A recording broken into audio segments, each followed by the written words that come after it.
Manahui Nani Terry Redal Numanu Payahupue Nukimetu. Welcome to the Great Basin Water Justice Summit. I'm really happy to have everybody joining us.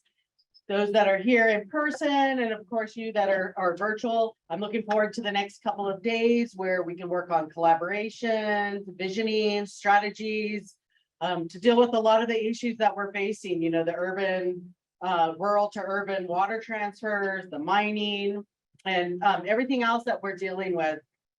I think it's very timely for us to be together and to be solution based, and you know, to think of new ways of doing business and working towards solutions that our decision makers or decision makers maybe that aren't in our area can use and can learn from.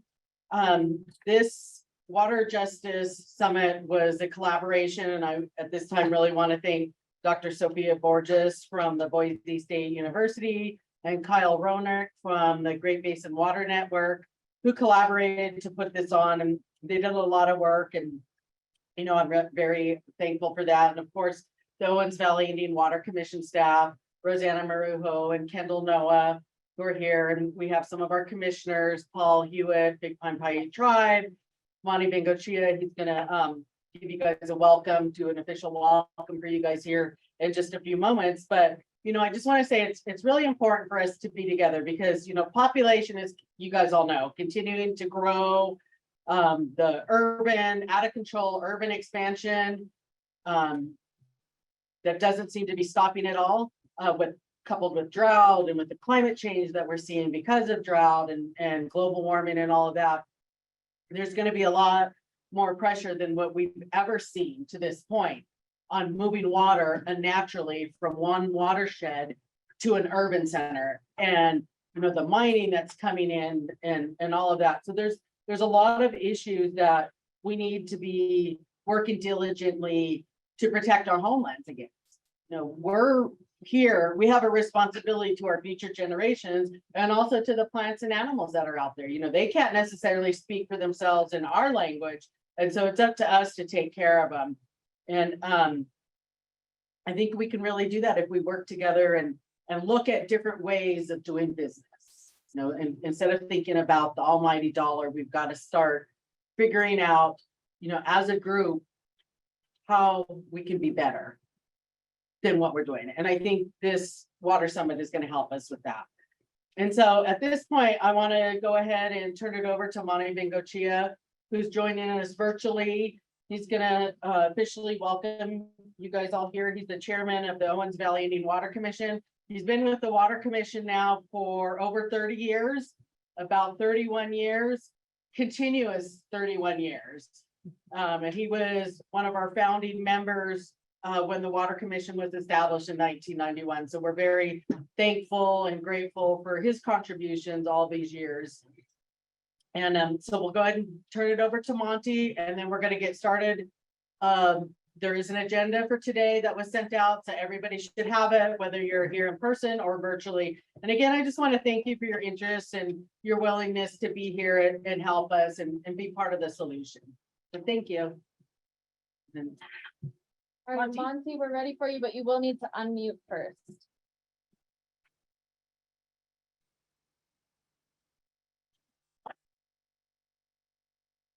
Okay, I'm unmuted now.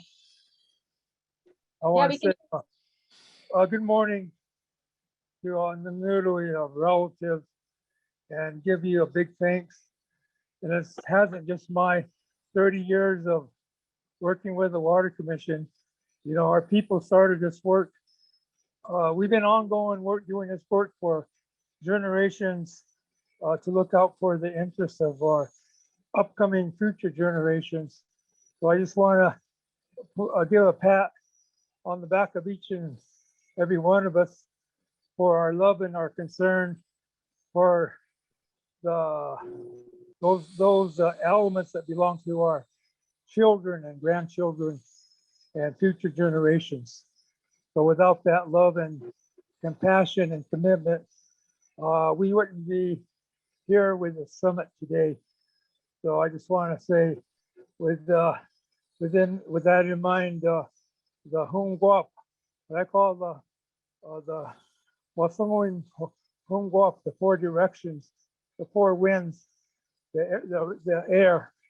Because I just heard about 2 weeks ago, somebody made a statement that we're not from the earth, from the Mother Earth, we're from the air.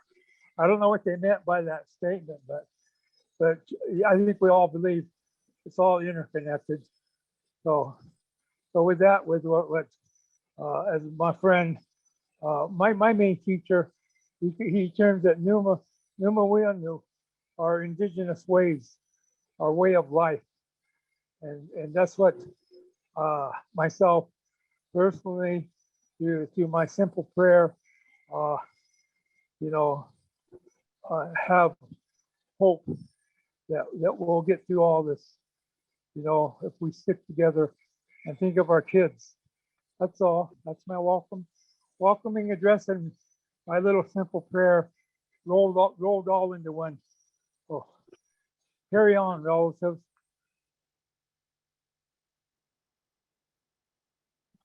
Thank you, Monty. Yeah, you're welcome. Okay, so we're going to start with our first panel right now. While we're getting it set up, we're actually going to launch a very brief live poll for our audience, and we'll get the panelists ready to go right in here. So if you can just take a few minutes to let us know where you're joining from and a little bit about you, that would be great. We're looking forward to learning about you. Thanks for joining us.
Are you waiting for us to introduce ourselves? Sorry, we were just taking situated, but we're set to go now. And we can see your results coming in. It looks like we've got a lot of folks joining from Paigunadu or the Eastern Sierra, a lot of other folks from other parts of California, as well as Nevada, and then a few from other parts of the Great Basin, US, and even internationally. So that's great to see, and we're glad to have you all with us. And we can see the age range that we've got with us, a pretty nice mix of folks. And also the are participants able to see these as we're going? You can see the results, right? I think you can see them. You can see that we've got folks from a variety of different occupations joining us today, a lot of students and educators. And then where folks were hearing about the event from. So thank you for filling out that poll. We have I'll one leave it. participant who said they can't see the result. Okay, I'm gonna launch the results here in just a minute. We've got most people have participated, so I'm gonna launch the results now. And you can see that we've got folks from various different parts, especially locally, other parts of California and Nevada, around, as well as other parts of the US. So feel free to take a look at those results as we get started. Is it share result? Thank you.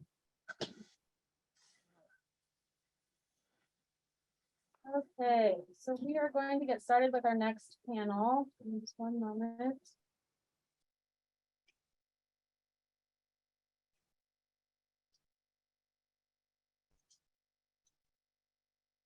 Right. Okay. So we're gonna get started with our first panel, which you can see here. is about the ongoing fight for water justice in Payugnadu. Oopsies.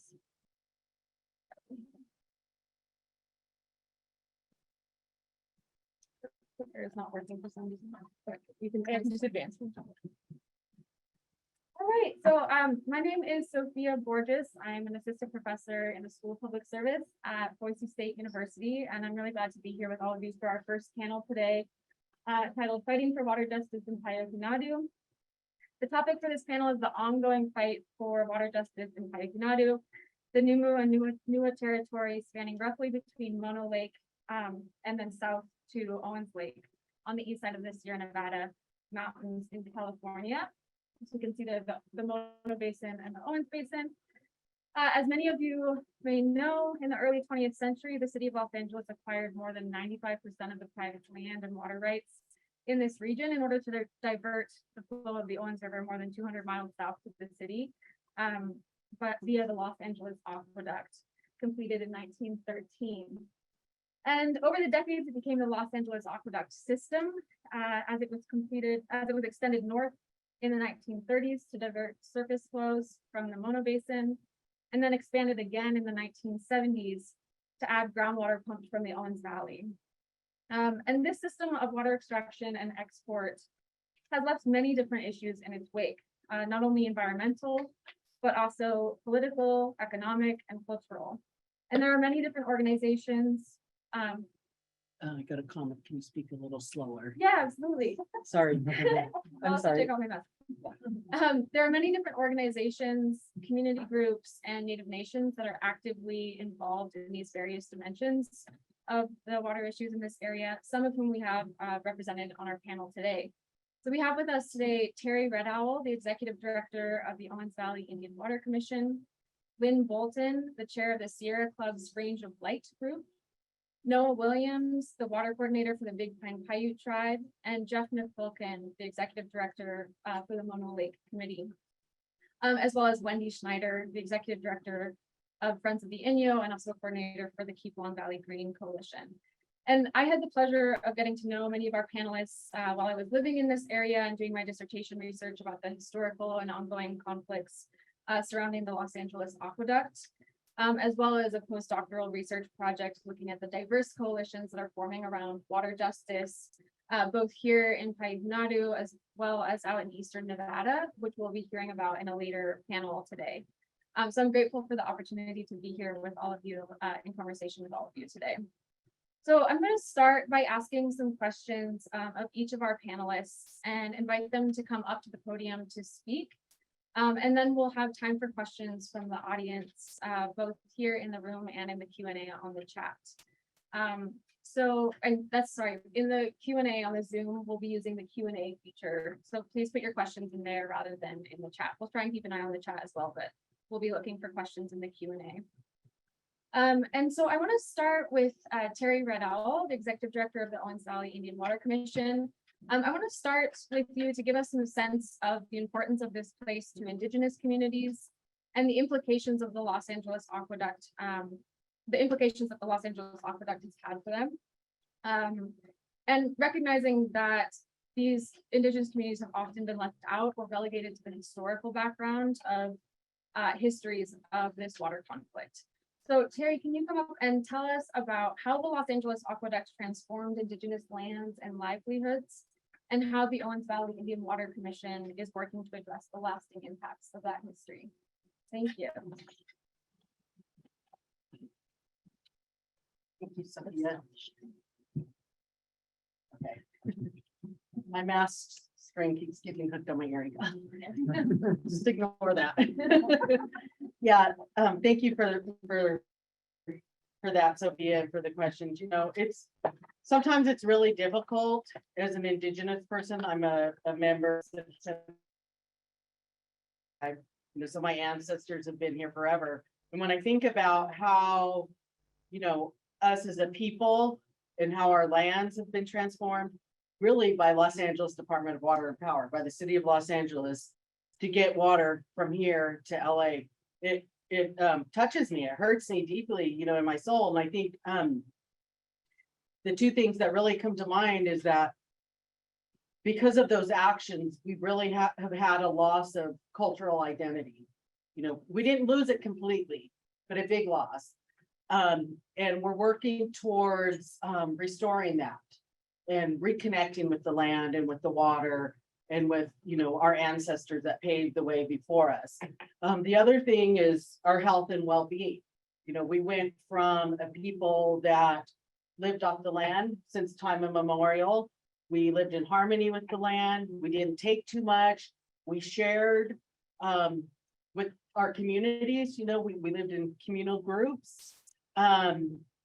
When somebody would go out and hunt or gather or whatever, they took whatever they got and they shared it. They gave it away, and then other people gave to them. So we always had this relationship where we, you know, we're mindful of each other, and we ate the things that the Creator intended us to eat, not, you know, the processed and refined sugars and, you know, things that were later introduced, you know, to our diets and stuff.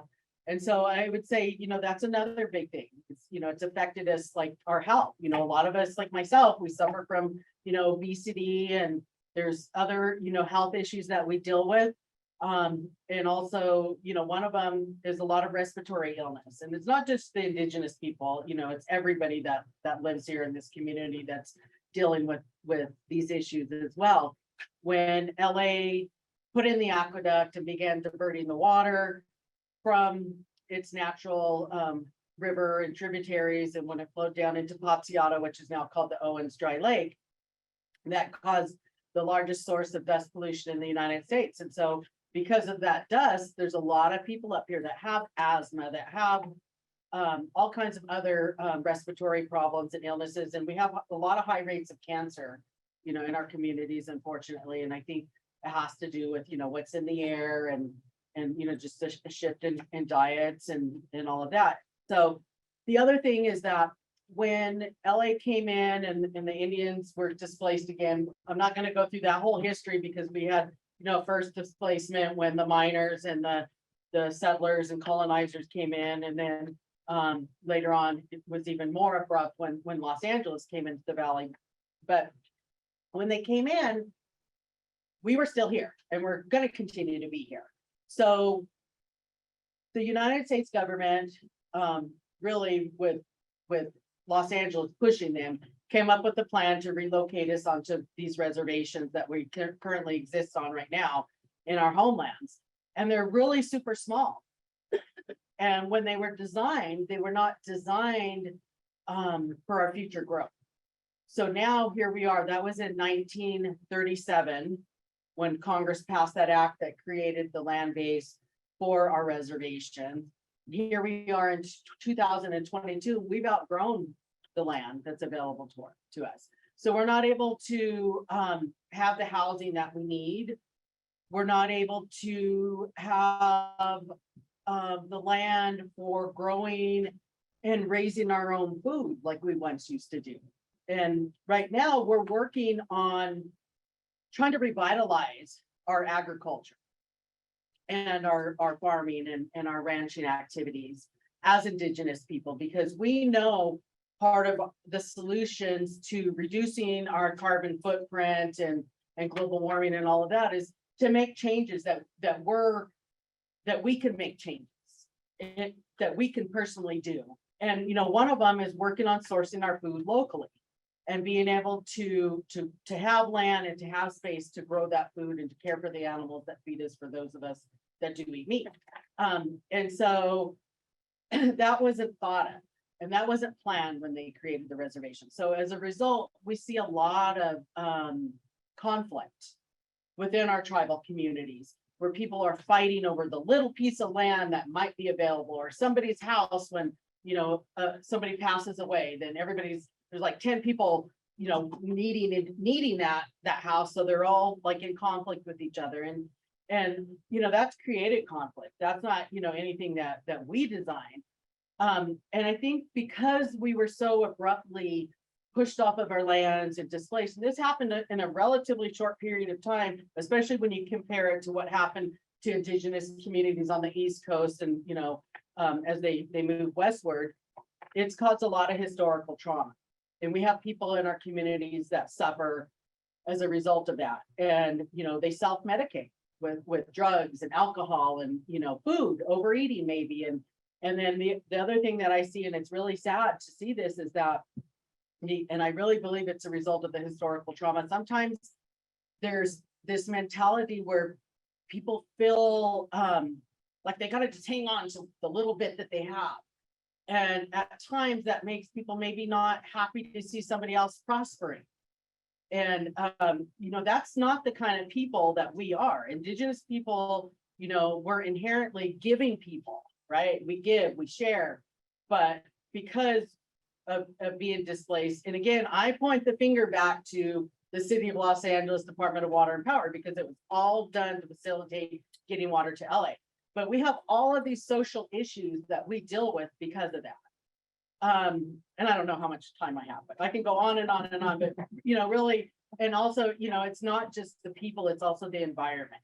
You know, that's probably right up there, top of the line with the issues that we have to deal with. And it's all the environmental destruction, and it's very unnatural how water is being moved today. We didn't take care of water like that. We believe we were put in this place to care for the water, and we cared for it, you know, in a respectful manner and a way that gave back to the land and ensured that there would be resources, food, and things available, not only for us, but for the animals. And on the Bishop Reservation, we've had the last 2 weeks, there's been a mountain lion, and it's, you know, it's becoming very bold and going into people's yards and killing their domesticated pets and all of that.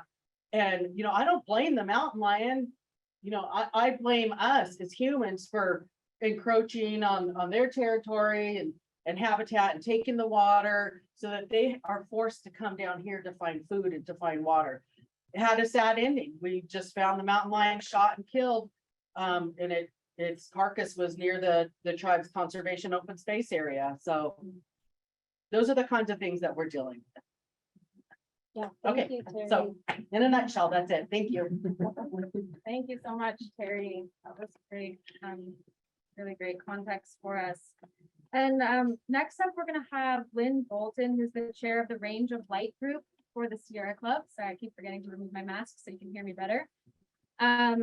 So we learned that, you know, Los Angeles acquisition of land and water rights in the early 20th century laid the foundation for later forms of water extraction from Payahunari, particularly since the 1970s, with the addition of the second aqueduct and the intensified groundwater pumping to supply it. So Lynn, I'd love for you to come up and talk about the management agreements and mitigation projects that were put in place to address the impacts of pumping.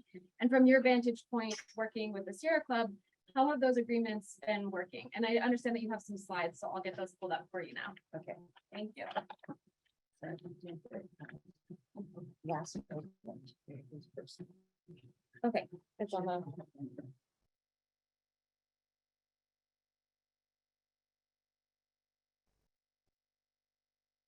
This one.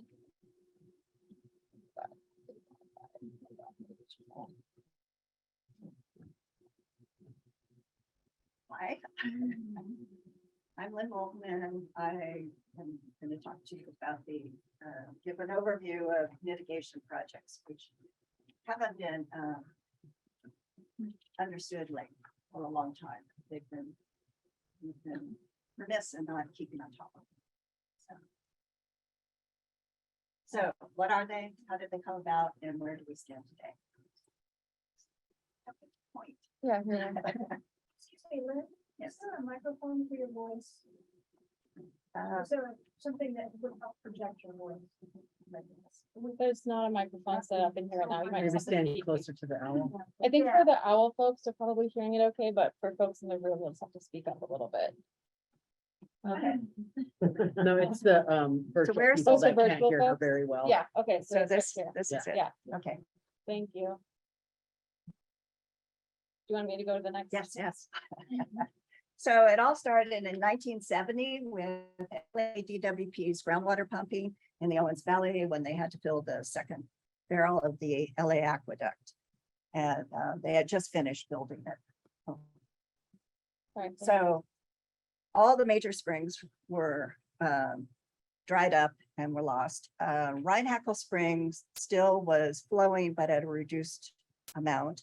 And now it's even thought that it's just has water that's leaking from the LA aqueduct, that it's not spring water. So spring water will have a different chemistry, it'll have a different biodiversity and flora and fauna. All the large areas of alkali meadows were lost because the groundwater table dropped. Meadows, plants died, shrubs moved in, weeds moved in. And the pastures that the ranchers had irrigated for decades were turned to dust. And about 1/3 of the ranch leases were abandoned agriculture. So LA, DWP, and Inyo County were in court for 25 years. They were joined by the Owens Valley Committee, the Sierra Club, California State Lands Commission, California Department of Water and Fish and Wildlife.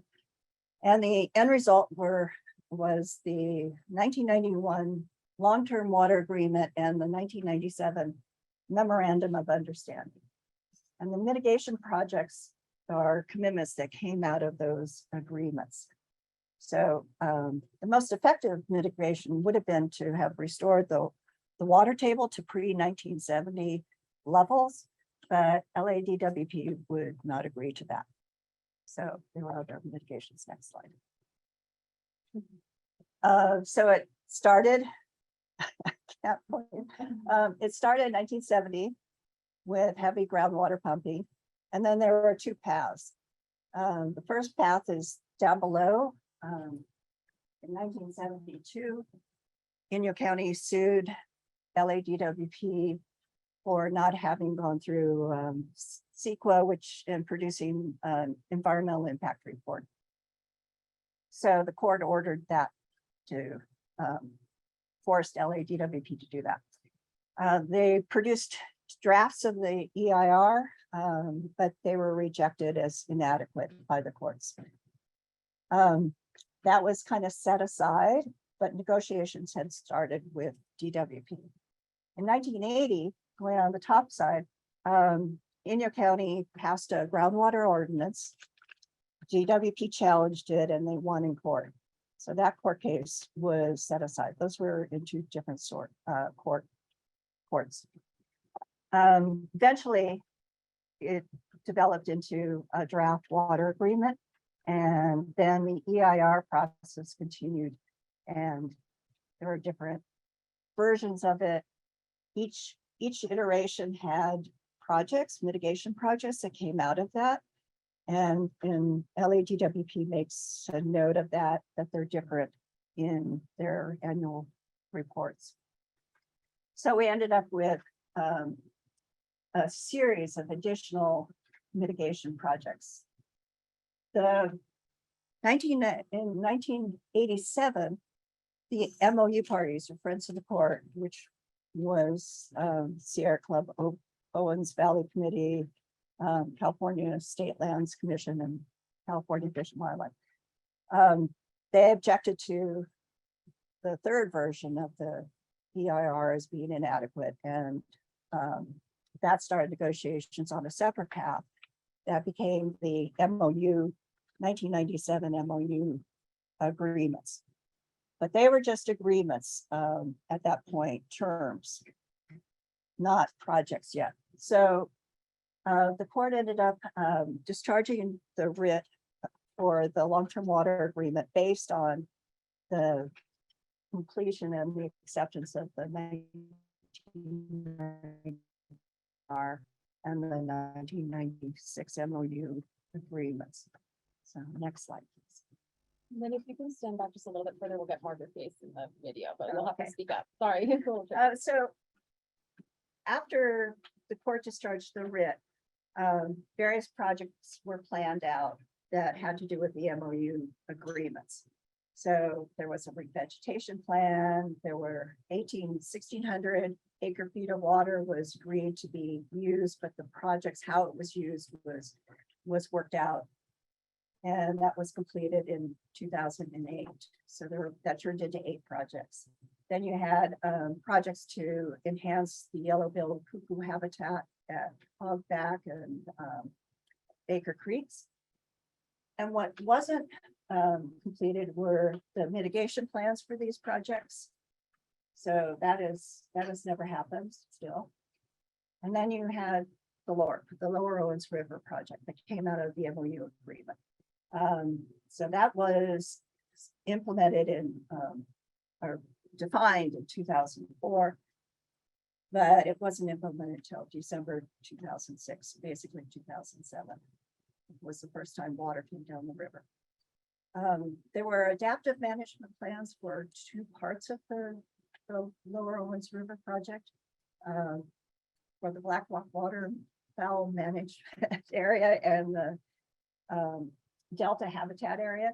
So it was determined that it wasn't working so well after 10 years. So there were things that needed to be changed. So those changes were identified in 2014, but they didn't get implemented until last summer was the first time that came into effect. And then LADWP wanted to change some things around the McNally Canal, how they supplied water. So there were some swapping of projects of land that was going to get irrigated or not irrigated. So that's called the type B transfer bundle of projects. Next slide. You can skip that. So these are the kind of projects that came out of the EIR and the long-term water agreement. You've got mill pond, little parks in each town, the landscaping for the Laws Museum and Eastern Sierra Museum. You got water commitments for Diaz Lake and Klondike and Calvert Slough. And then you got Buckley and Saunders ponds. So these came out of that. The fish hatcheries, Fish Springs, Black Rock, irrigated pastures. Then there were a lot of parcels that had to be revegetated that were abandoned agriculture. You had infrastructure projects, you had reporting requirements, financial obligations. Water to the towns was in that agreement, as well as releasing land to the towns in the Eastern Sierra. So that's coming out of the development of the 1991 EIR. So next slide. So out of the 1997 MOU, you have the Lower Owens River project, nicknamed the LORE, and to rewater the Lower Owens River. And then you had flooded areas for waterfowl, and that was the Black Rock waterfowl management area, and then expanding the Delta habitat at the mouth of the Owens River. Plus off-river lakes and ponds. You had Twin Lakes, Goose Lakes, Billy Lake, and Tebow. You also had the series of other MOU projects, the yellow-billed cuckoo habitat, and the 1,600 acre feet that turned into 8 projects. So next slide, these are the 8 projects. And most of these are kind of working pretty well. There are little things about them. Freeman Creek is actually not working. So that would be on the list of not doing so well. Next slide. So where do we stand today? 21 of these projects. Well, so there's a whole list of 65 projects in the annual Owens Valley annual report, plus another list of more of the reporting requirements, financial requirements, and meeting weed control. That's 49 of those. So there's this whole list. But LADWP agrees that 21 of the projects have yet to be completed and haven't met the goals. In your county department would disagree with that 7 on the list are not complete. So we're up to 28. And then some of these have regressed and should be added to the list. And I would put in about 4 more. So groundwater is used for these projects. And that's because LADWP's perspective is that all the water for the mitigation projects must be made up by groundwater pumping for export. So they've kind of got that in there, but that's not necessarily agreeable. So a couple examples of the project status, how they are today. Up by Laws, you have parcel 118. It's a revegetation project. It looks like the picture on the right. It was planted in 2004. by seed with drip irrigation system. And the goal is 11 perennial species. There are, I count about 9. But I'm not a botanist. It's primarily monoculture of rabbitbrush with, that's just completely covered with Russian thistle. So all the brown in the picture on the right is Russian thistle, and the green, dark green patches are rabbitbrush. The other half of the project was left there, and they only just last summer put in drip irrigation and planted that half of the parcel. Next. Little Sealy Springs is another one that the big and Little Sealy Springs dried up. So DWP dug a big basin and filled it with water. So you go from, they put in a well 349, it pumps 12,000 acre feet per year into the front of the pond. And then you do have riparian habitat, but it flows out the back end of the pond in about a short distance of about 12 feet or 20 feet tops into the Owens River. So it's really just passing water right on through to the LA Aqueduct. And you have a couple of those, the way projects that work that way, like the fish hatcheries work that way. There's even an irrigation project where the pipe is split and part of it goes into to irrigate the pasture, and part of the water other half of the water just goes right into the LA Aqueduct. So that's one type of project that they have where they're just passing water through the environment to get to aqueduct. That's one. Tinnemaha 54 is kind of another sad one. It was supposed to be alkali meadow, alkali grass, which would look like it is on the right. They planted in 1999, they planted 108 plants of grass. They installed the drip system in 2001. They irrigated it until 2004. It said no more water. That didn't meet the goal. So in 2016, they planted 125 more plants. And in 2017, they said, oh, well, there are 4 species and 5% cover. So it is not even close to making the goal. But when they planted the additional plants in 2016, they used the waterless approach, which was the land life cocoon method, which is the middle picture. So they're planting grass without using water. Most people would agree you do need water to grow grass. So just below it, 12 feet below, you have this bench, and there is alkali meadow grass there. So that tells me that, and it's only just like right next to this plot, this parcel, but it has grass growing, so the water table must be down that low. So obviously, and the well for Sealy Springs is just I don't know, 100 yards, 200 yards, maybe, just right around the corner. So they're pumping, that well is pumping, it's got to be in the Pilgrim depression. It's not going to reach its goal that way. So next slide.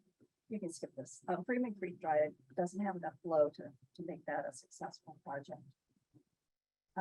So there's a map of InyoWater.org on that website, Inyo County's Water Department website. There's a map of the mitigation projects. It's pretty new.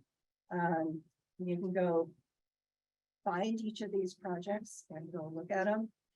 There's a description of some of the documents that are tied to each of the projects. Every project has its own unique set of problems. So it's been 52 years since the whole process began, and it's been 25 years since the agreements were made. And because LADWP has been continually pumping all through this, it's sort of a violation of CEQA, because ever since the 1970s, because CEQA says you put out your mitigation projects before you actually start doing project.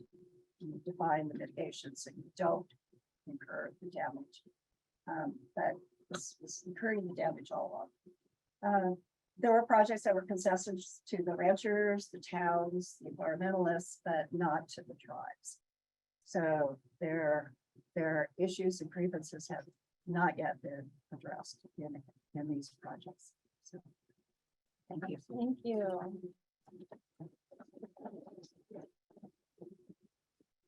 All right, we'll get that next presentation pulled up.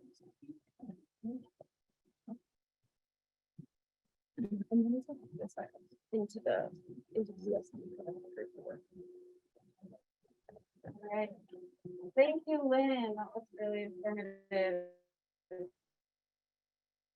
Next up, we have Noah Williams. And Noah Williams is the water coordinator for the Big Pine Paiute Tribe of Lawrence Valley. And Noah, as water coordinator for the Big Pine Paiute Tribe, what are your main concerns about the current state of water extraction in Paiute Nadu?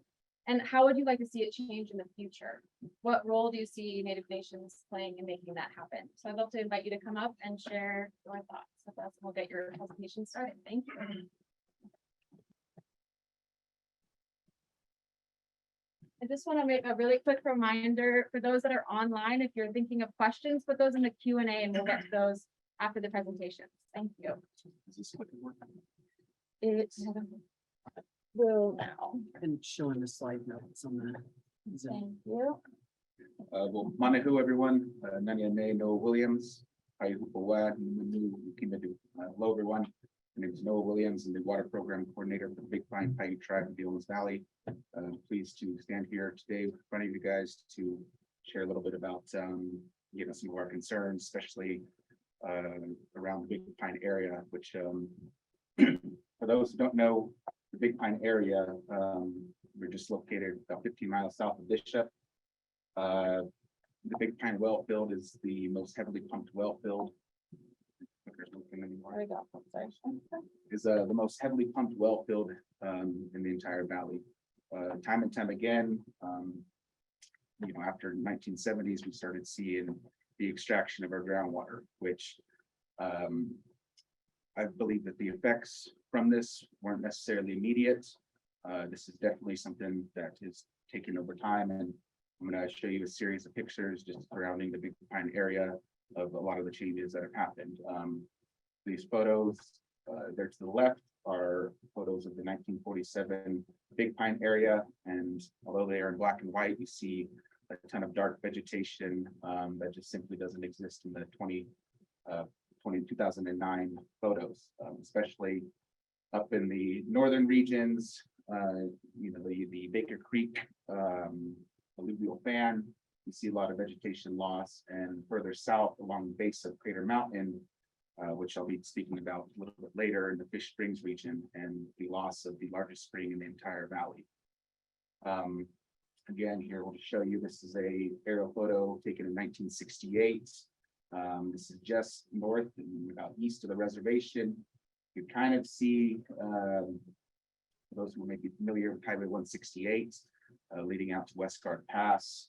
And you see, especially some areas a little bit towards the bottom of the screen, parcel 160, which is a groundwater, which is a big ag field that just no longer exists, as well as some other agriculture that would take place to the east and south of the reservation.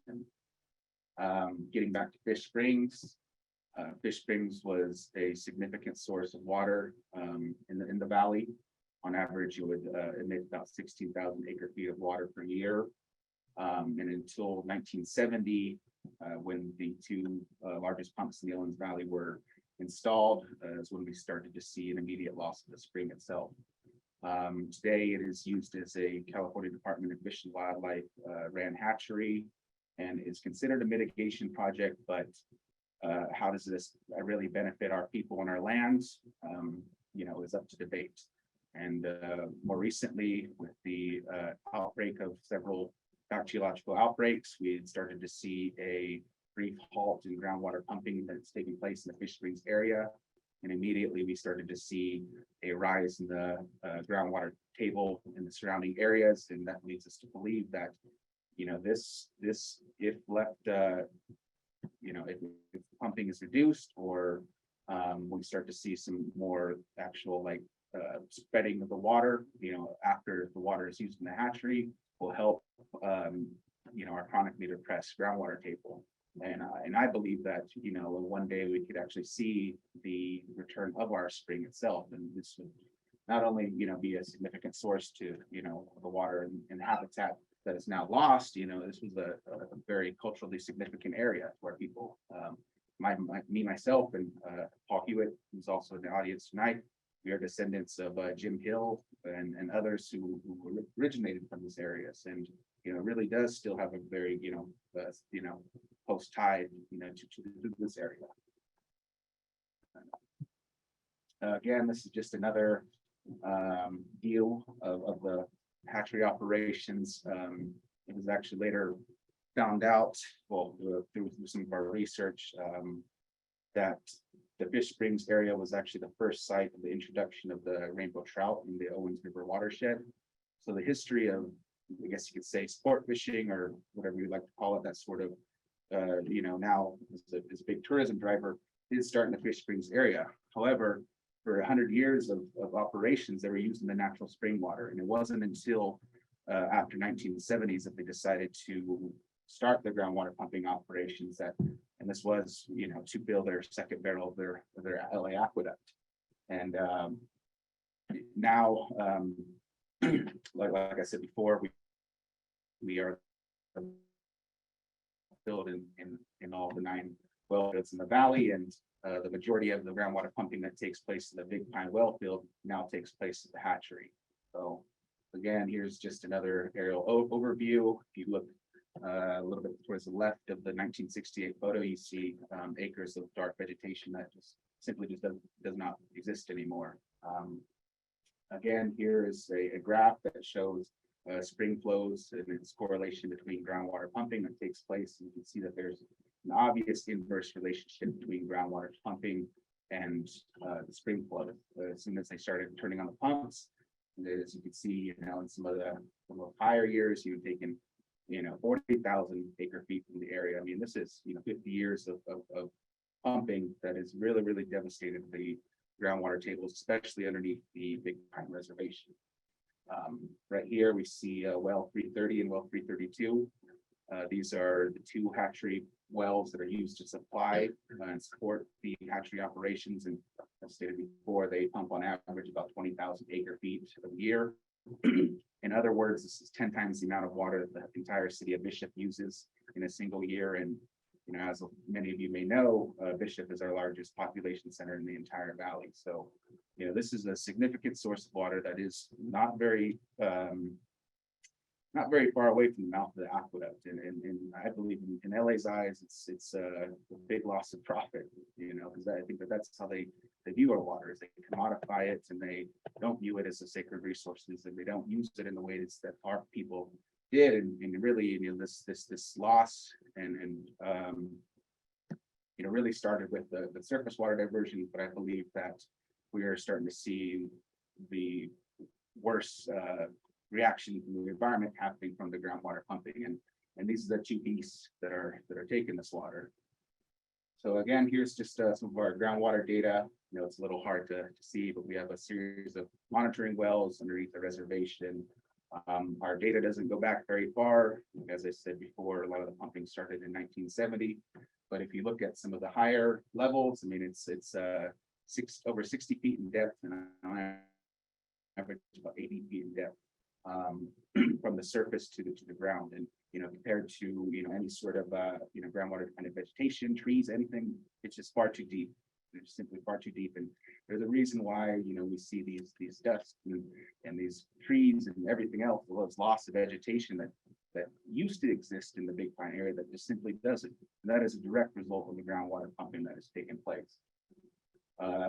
Just to kind of show a little bit, I mean, our reservation is dry. We don't see this same sort of effects happening in the other reservations, but Big Pine, time and time again, is left with dry. And when we have these crazy wind days, we start to see these different trees and everything else, dust blowing around, trees falling down. This is just the reality of the situation of the residents on the Big Pine Reservation. this is what they have to live through on a daily basis. And my big concern is that, Los Angeles does have the technical capabilities, to source their own water.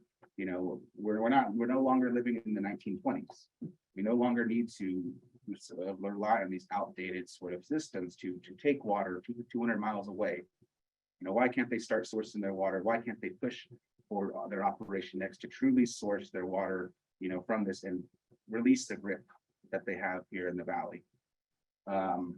From some of our work with, trying to promote and pose a third option for Fish Springs, which is to use the hatchery water that is, instead of sending the 20,000 acre feet of water to Los Angeles, to use part of it to revegetate some of the areas that used to hold water. And we've identified 3 areas.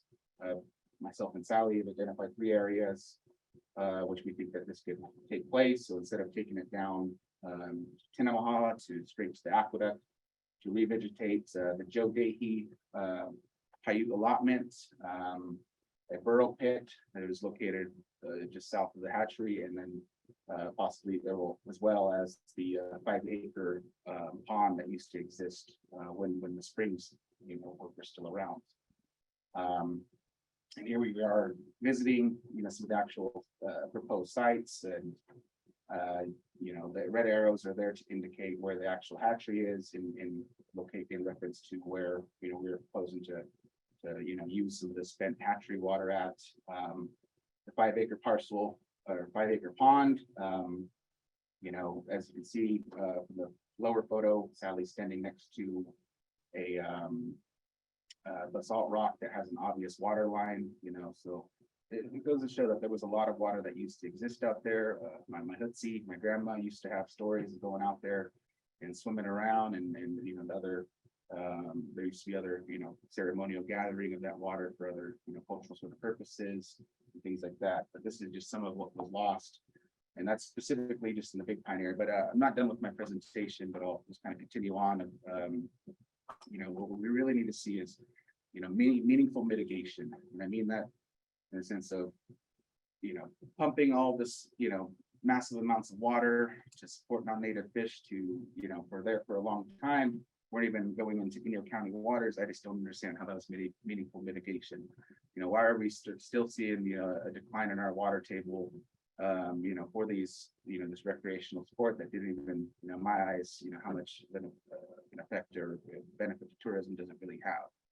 The cost versus, what the cost is, the loss of habitat, loss of vegetation, loss of life, to send down to Los Angeles for profit. And I am not necessarily against, the fishing industry or, the supply of, supplying water to support, this recreation activity. But what I am against is the misuse of water. I am against, we had a long history, 100 years of producing fish with natural spring water. Why'd they have to change that? Why did we have to, see these sort of changes? And I think that is just a direct result of greed, direct result of, lack of consideration for the land and our people. And, like I said, when the groundwater pumping started, 50 years ago in the 1970s, these effects weren't seen immediately, but we see them now. We see them now, time and time again, every time that the wind blows. We see them now every time that, there's a lot of kids that's, reside on the Big Pine Reservation. And what they got to look forward to is open DG lots and a bunch of Russian thistle. And I don't think that's fair. I think that Los Angeles has the means and the technical capabilities to really, rethink their water extraction in these areas. And I guess kind of getting back to the, the Native Nations, where they stand in it is, I believe that the Native Nations have always been a leading voice in environmental issues, not only in the environment, not only in Paiute, but across the nation.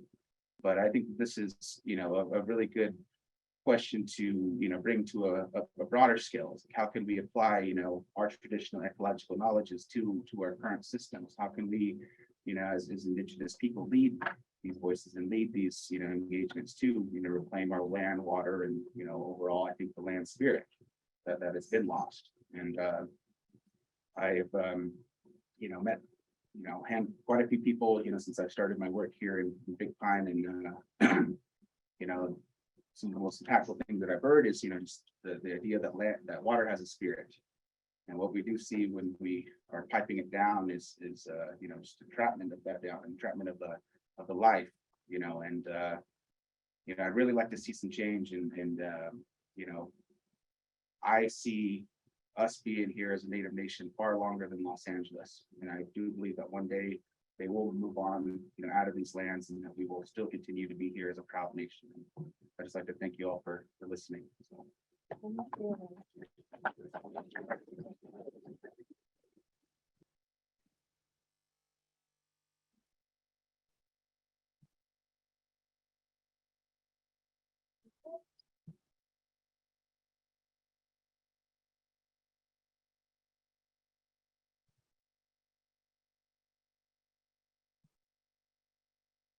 All right, thank you so much, Noah. That was really wonderful.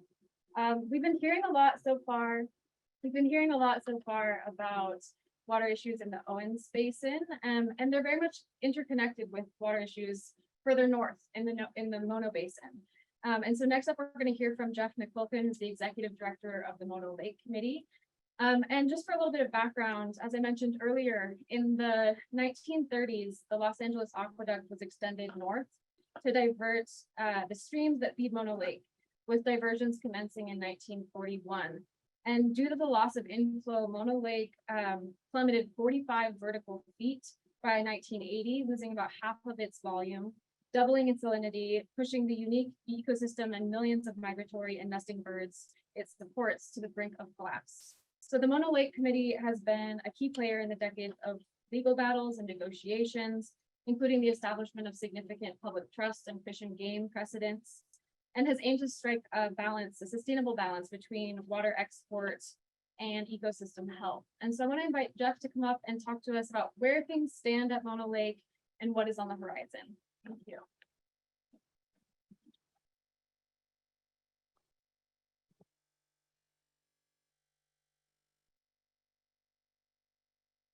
Okay, great. Hello, everyone. Thank you, Sophia and Terry and everyone for organizing the summit. This is a great gathering. It's wonderful to be here. Mono Lake has lots of stories to tell about the lake and the streams, and obviously very connected to the history of the aqueducts in the Owens Valley as well. So I had to pick and choose one or two, and the modern day stories I think are the best to answer really that question of where do things stand today. I'll take into some of the details if you want a short answer. The San Francisco Chronicle this last week had an article on the cover page about Mono Lake drying up as drought intensifies.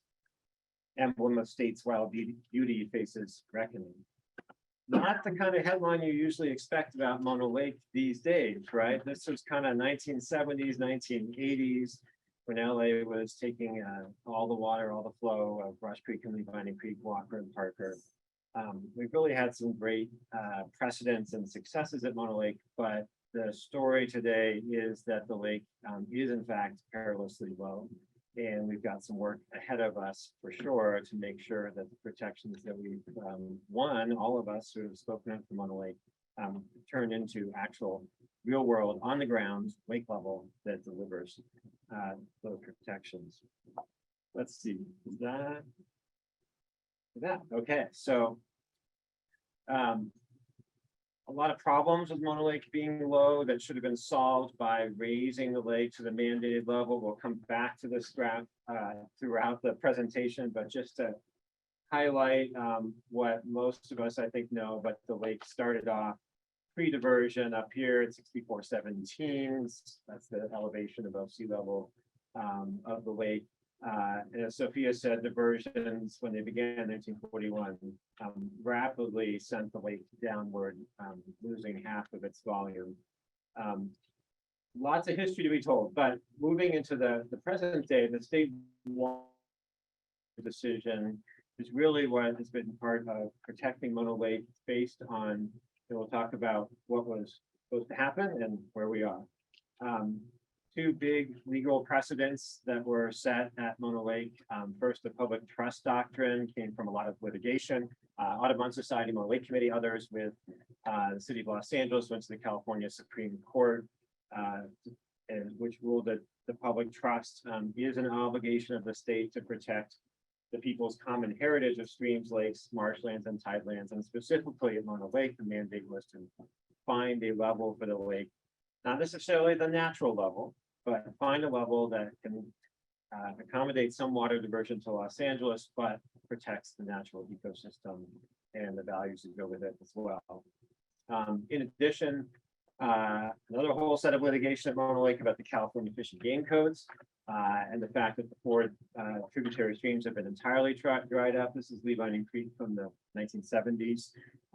As you can see, there's not a lot of creek happening in this photo. It's a better picture today if you're up in the Mona Basin. So both of those, and so DDP, as the owner of the dams that were diverting this water, had to release, the courts ruled, enough water to keep fishing good condition that were downstream, and that had not happened. So that was another aspect of needing to let water pass those diversion facilities. All of that came together at the State Water Board in the 1990s, a very lengthy proceeding. Here's the State Board in 1994 with a historic vote that we really do consider to be protecting Mona Lake, to saving Mona Lake by establishing conditions that would protect the ecosystem after lots of analysis. The question is, and have we gotten to that level that the board wanted to see? And the answer is no. But what did they want to see? Getting up the lake up to an elevation of 6391, really averages 6392 in about 20 years. So we'll start doing the math.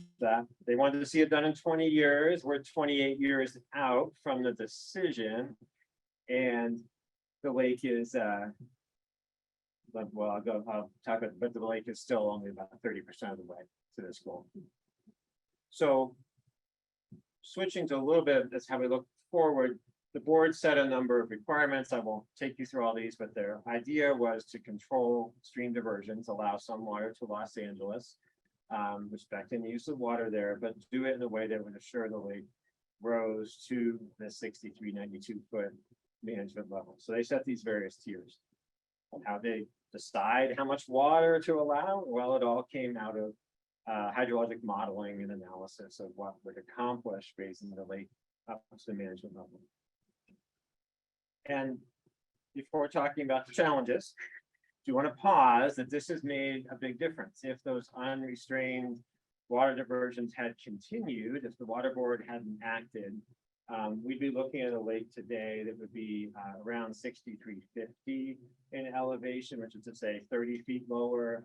And, add 10 feet, take away 10 feet, what does it mean? Well, in Mona Lake's case, that means we'd be so low that the salinity of the lake would be so high that it would no longer be supporting the ecosystem that we know Mona Lake to be. It would just be too salty for a productive alkali brine term ecosystem, and the food supply that supports those millions of migratory and extinguished.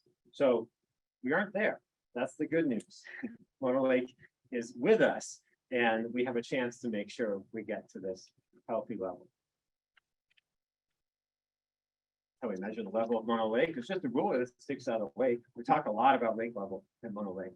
And that's all it is. So at the low lake levels, there are a lot of perilous situations. The water board is really trying to resolve these with their ruling. Air quality issues, aquatic productivity issues, given the salinity of the ecosystem exposure of the nesting gulls out on the islands and so forth. And so they took into account a lot of different factors in establishing their protection level. Problem today is that here we are out here at 6379 now, that the lake is still real low. And that means a lot of those concerns and problems that they were solving by raising the lake continue with us. And as we're in a drought, as the lake falls, given the low runoff of the CO2, we're in a position due to those past diversions where things are getting worse on a number of those fronts. Just to highlight a few, and a classic from Mona Lake would be the nesting islands for California gulls. Nedget Island and the surrounding islets there. One of the three largest populations of nesting California gulls in the world, the largest in the state. And as the lake goes down, the land bridge is exposed out to those islands, and coyotes do what coyotes do, and they roam out there and they find a very wonderful food source of gulls which nest on the ground. But that's a big problem for the gulls, obviously. This is a photo from 2017 where we put up a temporary electric fence to steer coyotes away from those nesting islands. It was successful. This is not how it's supposed to work, though. It's supposed to be water, because the coyotes don't go across that watery moat that protects the island. We did not have to put this fence up this year, but it's pretty much a sure thing. This will be going up again in January or February of 2023 due to the current low lake level. In the roster of things, and this is a water justice summit, roster of things we talk about at Mono Lake, sometimes the Kuzetica and indigenous heritage of the lake is left out. And so I just wanted to acknowledge that. Charlotte Lang, who's the chairwoman of the Kuzetica tribe, said to me, Mono Lake is the physical, cultural, and spiritual center of the Kuzetica people. Charlotte, you're out there somewhere, I think. There is a lot of cultural heritage here for the tribe, and the tribe has not been part of the discussions in the way they should have been in the years past. So I think as we look at the challenges going forward and try to find solutions to get Mono Lake to that healthy management level, we're going to see a lot of opportunities for the tribe to play a role, and I know that they're engaged on that, and it's exciting to have that new dimension in the Mono Lake effort.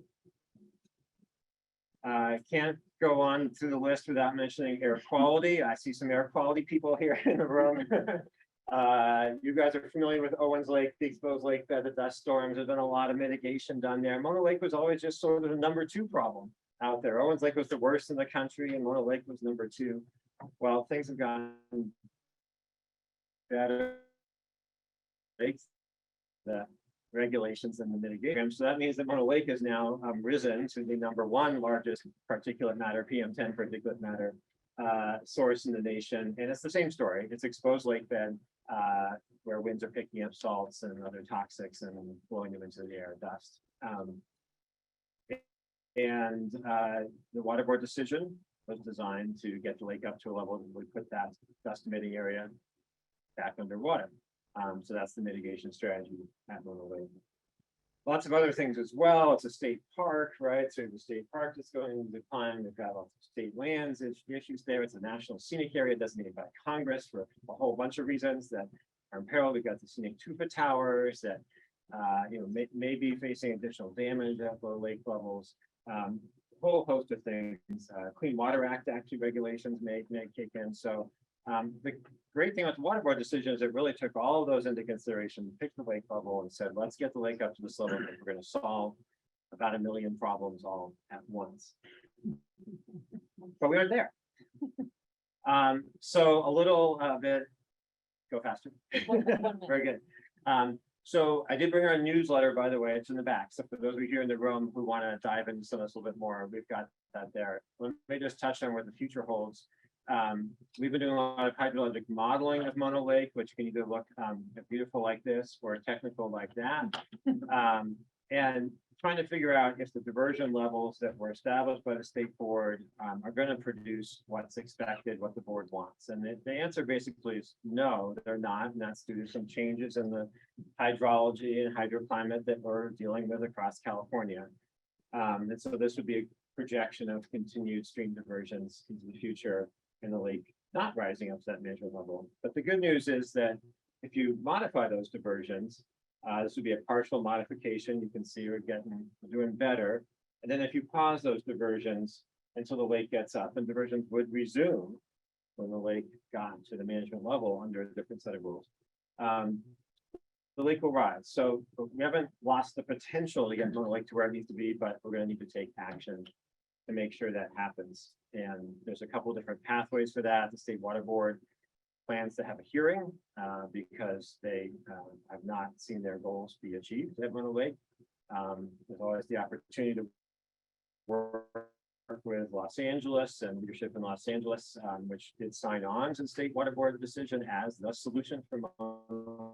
So we all have an interest together in getting the lake up to that management level for the long term. Those are some of the work ahead. I think you'll be hearing a lot more about the effort to save Mono Lake, maybe a second time, make sure this really happens. And we're excited to work with all of you who care about the special place.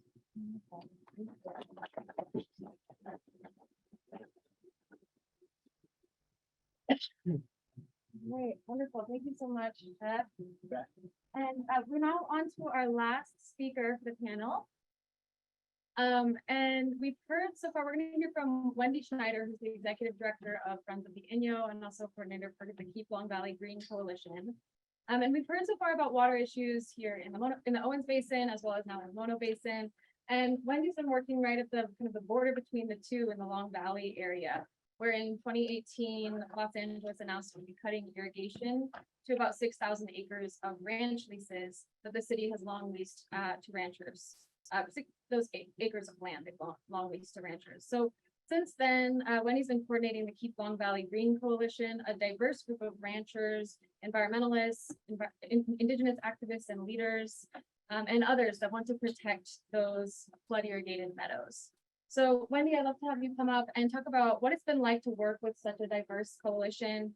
And also what lessons are you drawing from these other areas here in Payuginadu and the histories that we've been hearing about from the other panelists. And I'll just remind folks that after this, we'll have some time for Q&A, both from folks on the virtual, put your questions in the Q&A box, and then also folks in the room, we should be able to hear from a few of you. So Wendy, we'd love to hear from you. Thank you.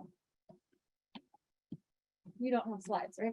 I do not have slides. Thank you so much, Sophia. So my name is Wendy Schneider. I'm Executive Director of Friends of the Inyo, and I have been involved with the Keep Long Valley Green Coalition for a couple of years now. And I guess the first thing I'd like to say is I am really honored to be invited to this conference. And you know, I am in the presence of people who've been protecting water in this area for decades, and I recognize that I'm the new kid on the block, and so I offer my thoughts with humility, and I'm really glad to be invited to this endeavor. So the Keep Long Valley Green Coalition, it has been, the diversity of the coalition has been much remarked upon over the last couple of years. And from time to time, people express surprise that it's still together, but it is. And I can say that it is by a wide margin, not the most difficult coalition that I've worked with at all. And I think that this is for a couple of reasons. First of all, I find that we are very much able to address issues, discuss them, come to a decision, perhaps not full agreement by all parties, but make a decision and move on. And we have been really successful at doing that. And it's very refreshing at this time when people who are from different walks of life, different parts of the community seem to be having trouble finding common ground. And I think there's a couple of reasons for this. First of all, I will say that I definitely feel a lot of mutual respect among all of the participants in the coalition when we are on our Zooms, and we are mostly on Zooms. So just like this gathering here today, there are many people who participate who have a lot of experience protecting water in Inyo and Mono counties, what we now call Inyo and Mono counties, and they know that. And so they listen to each other, and we were able to make decisions. I would also think that another reason for our success is that we have policed ourselves, and actually I would say I have been policed, so that we are staying very focused on the geographic region and the reasons that that we came together in the first place. So like Terry mentioned earlier, we have mining threats to the area, to Long Valley, you know, now, but the Keep Long Valley Green Coalition decided not to expand into kind of protecting against that. And so we have really stayed focused on the geographic area and just on water. And I think that that has been key to our ability to keep moving forward. And I guess I'd like to take this opportunity to say that that since we formed, water still has been provided. The irrigation has been provided at historic or close to historic levels since this announcement in 2018. So we're really proud of that, even though we have not managed to attain our goal of getting a written agreement, some sort of enforceable agreement from DWP or from an agency to continue with that. And I can talk afterwards if there are questions about the recent Court of Appeal decision that has caused some confusion. And, definitely we've had to look at how we're going to move forward after that decision. But I guess in closing this section, I would like to just mention that a couple of weeks ago, I had a phone conversation with one of the members of our coalition from the ranching community. And just out of the blue, he told me that many in the ranching community believe that they would have lost their irrigation water in Long and Little Round Valleys years ago if the conservation community had not jumped in. And I was so thrilled and happy to hear that. And I think that that kind of sums up, our success and how we've been able to be successful. And so I did want to mention it just from like a personal angle, my involvement in the Keep Long Valley Green Coalition. I would say the most significant impact it has had on me, and it's been a great opportunity, is to get to know people that aren't in my usual circle. And I would say this is especially true of the ranching and the native communities. And so it's been a great privilege and pleasure to get to know different people who have shared their stories with me. But then the shadow side of that is that I have learned that the devastation from dewatering, from water extraction, is much more longstanding, much more widespread, much more substantial than I thought it was. And so an effect of that has been that I would say that my perspective on the importance of addressing dewatering and water extraction has definitely increased. And when I came into this work, this protecting of Long Valley and Little Round Valley work, I was really focused on the ecosystem, on the plants and the animals, how they were going to be destroyed, how they were going to suffer. And, at this point, almost 3 years in, definitely the people, the effects on the communities, the families, the people are just as important. And that's a result of getting to know people from different communities that I wouldn't have otherwise been able to do. So moving on to the second half of the question, like how have all of the histories, all of the things that have been happening in the last 50 years affected our coalition? I would say they've had a tremendous effect. And going back to what I was remarking upon before, we have a lot of people in our coalition who have a lot of experience trying to fight for our water, to protect our water. And I would say that two big takeaways for me and that our coalition really keeps in mind, based on all of these things we've heard today, is that one, the LADWP's thirst for water is insatiable. And it's not because they want to destroy our environment or devastate our environment, but and Noah touched on this, they are developing, and they brag about it a lot in their publications. They are developing truly local water sources. They are recycling more water. They are starting to capture more stormwater. You can read about this on their website, and like in their press release about the Court of Appeal ruling, they really focused on this. Like, we're going to become this super water efficient society. But at the same time, they're not planning to reduce extraction in any meaningful way. And that has to change. And I'm hoping that that is one kind of a narrative or focus that comes out of this group, is these things need to be connected. We really don't want to hear anymore about how well they're doing on conservation or on developing local water sources if they're not going to start leaving more of our water up here. So that's one big takeaway. And the second is, unfortunately, now that I know so much, their comfort with gaslighting their ratepayers and the public in their publications is continues to surprise me. Whenever I read anything that they put out, I just feel like they're saying things that are not true, and that they have a tremendously powerful, well-funded PR machine. And so for us to get our messaging, the kinds of messages that you've been hearing, for people to understand what's really going on up here, that is a hurdle that we have to jump over. And that's something that, we will need to focus on to be able to be successful. And then, so I'll close by just like giving my thoughts for whatever they're worth with respect to like what's coming up in the future.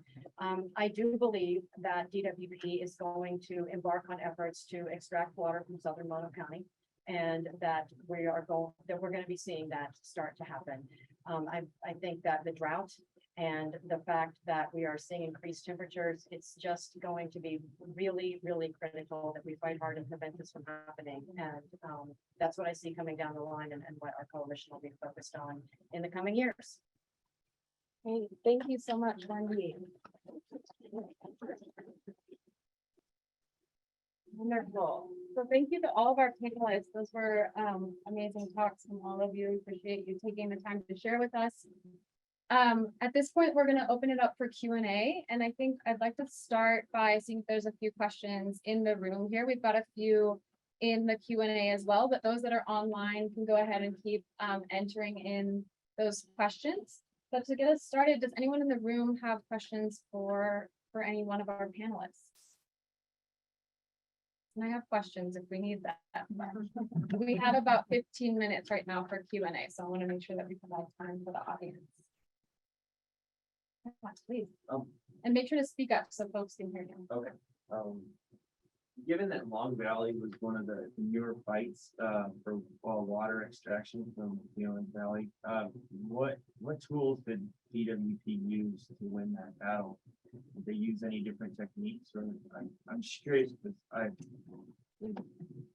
haven't been aware of the battle for that long, but I've been around long enough to see some of that. Yeah, and I'll just try to sum this up as best that I can. So there were no really new tools, but what happened was basically, and the situation is nuanced, and I would not say DWP won, but I would not say that we won either. So I think that we're in about the same place that we were before the litigation, although I think it was tremendously important that Mono County and the Sierra Club brought this litigation. I think one of the things that we, the water protectors, need to do is make extracting our water a whole lot more expensive, because that is something that if you look back over the stories and the successes, like, you know, litigation is, they don't like litigation, and litigation's expensive and it's uncertain. And I think that this is a tool that we should use more, I'm sorry to say. But so basically the trial court said, to answer your question about Long Valley, the trial court basically said, you, LADWP, cannot just stop allowing irrigation in this area without doing an environmental impact report, substantial environmental impact report. Okay, so we were happy about that. Basically, it was brought pursuant to CEQA. It said this project triggers CEQA, so you have to do that. Okay, the Court of Appeals said, and DWP, and I don't know how they got away with this, because at the appellate level, you're supposed to be working with the facts that were in place before, but they basically said, we're not going to offer waterless leases. We're not going to do that. And the Court of Appeals said, okay, well, LADWP, if you're not going to be doing waterless leases, then you don't have to do an environmental impact statement or environmental impact report. So the problem that we see with that is there's a whole lot of daylight between the historical amount of water that's been provided for irrigation and waterless leases. And we are afraid that the agency is going to just try to like throw down 3 drops of water and say it's not a waterless lease, so we can just do that.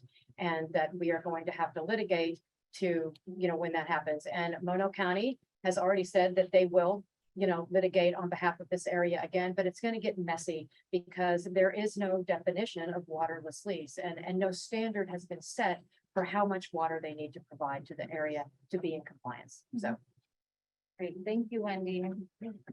And I think this would be a good question to follow up with from the Q&A from Nancy Hadlock. We have, how do we go about connecting water savings technologies in Los Angeles to reducing extractions from the Eastern Sierra? So how can we get those more connected?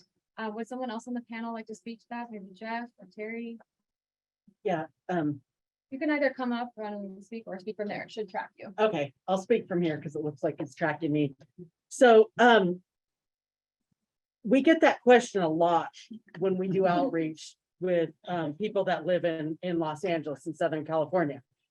And because of that, I'm really hopeful, because that means that people are thinking about that live down there, that vote and that pay, that are ratepayers, right?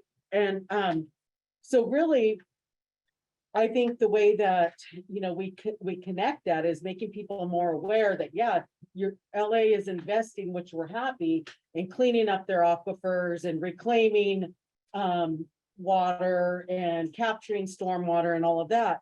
But it's up to the people that can influence the politicians and, you know, have a say. And that's a lot of the people that live down there and saying, hey, you know, we're investing, you know, our time and our efforts and our money in this, and we want to see a correlation in the amount of water that we're saving reflected in the amount of water we're importing from Payuhanadu and from the Mono Basin area. I really feel like,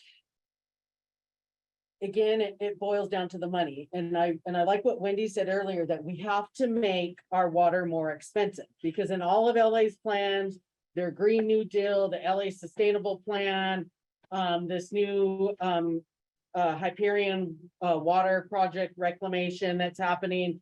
In all of those documents, they talk about reducing their reliance on imported water that they have to purchase. So they don't consider the water up here water that they have to purchase. And so we do have to make it more expensive, and we have to get people that live down there that can vote to say, hey, we want to see the reductions up there. Thank you so much, Terry. And Jeff, you'd like to add to that? Yeah, if I can just add, the Mono Lake experience is exactly what Terry's saying, that the policies of DUP are not necessarily at all connected to what the people of Los Angeles as citizens want to see happen. We certainly felt that at Mono Lake, and we saw people and community groups and neighborhoods, investing in conservation to be sure that Mono Lake could be protected. And we can draw those connections between efficiency in LA and up here, but it's gonna, to really formalize it, crystallize it, it's gonna take political action in Los Angeles to make that into the policies of how the water is managed there. Great, thank you. There's a connected question in the chat here, in the Q&A from Maritza. They say, thank you for all your efforts to raise awareness on the realities of water extraction from tribes to serve the needs of settler colonial migrants. Aside from raising awareness and vocalizing the deconcretizing of the LA River, what can tribal communities in Los Angeles do to support your efforts to stop the extraction of waters to Los Angeles from this area? Noah, would you like to speak to that, or anyone on the panel?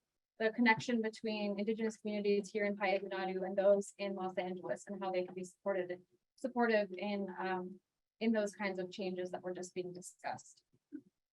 Anyone like to take that one?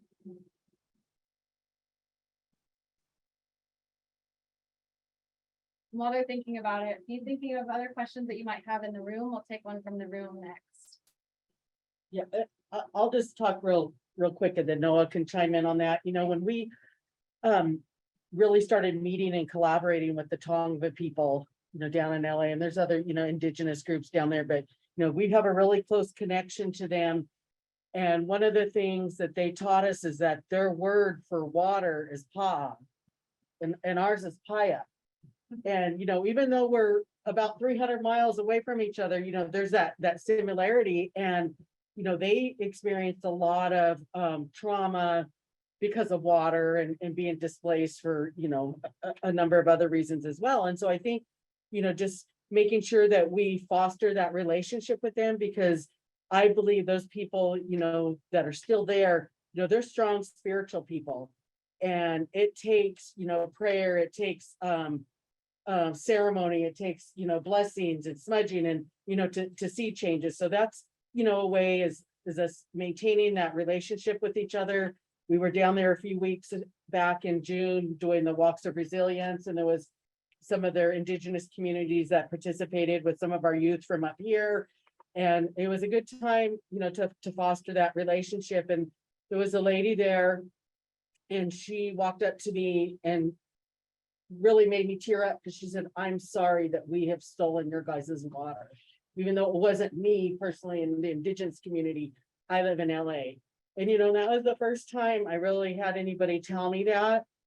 And so I long answer is just, continuing that relationship with each other, and we pray for them, they pray for us. Yeah, and just to kind of add on to that, I believe that, tribal communities are some of our strongest allies. And I would say that would be across the board, through the nation. And I think that we really learned that, especially in, some of like the other issues that were going around across the country, like Standing Rock, when tribal nations can be together and become one nation. And a lot of times I believe, we kind of see eye to eye, or we've experienced these different, historical traumas, or, different levels of colonialism that do make them our strongest allies. And, the Tongva people down you know, in the Los Angeles Basin. I mean, they were, I mean, they're active. They're very active in what they do, and like they understand the city. They know the people a lot. Kind of, it's a lot better than what we would. I mean, they had, you know, the city grow around them. You know, whereas, you know, we had in our case, you know, them come to us and then take our sort of resource. So I think it's very important to kind of, you know, continue to foster those relationships and you know, push for their recognition as well, for their federal recognition, because why do we need the federal government to say who it is and who isn't Indian? You know, so and I think that if we were to get, you know, more recognition on their part, you know, that could, you know, foster other sort of you know, support from whether it be grants or an actual land base, and kind of give us, you know, better standing to achieve a lot of these, you know, like-minded issues or like-minded concerns. So Great, thank you, Noah. I'd like to open it up to the room if there's any other questions for our panelists, and don't forget Lynn is back there as well, to answer questions. So any questions from the room? Who's going to speak up? Jennifer, Jeff, we were recently at an Inyo County Water Commission meeting, and one of the commissioners was looking at runoff this year, and it started to evolve into this, oh my gosh, climate change, that's our biggest concern. And the next day I looked at that graph that you showed with lake level model, if they had never exported any water versus where it is now and what the future is. Can you use that to help answer the question of, you know, what are the relative effects of climate change here versus LA's water extraction? You ever do that? And that's great, because we also have lots of other questions in here about drought and climate change and kind of how that's layered on top of the various issues that have been going on for a long time here. So, Jeff, please take it away for it. I'll start by promising like a 3-day seminar from our hydrology modeling team that would love to do that, and then I'll try and answer it in 1 minute.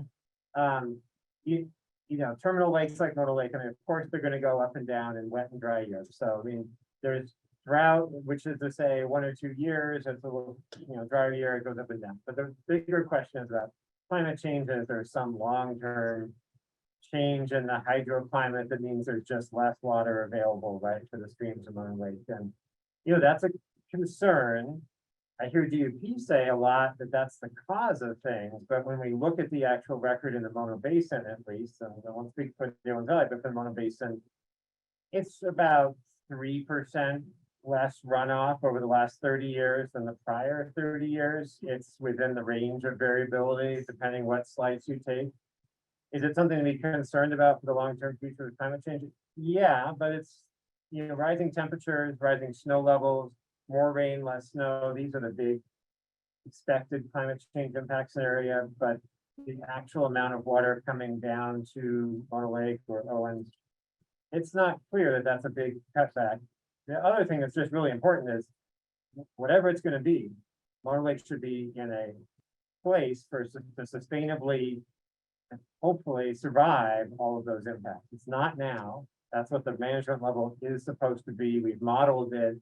If we were at the management level, we went through the previous drought in 2012, or we replicate that now, it would stick around at that level.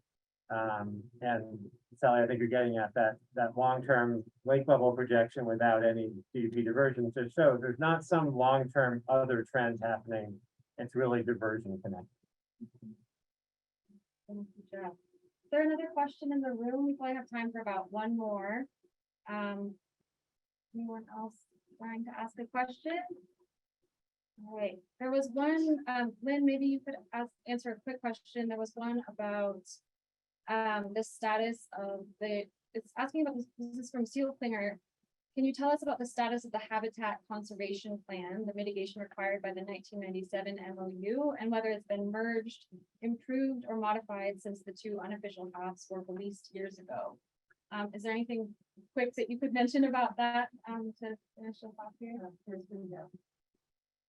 No development or change. Okay, I don't know if other folks could hear that. There's been no development or change. I thank you, Lynn, and I'm seeing other folks shaking their heads in the room. And I would like to, so we're gonna wrap up this panel so that we have time for a break before the next panel that will happen, start at 11 o'clock. But I will just want to thank our panelists. Again, we had Lynn Bolton from the Sierra Club, Terry Red Owl from the Owens Valley Indian Water Commission, Noah Williams from the Big Pine Paiute Tribe, Wendy Schneider from Friends of the Inyo, and Jeff McCulkin from Mono Lake Committee. Thank you all for sharing with us. And for the sake of time, we're going to close it up there. Does anyone want to offer like a very short last thing to leave the audience with before we close it? It's all about working together. Someone else? Water is life.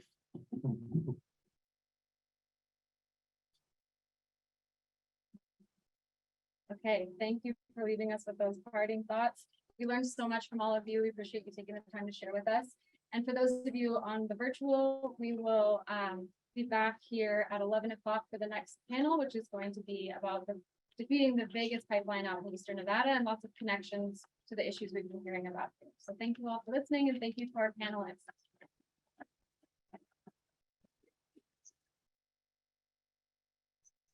Well, thank you all so much for being here, and I want to thank Terry and Kendall and Rosanna and Sophia and others for having us here. It's great to be in Paihunadu, and it's just great to have people coming together to talk about this subject matter. And this is something that I've dreamed of for a long time to bring all sides of the Great Basin and all corners of the Great Basin together, and I think we're here doing that today. And so for those of you that had traveled here, thank you. And for my board members and dear friends who are joining us virtually, I want to thank you so much for participating. And you all have some amazing histories and stories to share with us. So without further ado, I'm just going to give a brief little intro, and then we're going to get into some questions. These are folks here who have a lot of knowledge. I will just for the sake of efficacy, I will just briefly introduce them. At the top, we have Tom Baker, who runs Baker Ranches in Baker, Nevada. Tom, thank you for being here. He is on the Great Basin Water Network board. I'm the executive director of the Water Network. Next up there, we have Rose Strickland, who's also on the GBWN board. Thank you for being here, Rose. Next, we have Delane and Rick Spilsbury coming in from Duck Creek Basin. Thank you too for being here. They're also on the board. Next, we have Bob Fulkerson coming in from Reno, longtime friend of GBWN, fierce activist. And last but certainly not least, we have Chairman Rupert Steele from the Confederated Tribes of the Goshute Reservation. Chairman, thank you for being here as always. These are people who show up everywhere. They show up big in my life every single day. Y'all know I'm grateful for you all. And so let's get into it. In the effort to stop the Las Vegas pipeline and water grab, activists had a simple message: remember the Owens Valley. From 1989 to 2020, a host of diverse interests in rural Nevada and Utah came together in hopes of preventing another calamitous water exportation scheme in the Great Basin from an ever tenuous source, an interconnected carbonate aquifer system. After 7 successful bouts of legal battles in a variety of state and federal arenas, Strange Bedfellows Coalition proved victorious. In the back of project opponents' minds throughout the whole 30-plus-year fight were communities in and around places like Bishop, Big Pine, and Lone Pine. The thought of being a water colony was more than a nightmare. It was already a reality for their peers living in the Owens Valley. The similarities, consequences, and effects of both projects have many parallels. Today, we will hear from folks who have lived through the genesis and denouement of the Las Vegas water grab, all of whom knew one thing and still know that thing. The fight may be over, but it won't be the last battle in the water wars. And we were talking about a project to export 58 billion gallons of largely groundwater annually. And so I'm going to start off with asking Chairman Steele a question or two. And Chairman, when can you recall first learning about the SNWA's effort, and what did you think when you heard about the scope, size, and quantities of water associated with that effort? I heard about this when I was probably about 10 years old, and I used to listen to my elders a lot, and my uncles, my grandfather, my parents, and other fellow elders talk about this water, and I learned as much as I can from them, and I didn't get fully involved in it till 1989, 1990, when I came back to the rest. The fight was still going on at that time, but the Bureau of Indian Affairs had filed all the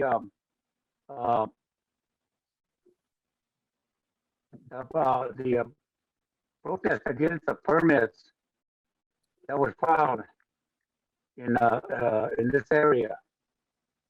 So we depend on the BIA to protect us, because they have the fiduciary responsibility. And when I got involved in it, it was kind of something that people didn't understand. At that time, I seen that at a young age, like people didn't really know much about water, the hydrological cycle, and but this morning double ecological knowledge that was handed down from my elders to me as to how important water was. And once I heard about the scope and the size of and the how much water they were going to take, that was alarming. First of all, after listening to all my elders, they said we don't get the precipitation as much as we did back in the 50s, 60s. And they told me stories about it. And I witnessed some of those things after I grew up. And with the amount of water that they was going to pump out, and we don't have any rivers or lakes or any kind of source that brings in water from outside to this valley. And the only thing it depends on is on rainfall and snowfall. But since we weren't getting it, that was a huge concern about the project. And so I jumped on the bandwagon and ran for council and got elected in, and I gave as much information to my fellow members so they could understand the importance and the sacredness of water. Thank you, Chairman. Next, I'm going to go to Delane and Rick, and I'm going to ask Delane and Rick a question or two as it relates to a sacred site known as Basawabi that would have been impacted by the project. And Delane and Rick, you both have shared heart-wrenching about your family in places like Spring Valley, one of the central valleys to the Vegas pipeline exploitation project. Your heritage and history has attracted attention from across the country in regards to protecting water-dependent sacred landscapes like Basawabi. If you had to teach folks from Vegas one thing about Native communities' relationships with water, what would it be? People use a lot more water than they drink, and they don't have to. I've been out camping and living on, a gallon of water a day, and it was wonderful. You don't have, not using that much water is not going to make you that miserable. It could actually be enjoyable. How about the shower? Well, you don't always have to shower. You can always just wipe off with a wet cloth. Well, Basawabi is in Spring Valley, and which is pretty much a center of life for the Great Basin Shoshone, they now call us.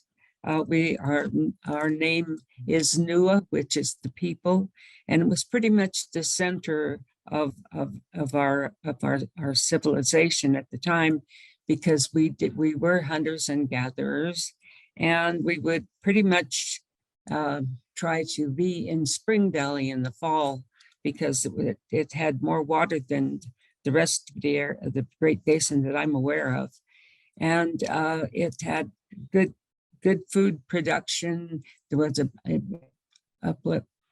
great amount of food, plants, animals, whatever, fish, medicines that were available in the fall. And so I always used to congregate in that area.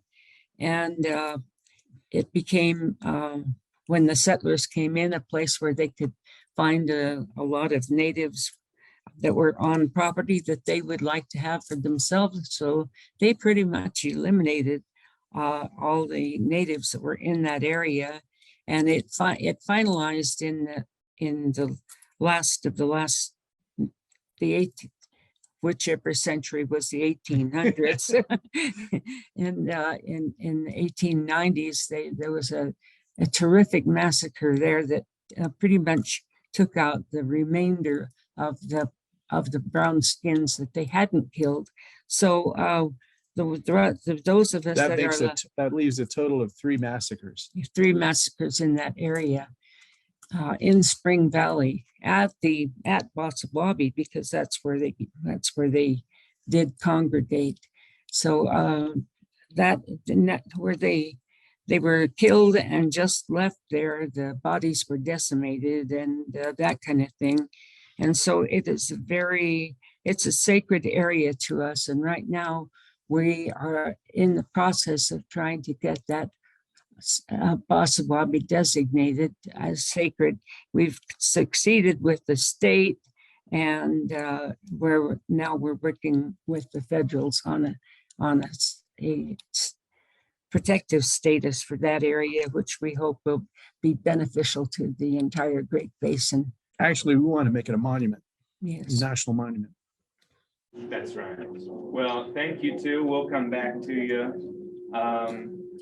There's one more thing. We have a picture of when you asked about the scope of what this was like. Well, we were visiting Lake Abiquiu in New Mexico, and they said that the capacity of it was 150,000 acre feet. Well, that's how much water the Sinwaa was planning on taking from a place where they had no lakes. Now here, let me show you the picture of this lake. Yeah.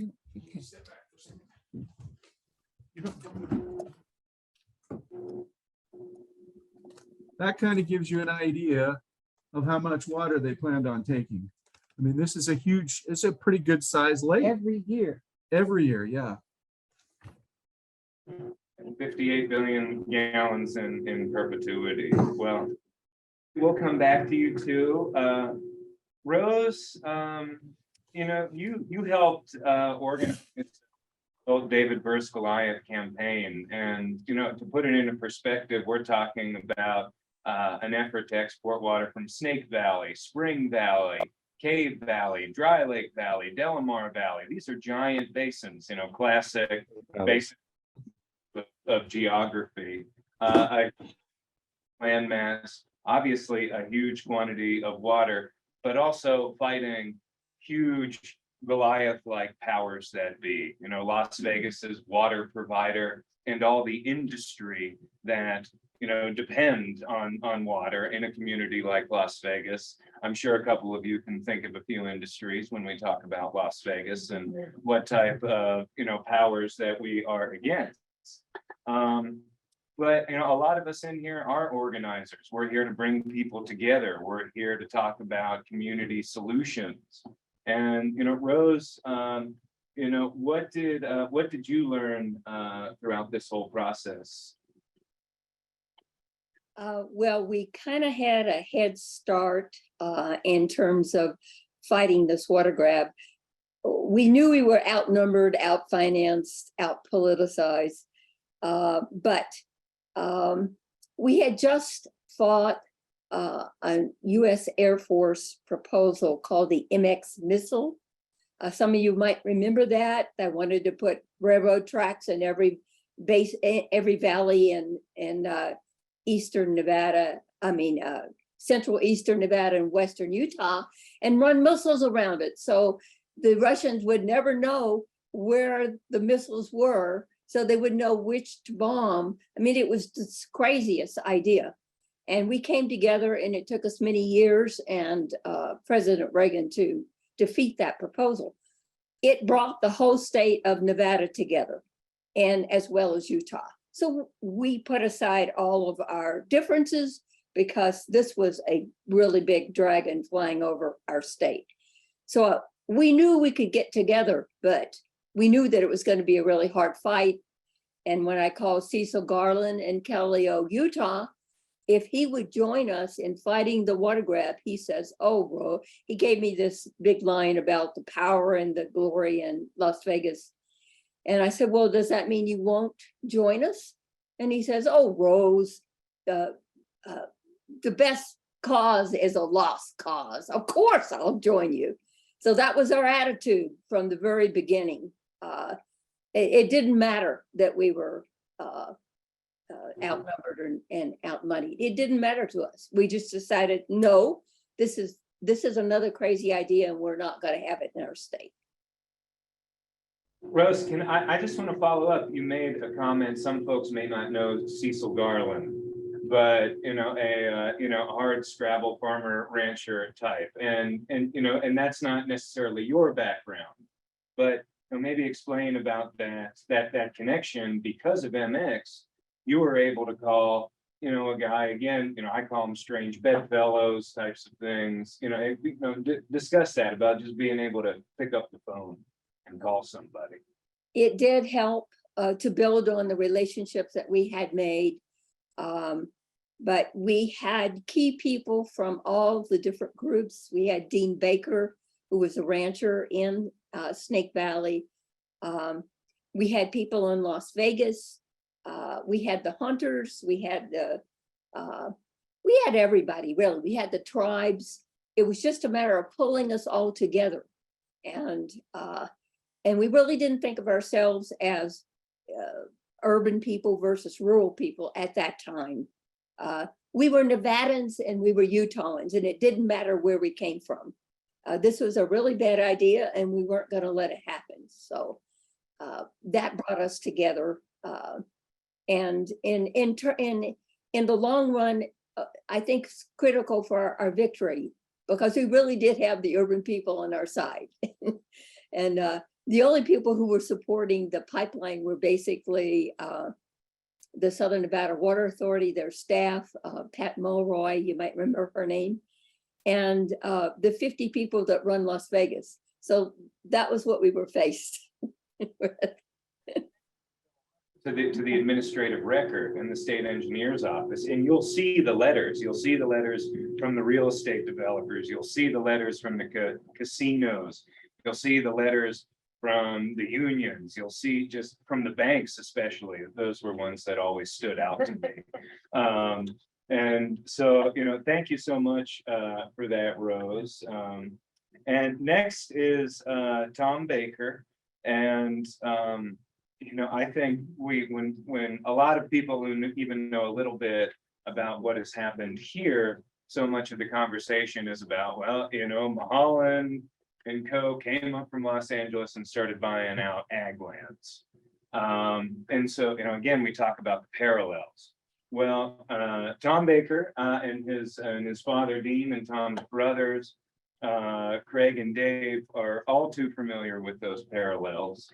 And you know, I think, Tom, just to start out with the question, you know, I mean, what were your dinner table conversations when the SNWA started knocking on your door, talking about, you know, getting into deals? And you know, you also had figures like Harry Reid sniffing around, and there was some history there. But you know, tell me what the kind of the ascent of this was like, you know, in your household and on your operation. Okay, at that time, Dad was the one that was dealing with people and the most involved. We didn't ever really talk to him about it. They put him on the panel. I forget what it was called, but it was to a big group of people to demonstrate how dire the water situation was in Las Vegas and come up with solutions that would work. And they, you know, they had their solution that they wanted. The whole thing was designed to point toward the pipeline. And they sat Dad down next to one of their main lobbyists or promoters, and he worked on Dad for quite a few years, and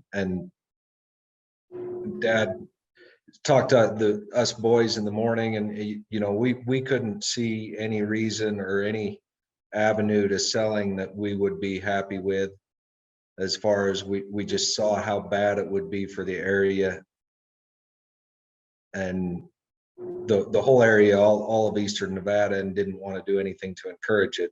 But they worked on Dad without really talking about purchasing for quite a while, and in the end really couldn't understand why he wasn't interested in even starting a conversation. And he had spent 2 years showing this lobbyist why it was a bad deal and what we were protecting here, the whole group in Snake Valley. And the whole time that the lobby, his mindset was so geared toward money that he thought, Dad thought he was explaining to him why the project wouldn't work, why it would be too bad to go forward with it. And the guy thought Dad was just being a tough negotiator and trying to get more money out of him, when that wasn't even part of the conversation. And it's kind of humorous to think of the two spending so much time working with each other, and they were just totally on different books. It might be helpful audience to explain a little bit. So while they were working you in your family, they were also going into other valleys, and they were successful at buying up agricultural operations, of which they still own today.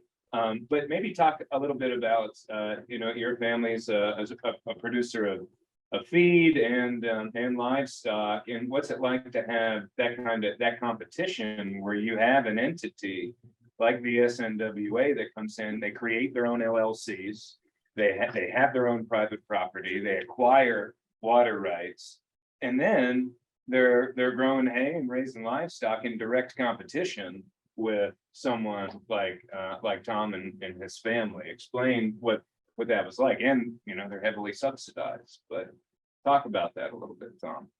So I guess there are two parts. That in this valley, we were really lucky in that my brothers and I got out of college in the early 90s, and we were able to, several ranches and farms came for sale before the Southern Nevada Water Authority got really active trying to buy farms.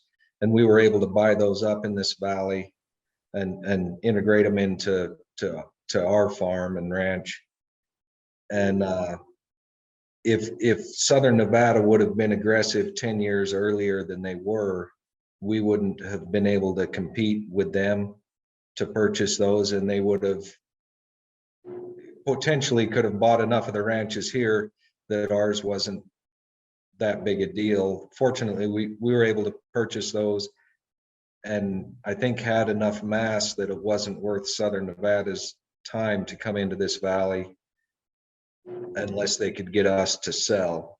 And so the timing for us was really good. 10 years later, and we wouldn't have had what it took to compete with Southern Nevada on the farms and ranches here in Snake Valley. And then once they did buy those ranches and were competing, we had feeder hay sales, or, you know, ranchers that we would sell hay to in the county, that Southern Nevada was able to sell the hay cheaper than we could. And we lost those sales, and they weren't a big deal, but it was something that we just had to change our operation. But at the time, we were competing against somebody that, you know, a public entity, and we'd found other markets, and so, you know, that was a short-term setback and not a big deal in the big picture. Tom, real quick, and then I'm gonna go to another question, Bob, but tell me what happens when you have to fix a truck, or when you have to fix a trailer or a baler, versus what happens, you know, when, you know, who's paying for it when the SNWA's operations have to do that? Explain to the people. Well, I know when we have to fix it, we have to come up with the money, and we have to earn enough money from our producing livestock or hay to pay for it.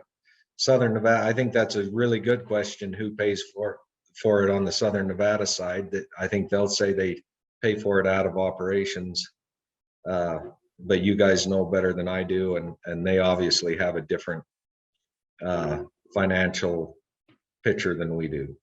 And a lot more consumers, or a bunch of consumers, helping support their ranching operations. I won't get into the weeds on their budget items, but, you know, it's ratepayers and taxpayers and the people of Las Vegas who pay to fix that truck for their livestock operation.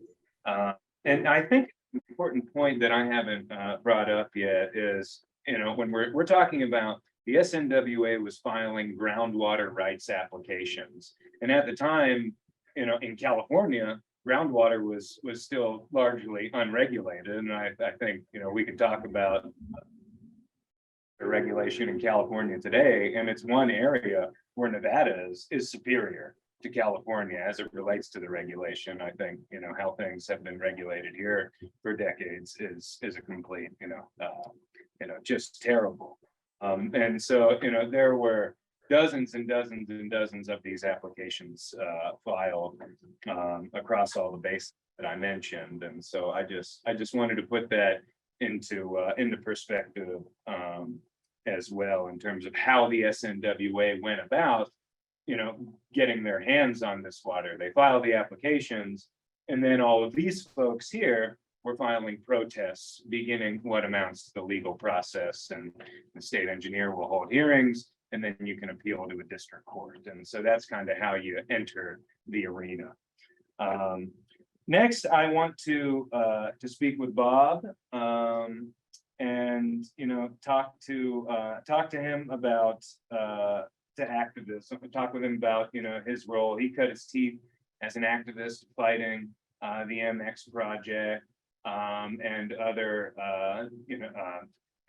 efforts at the test site to end testing there, working with folks like Rebecca Solnit, and my board president, Abby Johnson, hired Bob when he was a young man, you know, his first job for Citizen Alert. But Bob, you know, expand a little bit more on kind of this military water nexus as Rose did. You know, and kind of how you like to frame it for people, and, you know, what it really means to get people together to fight a problem, also to keep them together, to keep moving on, and to stay together. Sure. Thanks, everybody. I appreciate that. You know, I was a Johnny come late with the MX battle. In 1980, I voted for Ronald Reagan, and it was the MX that kind of turned me around, because my grandfather had a ranch in Pine Valley that was going to be impacted by that. And I looked at that issue and realized what a can of worms that was going to be. And I slowly changed my views and volunteered for the group that was fighting the MX. And then when I was 23, they hired me to run it. Abby Johnson did. And the thing that Abby taught me, and also Joanne Garrett, I put her picture up back behind us, so because she's kind of like, she and Dean Baker, Cecil Garland are kind of like the grandparents of this whole battle. But what they said, and I can't remember which one said it, was leave your guns at the door. You know, when you come to these meetings at the, that means don't bring in outside issues. And so, one of me as a kind of a lefty activist, it's, it can't be about hunting heretics or making new converts at those meetings. And it's you have to meet people where they're at, not where I'm at. And it really made me kind of want to examine my own prejudices that I had against Las Vegas, against rural people, against Mormons, against Republicans, against Native people, against anybody that didn't think the same way I did or have my own point of view. And so that just allowed for people building better trust in these meetings, and an idea that not so much what I wanted to happen, in this coalition, or what so and so wanted to happen in this coalition, but what wants to emerge here, and where is this leading to, and that, where is the collective wisdom of this group bringing us, and to trust in that wisdom. And that's all predicated though on building, relationships that in this Zoom era is so hard to do. It can only be done face to face, shoulder to shoulder, out there, with people, on, getting that water tour from Dean, or being out there with, Delane and Rick, and really on that land and understanding it and understanding people's connection to it, so that you're ready to do all you can to help fight for it. So, just it's about relationships and about trust, and about, again, kind of examining my own preconceived notions about the way I view the world. And Bob went on to run the Progressive Leadership Alliance here, and we have some folks from Plan in the audience today, and we're grateful that and Bob is, pretending to be retired these days, but still doing a lot of great work with a number of other groups. But there was a report in 2006 that this is really important. It focused on sprawl and just kind of the cost of Las Vegas of a project like this. And when we talk about water importation to a big city, in my opinion, we're talking about, sprawling more, and growing and growing and growing. That means new roads, new sewer systems, new power lines. And then you have to wonder, like, well, who's going to pay for this in the long run? Well, ratepayers and taxpayers. And then you have to wonder, like, well, what else could we be spending that money on right now? And so, Bob, I think, can you just provide a lens through which to talk about the issues of sprawl in Las Vegas, and how we used that in the past to fight against this project, and we're still doing it today. There are still efforts to grow, despite what we all see at Lake Mead. Yeah, no, I remember that report about Las Vegas, and about the growth, and about the water, and talking about, there's another, Corbin Harney, the Western Shoshone spiritual leader, would talk about how, one day the water won't be there. And, with Las Vegas growing so fast, also being like the second fastest warming city in the country. And the reason it is warming so fast is because it is sprawling. It's paving over natural areas, and it's heating up that city faster than any other city in the country, except Reno, which is doing the same thing. And we're the first warming city. And it's, the culture of Las Vegas, and frankly Nevada, which is built on gambling, kind of built on this idea that the mines will, produce next year if we can just hold on, or the rains are going to come next year, just hold on. And so let's just go ahead and party right now, because next spring or next year it might be different. And to hell with the future. That's the kind of the sprawling consequence of that attitude. And I think that the people who are involved in this water coalition, you know, the water protectors, they're the ones that need to shake people out of that attitude. And I think what Rose said, the 50 people who run Las Vegas, you know, their culture depends on that, because it's all dependent on getting short-term gain for consequences that they will not have to face in their McMansions, in their, you know, bulletproof Humvees, if they're lucky. So anyway, that's kind of a sprawling answer to the question of sprawl, but thank you. You know, is one of my favorite topics. Is on, is He just needs to still turn on the his video Oh, okay. and then he'll show up for us. Yeah, and there was a message in the chat saying he was having internet connection. Okay. He's having Well, I may just go back to Delane and Rick really quickly. You know, Delane, Rick, whoever wants to answer this, I think an important outcome of the Las Vegas water grab. You know, we had 7 consecutive legal victories in a variety of arenas to defeat the project.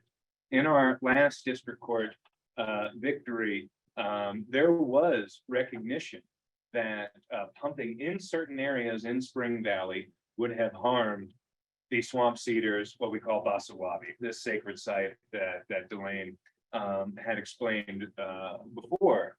And, you know, something that I can't help but ask is, you know, how did this, in a great irony, how did this project, you know, help raise the awareness about, you know, the sacred sites of Indigenous peoples, about spirituality of Indigenous peoples, and just Western Shoshone culture in general? Do you think there have been some net positives that have come about because of it, and a wild irony? Make sure that I'm muted. Oh, you're muted. Sorry about that. My engine engineer was a little insufficient at that moment. Excuse me. I think we've done quite a bit, because I don't think I think very few people were aware of our existence when this water grab started. And I think with all the work that Rupert and his people have been doing, and other people are parallel to what we're all trying to attempt, that there is knowledge out there now. And when we do try to expand, we get a response. And I think that's very important. And Rick, that's better. maybe about the national movement effort, just to give folks some insight on what you all are working on with the chairman and GBWN to some extent, and other NGOs, but you know, the tribes are leading this thing, and you're certainly an integral part of that. You know, please just give folks a background for, you know, folks who may not know much about it. Okay, well then, can you clarify your question a little bit? Overview of the effort to designate the national monument. Oh, okay. It's been designated a traditional cultural property. And so we're already on the highway to bringing it to the forefront, which is really important to us, because, well, at one time that was one of the more popular places for the Nua people to be, because there was water there. And what essentially it would be considered to be nowadays called ethnic cleansing, forced pretty much everybody, every Indian in that valley out of there, and no Indians live there now. All that's left are the remains of the Indians who were killed, and the trees are growing out of that soil. So that's really all that's alive, that's left of our people in Spring Valley. So it's really important to us that we remember this. And up until the water grab, we just talked about it amongst ourselves. We actually kept it a secret. Yeah. And so we fought the water grab for that reason, and we didn't really talk much about it then either, because there were so many other things that were being that were at risk. And as time went by, it became obvious that we really needed to get this message out, because it's important not just for our the newer people, but it's important for everybody, because we don't want this ever repeated again. So the place has been shown a lot of respect and a lot of protection, and we want to expand upon that. And we did get recognized by the state at the legislature this year, and we're making forward steps, little steps, but they're happening. We are. Well, Delane is being modest. In the 2021 legislative session, 2 bills were passed. I mean, we're talking about the Nevada legislature here.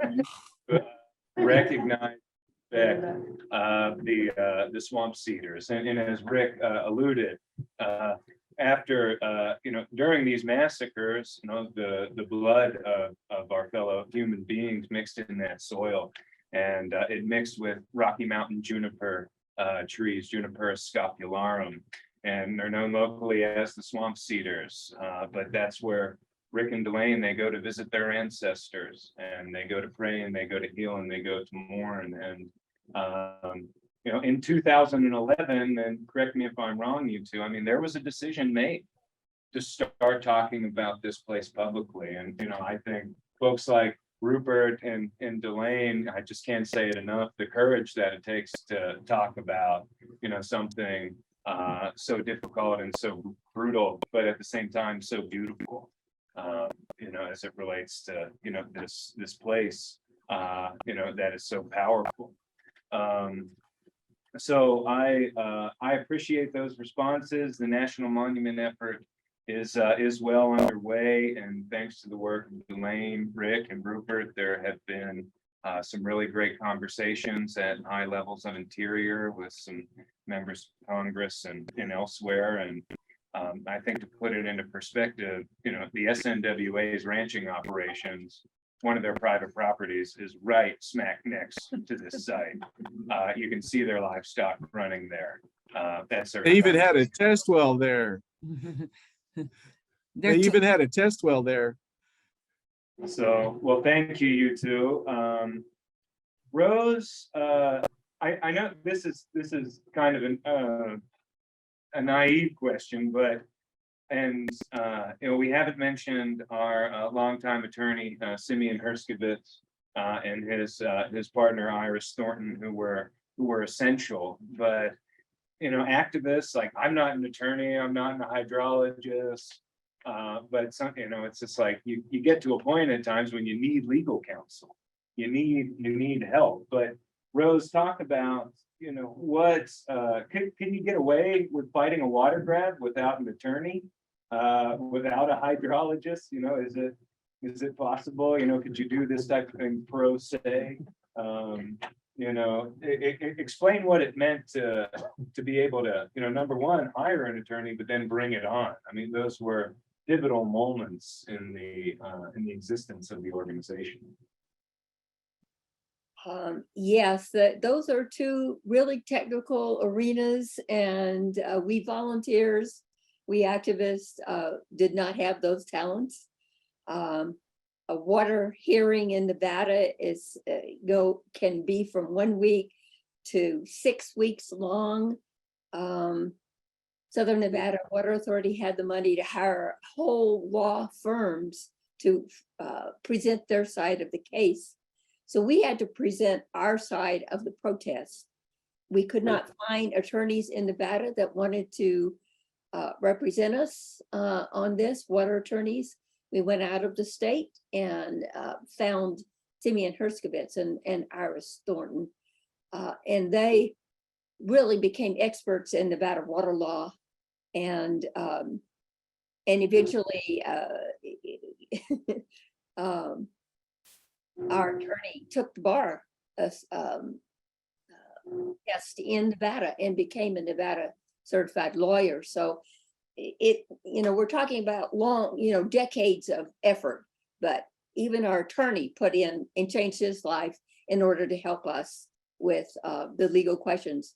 The Nevada water law is very strong about senior water rights, protecting senior water rights, and putting water to beneficial use. And our attorneys were able to use those arguments. We were defeated 7 times before the Nevada state engineers in our protest hearings. Each time we filed a lawsuit against that ruling, and each time eventually we won those lawsuits. So I would say it was absolutely critical for us, for our victory. And when I say lawyers, I'm also including our hydrologists, because we had to have our experts too that could make water hydrological models and critique Sunwise. Sunwise argument was that they were only applying for unused water rights. And interestingly enough, you don't have to pay any money for unused water rights, unlike having to buy water from people who, like ranchers, who are putting the water to beneficial use.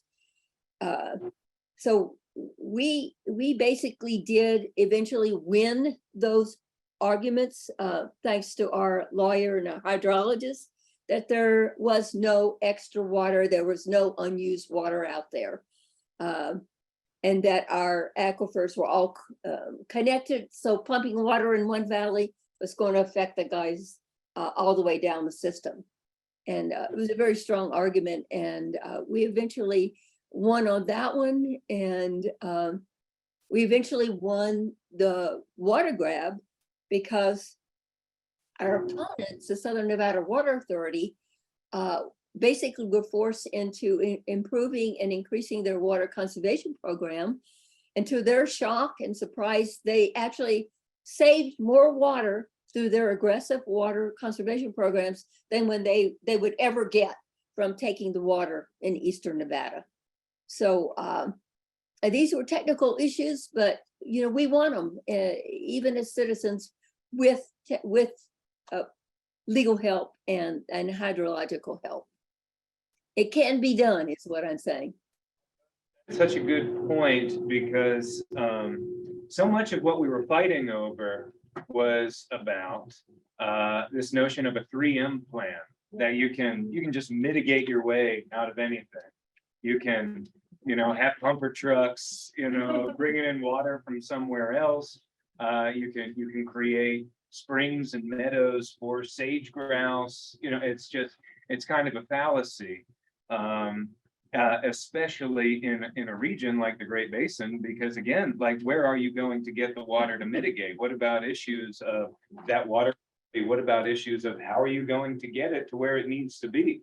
And so one of the main tenets of our victory in federal court, we had a victory over in a NEPA lawsuit. But this is really interesting. Under Clean Water Act provisions and under FLPMA provisions, a federal judge found that you can't mitigate your way out of this because the impacts were going to be so large. So on our NEPA victory, they told the SNWA, NEPA victories are difficult to win, but they said, you got to go back to the drawing board because what you would put forth is just not sufficient enough to mitigate tens of thousands of acres of lands that would be without water. I think this is actually a good segue to a question I have for Tom, because again, and you're going to see it across the Great Basin. We see it in Utah. We still see it in Nevada. And I'm sure it's prevalent in California, where you get big entities coming in a room and saying, well, please just give us this water, and if problems show up, we'll mitigate. And so, when I'm out visiting with Tom and Delane and Rick and in the Nevada-Utah borderlands, and I drive along Highway 50 and Highway 6, and I see an SNWA truck driving around, I see their sheep, I see their ranches, I often think to myself, why are they hanging on to them? When I had a meeting with John Ensminger in the weeks before The last district court victory came out, we were just talking about what if. And he said, we're not giving up the ranches. And Tom, I asked you if you had to take some educated guesses about why the SNWA is keeping their livestock and alfalfa operations in eastern Nevada. You know, why would you think that? You know, maybe they love wool, maybe they love beef. I don't know. Well, it's a really good question, and I don't know the answer. I have a tough time until they sell the ranches. I have a tough time thinking that they've entirely given up on the project. Maybe they're keeping them, like you say, to try to mitigate some project they do somewhere else. But in Nevada, in the Great Basin, in my opinion, it's impossible to mitigate for taking all the water out of the system, or even a significant part of the water out of the system and transporting it a long ways away. There just isn't it changes the resource so much that there isn't much you can do. And yeah, keeping the ranches doesn't make sense. You can't believe that they aren't costing the Las Vegas ratepayers a significant amount of money to keep them operating. So yeah, I don't know. Yeah, and I can appreciate that question because I don't know either, and it just leaves you to wonder. And because of their acquisition of the ranches, they still own considerable groundwater rights that, you know, it's foreseeable for me if things get bad enough down there, like they just say, well, we'll put these in a pipeline and we'll do, you know, a different type of NEPA, different project. And we just don't know. It's all speculation. But I have a question for Bob here. And, you know, there's not a lot of surface water. Like when I come here and I go into the canyons up in the Eastern Sierra, it's just like, whoa, you know, this is, you know, heavenly, to some extent. You know, our surface waters out in the eastern side of the Great Basin are, you know, much smaller, by comparison.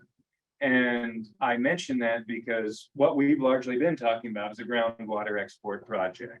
And what we learned in the early days of the MX, because they wanted to do this whole underground missile transportation system, the USGS, the military, and others went in and did some pretty serious exploration of the groundwater systems out there. And what we have learned over time is that, you know, they're all connected.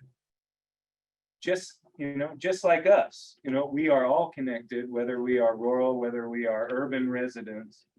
And Bob, I think, you know, I use that as a metaphor to just, again, talk about the connection between us all. You know, our groundwater systems are connected. And even if you had big surface water systems, they'd be, you know, helping to prop up the groundwater systems and so on and so forth. But when we do talk a lot about the rural, urban, you know, divide, but I think what we always learned time and time again was that we are connected by this, and we have more in common than not. And, you know, can you talk about that a little bit and what you learned throughout this? Well, you know, I think for me, it boils down to be kind, you know, be kind to people. That doesn't mean we have to be nice, though, you know, and especially to people who are trying to snooker us, who are trying to say, oh, you know, we don't know why we're holding on to those ranches. We know, you know, we can't trust them. You know, I mean, Cecil Garland said they'd try to sell you I always get this wrong. So the hard-boiled egg for the chicken ranch, or they try to give you a chicken ranch for a hard-boiled egg. And that's what they're about, you know. And yeah, and I am connected to them, but let's make no mistake, they have an agenda. All right. And so my connections to them are not as strong as they are to the people on this panel, or to the people, you know, my comrades. And they're going to try to get us to make nice, to play nice, and to say, oh, be polite, you know. But they'll be back. You know, there's no permanent victories at all in this, in any environmental fight. There's only momentary stays against execution, as they say. And so we should be under no illusions that they are our friends or that they are honest, because all the evidence shows that to be true in my view. Anyway, I just think that, you know, they will only do the right thing if they are forced to. Not out of the goodness of their heart are they conserving all that water down there. All right. You know, they did not end man-made lakes. They did not jack up the price to the Sultan of Brunei, who was paying the same amount of water as somebody in an apartment was, out of the goodness of their hearts. They did it because a coalition of people came together and said, you better damn well do it, or we're going to vote you out of office. And anyway, the connections to me are about being really honest about who our enemies are, who our friends are, and again, trying to be kind to each other, but being under no illusions that these folks want to, you know, want to continue with the waste landing of our state. Well, thank you, Bob. Their money. Yeah. We have about 25 minutes left. I did want to open it up to Q&As.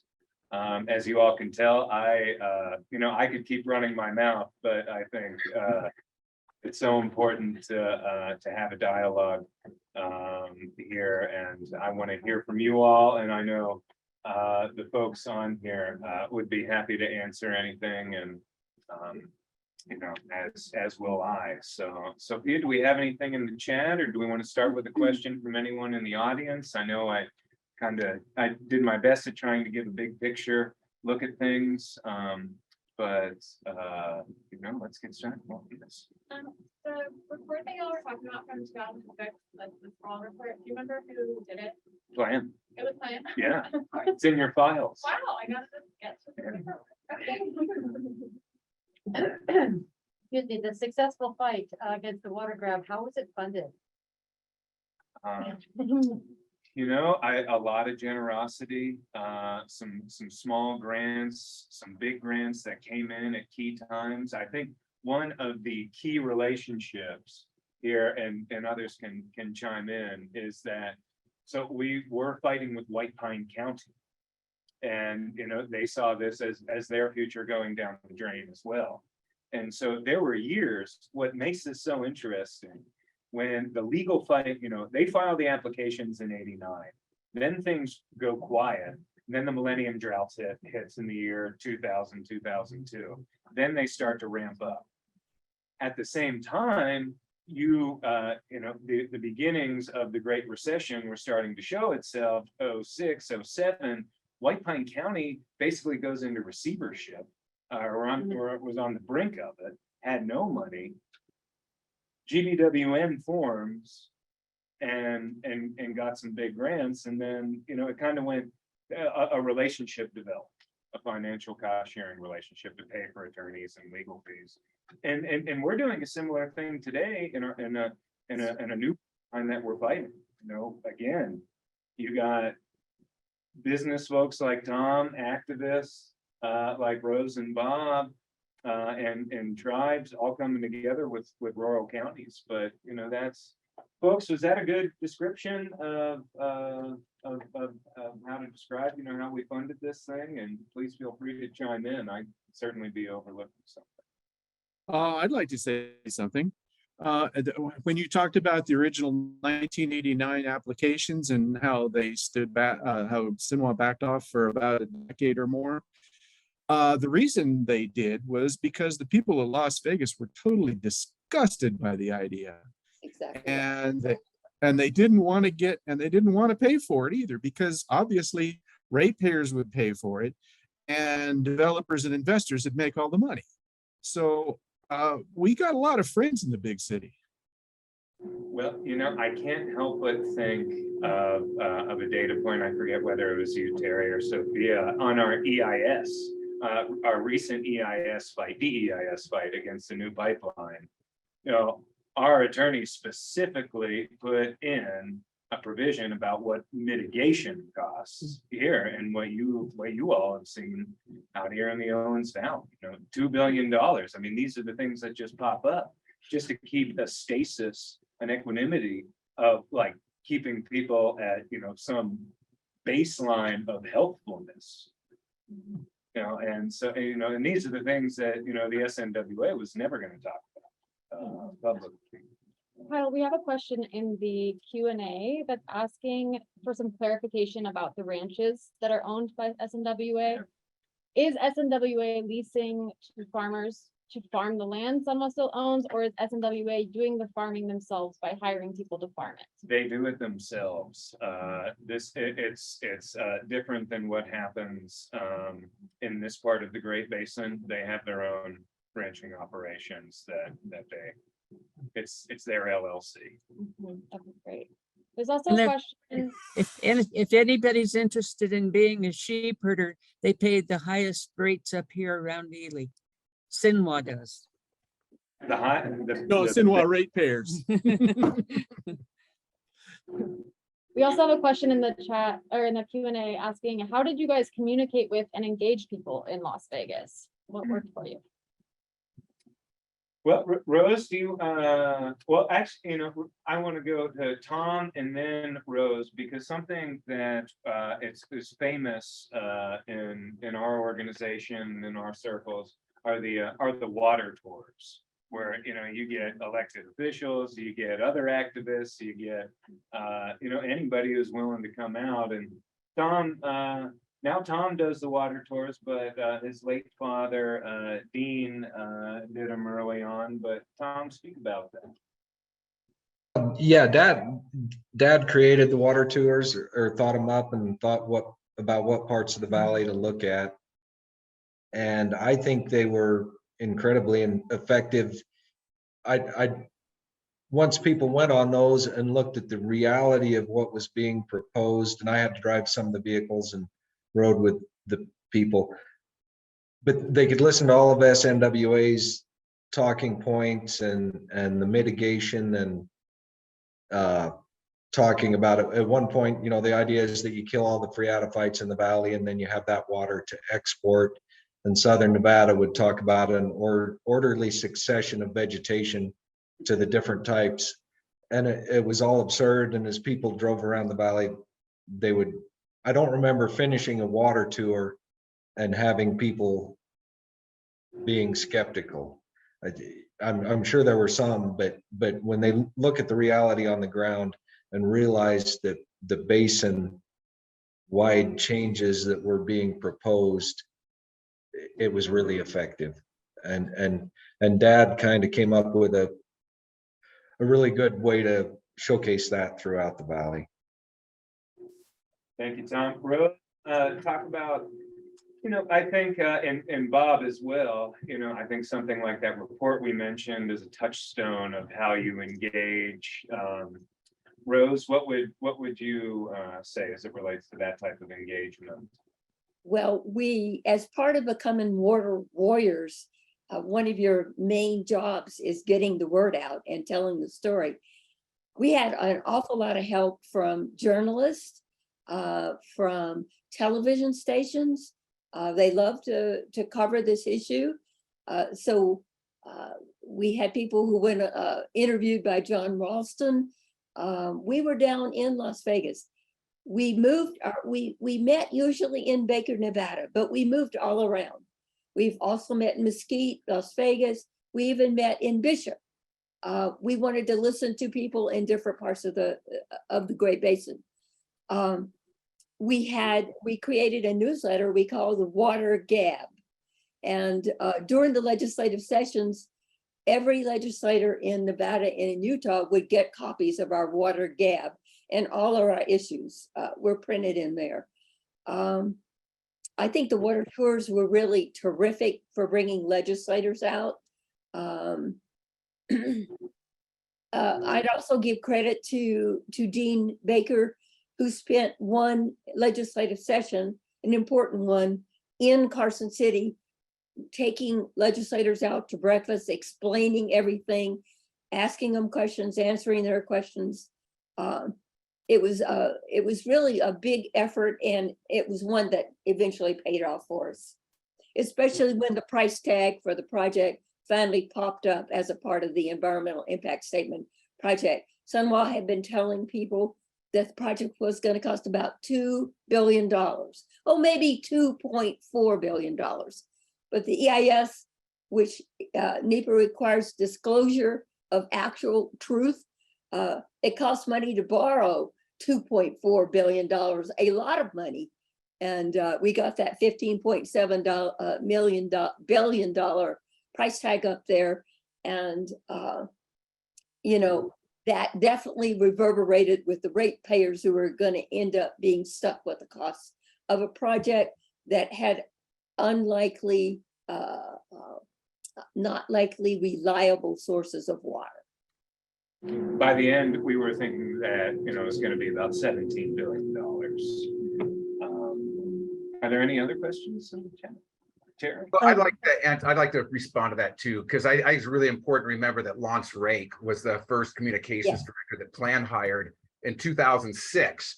And he came out of the Las Vegas Sun, and he was in the editorial board meetings with Pat Mulroy when Pat Mulroy said that the question was, what happens if the state engineer does not rule in your favor? Pat Mulroy said, we can always change who the state engineer is. And she denied that. The editor of the Sun denied it, but Lance Rake stood by it. And so Plan hired him and came out of the Sun, and he was the communications director. And I think his work on that communications was essential. And then also there are on the ground organizers in Las Vegas that Plan had who did the things like the scut work of knocking on doors, of getting the people, legislators on that bus to go out on those water tours. We knew we couldn't bring everybody in Las Vegas to Spring Valley, but it was really important to make sure people in Las Vegas knew what Spring Valley was. And also, I loved it how, you know, a lot of people go out and hunted on Dean's ranch, and Dean made sure that they were going to be, you know, from Las Vegas. Dean made sure they were going to get an earful about that water grab, you know, and all that stuff really, really mattered. And one quick story before the next question, the 2019 legislative session, I think fighting these things is a lot of spectacle. You know, we have to create spectacle, and there's like a lot of postmodern thought on that as well, but it's like, you know, well, as we had this symbol of a giant bucket, and you know, this project is no drop in the bucket. And the thing, you know, Dean made it, and it's, you know, 10, 15 feet high, and they put it like right by the entrance to Great Basin National Park. 2019 legislative session, we're getting down to the wire. Terrible bill, would have been terrible for legal efforts going forward. And another one of my board members, Patrick Donnelly, and I were like, well, we need to put that damn thing on the steps of the legislature, and we need this bill.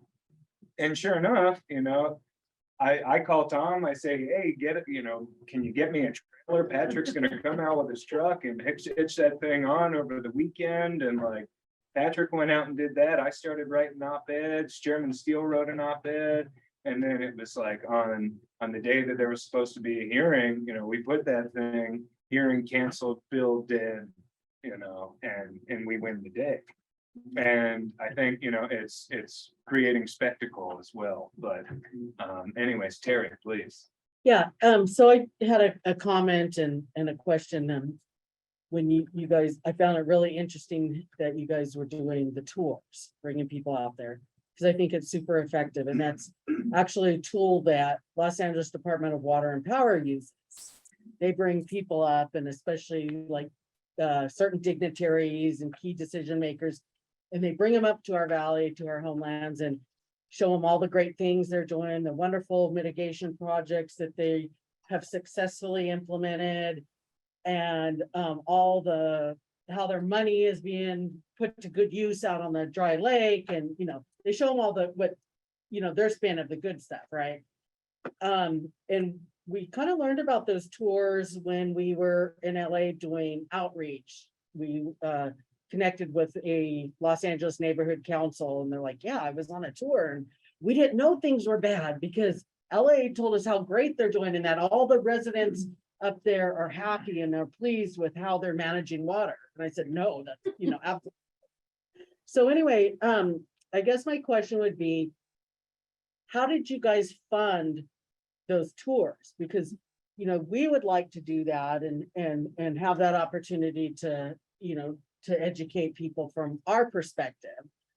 But we don't have the money to do that. Well, and, you know, I know we've been talking about this a little bit just this week, but I think, you know, our friends at Patagonia were always committed to that and some other grand tours. And, you know, I can't say enough how supportive they have been and they truly live up to, you know, their slogans. And, you know, and that's something that we'll talk more about this week, Terry, to make that happen, because, you know, it's easy for people to just get one side of the narrative, especially when that one side is so powerful. And so I think that's where like the tour and the media game, you know, can play a really big role. And a key part of the funding too was the Ponterea Foundation. I mean, none of this stuff, we got our first big grants from Ponterea, and that is money from Costco. So I became a huge Costco shopper after that. And you know, they were essential to this early on. And you know, we wouldn't have been able to hire Lawrence without that. If you can find out, if you can find out when they do their tours, you could go protest them. We've been trying to do that. We have some people that have been tipping us off and so trying to show up when we know they're going to be at a certain location at a certain time. I have Kyle, this is Rose. Am I on? Yeah. Yes. Okay, I want to say that some of the presentations this morning were just mind-blowing. The mitigation agreements that were required have never been implemented, and the ones that have, those pictures of the desertification of Owens Valley are very, very powerful.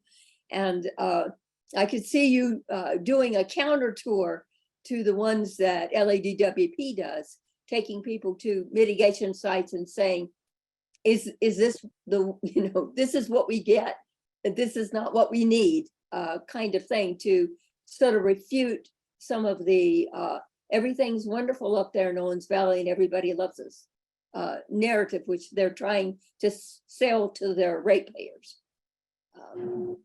Thank you, Rose. Olivia, I know you have a question. Yeah, I think, as I've been getting into the advocacy sphere, I've been trying to figure out how to be more proactive about things rather than reactive. So I don't know if you guys have any big takeaways from your win here about like squashing these things from the get-go rather than having to react as things progress. Can you kind of repeat that question? I'm not sure if it could be heard. Yeah, Olivia asked a question about how do you be more proactive rather than reactive as it relates to just doing regular advocacy. In some cases, like it's, for our generation, it's hard, you can't go back and fight LA and, 1912. And it is about being at the right place at the right time. And so I think what, activists don't always get a lot of credit is like, they're the ones digging through regulatory files. They're the ones checking agendas, because sometimes the answers and the problems, they are right in front of our face. Right. But it's how confident are we in monitoring where those problems will occur? Or even just looking at, if you care about springs, for example, it's just like, well, check them. If there's monitoring wells around, check the data. But that's a very cavalier response in that regard. But I think it's just being vigilant. Like, you can, if you're keeping an eye on things, you can be in the lead. Yeah.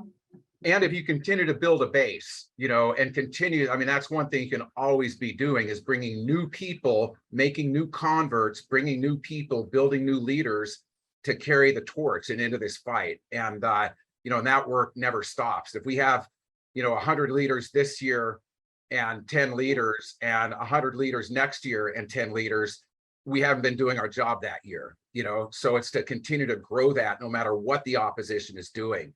Is building the base and building leaders. Well Well, and you know, I have to say this because it is a story that warms my heart, but when was it? In 2015, I was a reporter for the Las Vegas Sun at the time, and I went up and I sat down with Tom at a little coffee shop in town, and he told me the whole story. And it so impacted, you know, my life that even after, you know, a stint working elsewhere, you know, here I am today, and Tom's, you know, my boss. You know, but I think, you know, when you sit down and you speak with people, it's just compelling narratives can compel people to make certain choices in life. And so I like to think I'm proof of that. And this, I think you. Oh, Yeah, if I can go, we mainly what you say at this point, and before this is done, we've talked about all the people that came together and different groups, but to me, the heart of the network and the people that were always there were like Rose and Susan and Abby. You can have all these great people with great ideas and things, but if you don't have somebody that brings it together and keeps it organized, and those guys did it. I mean, they were calling Dad and Cecil and saying, this is where you need to be, this is where we need your help. And without that base of the organization, we wouldn't have been nearly as effective. Tom, you're right. There are people on this Zoom and who are not here, and he mentioned Abby and Susan, you know, who sacrificed a lot. You know, these were people, some of whom were parents, taking care of children, you know, working full-time jobs, getting at home, getting at home at 8 o'clock at night, and then like, well, I got to fight the water grab now. It's a lot of that. There's a lot of sacrifice. You don't get out of this without sacrifice. And Terry, I'm sure you can speak to what sacrifice is every single day. So, you know, it does all start with sacrifice. There was there a question? There's a question here, and then we have. Yeah, so Kyle, why couldn't the state engineer just say no water rights? Don't they have the ultimate power to do everything, anything with groundwater? It's a great question. And, you know, I think a lot of our legal victory hinged on a public interest provision. When you look at these applications fell under a certain section in Nevada law, NRS 533-370, specifically 533-370 section 2 asks a couple of questions that said, is there water available? Will it harm existing rights? Will it harm domestic well owners? And is it in the public interest? And I, in our last district court victory, you can see that Judge Estes was leaning towards this question of, you know, this is not going to be in the public interest in the long run. And so, you know, and then so you could look at it through that lens. What is the public interest? Well, the public interest isn't defined in statute. So then you're leaving it up to interpretation. Unfortunately, we had diamond in the rough attorneys who were able to make very compelling cases. But then you can ask questions about, well, what does it mean for water to be available? And as Tom alluded to earlier, well, the whole plan was to kill off all pre-atophytic vegetation communities. And so then we're talking about this very nebulous realm in the scientific world about like, well, what does it mean to kill off all your vegetation? How much evapotranspiration are you going to be able to save that you can put in the pipe rather than having a plant consume it? And again, that's a tenuous ball game there, but the SNWA, and then they went further and said, well, we believe that we can kill off all this vegetation, get that water, put it in a pipe, but just because we're extra nice and extra careful, we'll come up with a bunch of monitoring, management, and mitigation plans, and we pinky swear that you know, if there's ever a problem. And then the thing is that, and here's where, when we talk about our exhaustive legislative battles, it was, our opponents were always trying to define, you know, when you can use a 3M plan in law, because then it would have undercut us, because all we have now are a couple Supreme Court precedents in Nevada that touch on 3M, don't spell it out. And they wanted to define it in a way that would behoove their interests. There's one final question that maybe could be a good ending question, which was in the chat. Someone asked, beyond donating money to the organizations that are working on these issues, what can individuals do to support this kind of work? I have a good answer in mind, but I'll let Bob, why don't you kick it off and we can go around and, how can you support these efforts?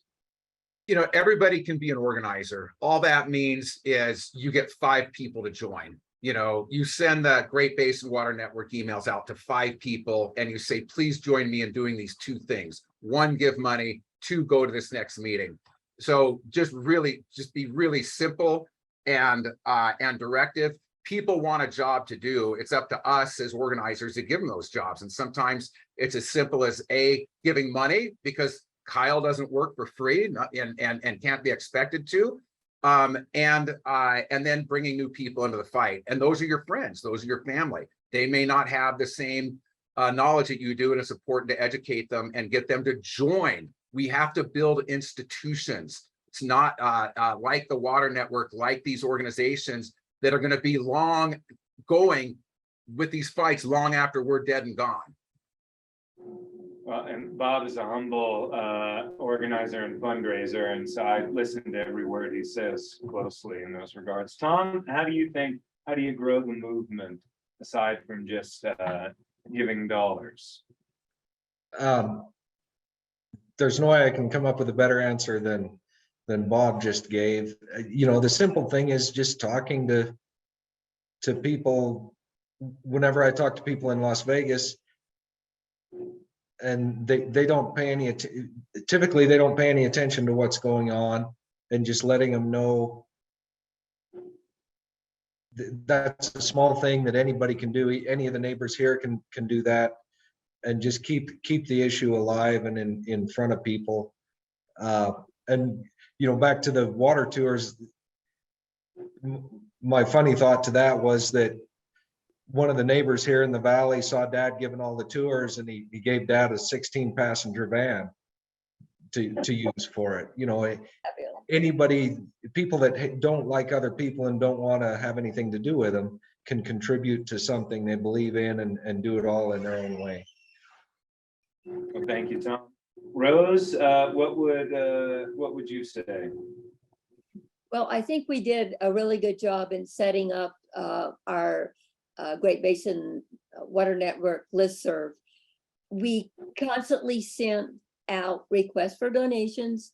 We every time a crisis occurred, we sent out alerts to everyone.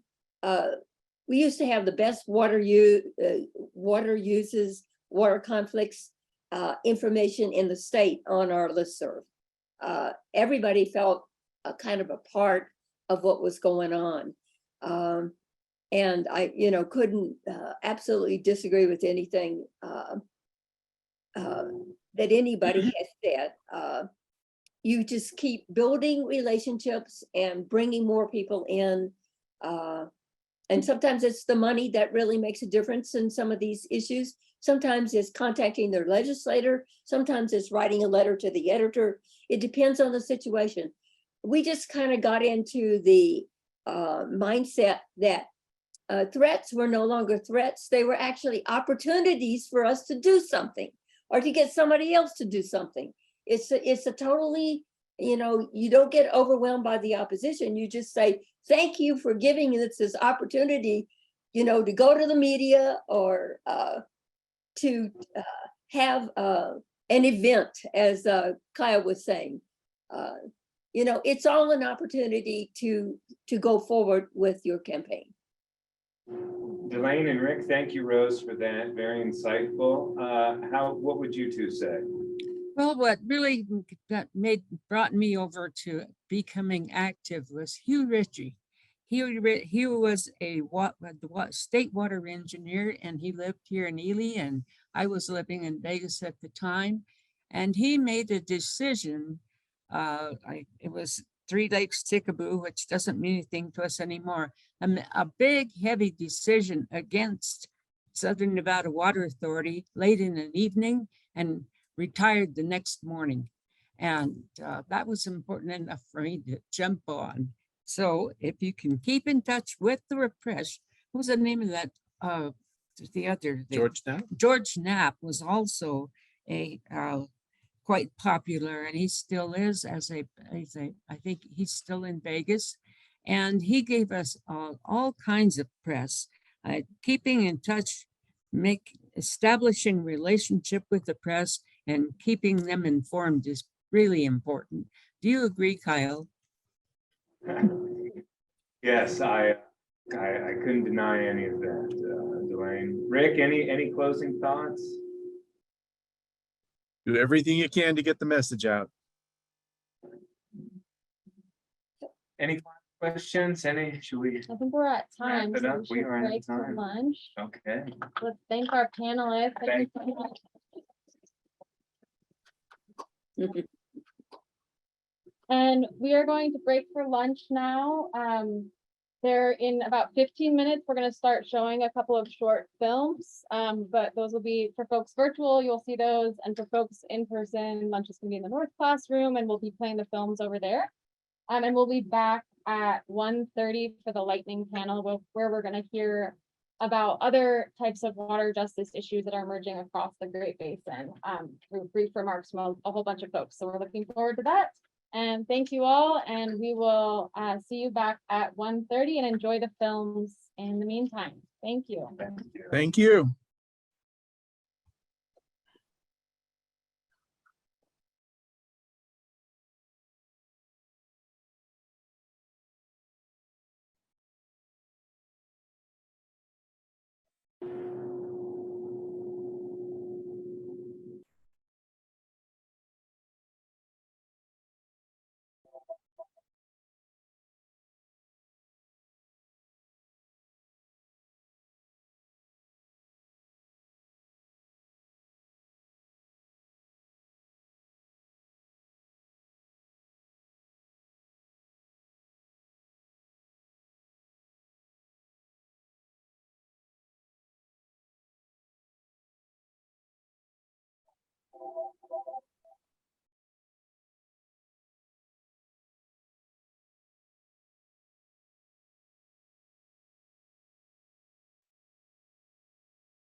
Everything in life, everything that's growing, that's green, all the animals. This water is a source for their existence. As time has gone on, it seems like there's less and less of the wildlife. So I like to keep as much water here in this country as possible.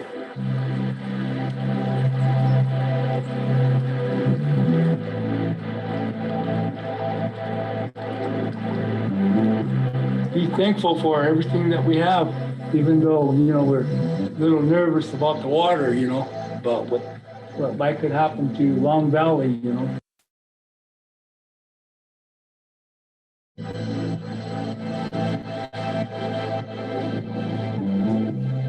If LADWP had its way, it would dry up within one season. I think that's really clear. All of the plants and animals that depend on this being a wetland meadow would just die. At a time when water is becoming more scarce, with record droughts and fires getting worse each year, the city of Los Angeles made a stunning announcement. One that you probably never heard about, and city officials hope you never do. The Los Angeles Department of Water and Power announced plans to remove water from land it owns 250 miles north of the city. Now, an unlikely coalition of local tribes, ranchers, environmentalists, and community stakeholders are fighting together for the survival of their land and their livelihoods.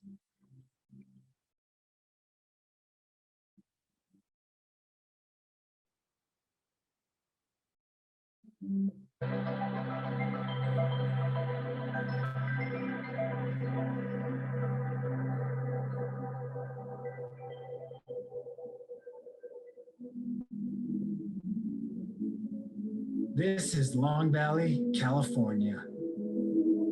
It's expansive, beautiful, and incredibly unique. Just 5 hours north of Los Angeles, along the scenic stretch of Highway 395, Long Valley sits along the Owens River, sandwiched between the Owens Valley, Mammoth Mountain, and Mono Lake. It's a critical part of the greater Eastern Sierra watershed. In the same way that LA is rich in diversity of people and cultures, Long Valley is a diverse ecosystem ranging from desert sagebrush to lush wetland meadows. It's home to geothermal hot springs, world-class trout fishing, and a host of wildlife, including the bi-state sage grouse, a bird that is as awesome to watch as it is dangerously close to becoming a threatened species. And if the LADWP has its way, this could all be gone. The water that flows from the Sierra, flows down through the streams and then is spread across the landscape. That water brings life to an otherwise dry landscape.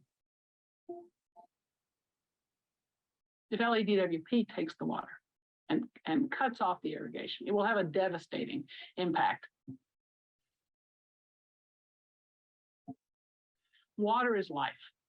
So irrigation water is supporting wetlands and meadows that have high habitat value. They have high recreational value. They have high value for agriculture. The water and those wetland habitats are supporting a diversity of species. The LADWP wants to remove 30,000 acre-feet of water per year. This represents just 4% of LA's total annual water sales, but would eliminate almost all of the water necessary to keep Long Valley green.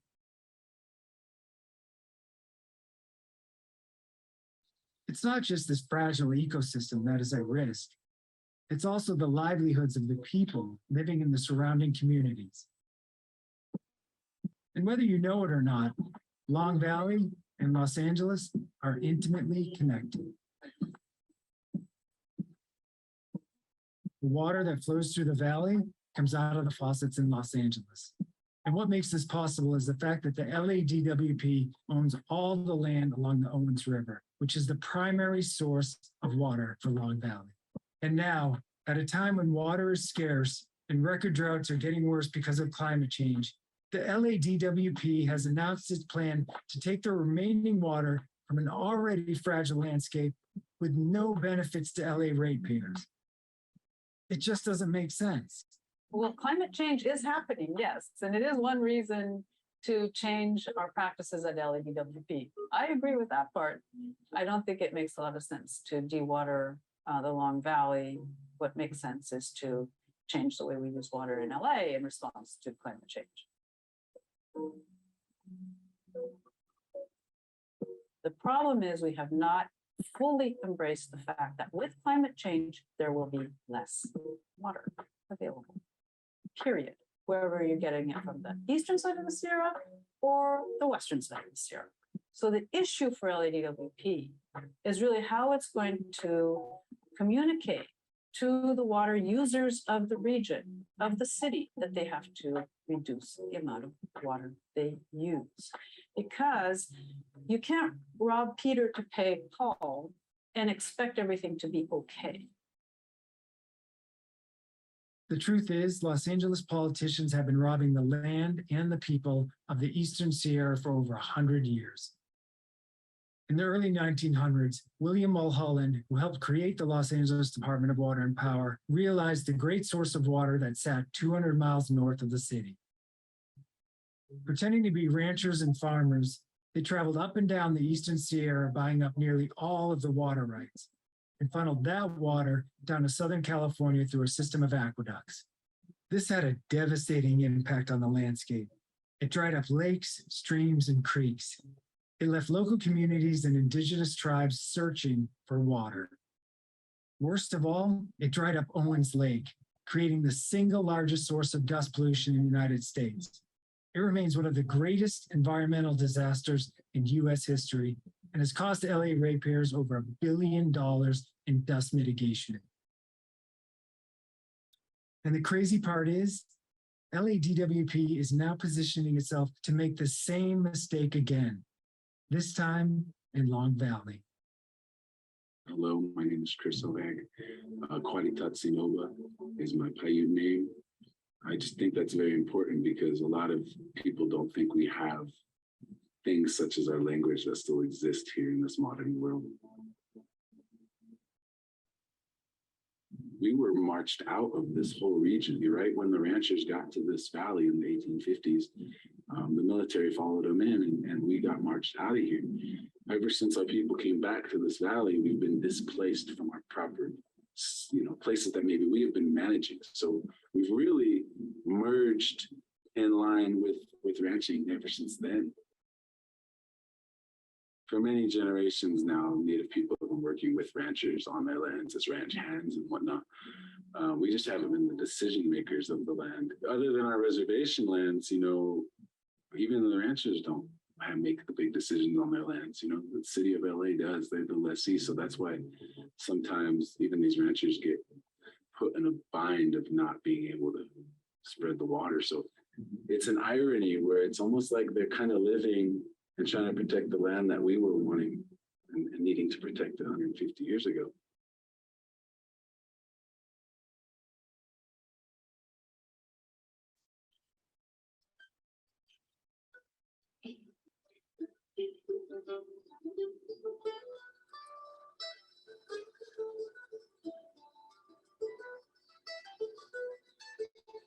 Our cows live a great life secondary to our first job of taking care of the land, because if we didn't do that, I wouldn't be able to call them meadow muffins. They wouldn't have this lush green, verdant landscape to be on every day.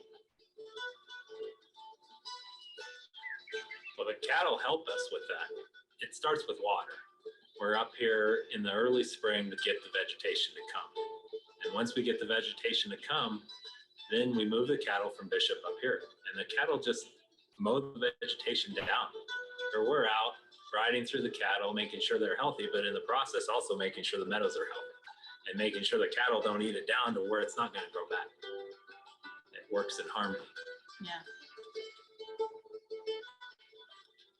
This isn't just a job. This really is so much more. This is generations of history, generations of people caring for this land, us continuing to do the same, hoping that we're going to provide that future for our children, if they so choose it.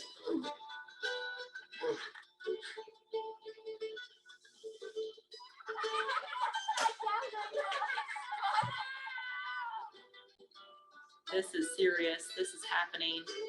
So never once have I felt, or should anybody feel sorry for us.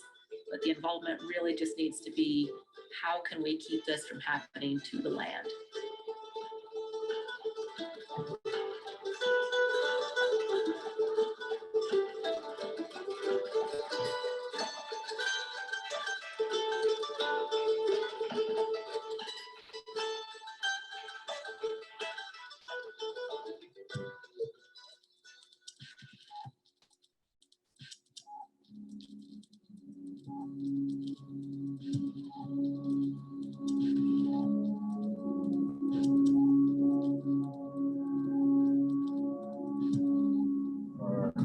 They'll call it Indian tea, they'll call it cowboy tea, they'll call it Mormon tea, but Paiute, it's Tudupi. Feel free to gather. And I was always taught by my elders, leave something behind. If it's tobacco, great. Talk to the plant, give thanks for these plants that provide us with their qualities, their medicine in this case. A lot of times it's food, sometimes it's medicine. I'll gather a little bit so I can take home and use it with my family later. This is going to provide us with some good tea for this year. It's one of my favorite things to drink.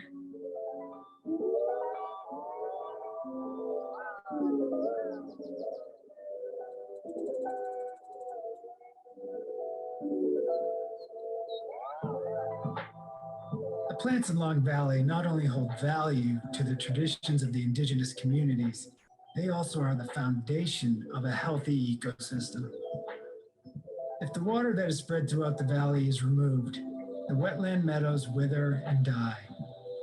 This leaves the door open for invasive plants to move in, nasty ones like cheatgrass and Russian thistle, aka tumbleweeds, both of which are prone to fire.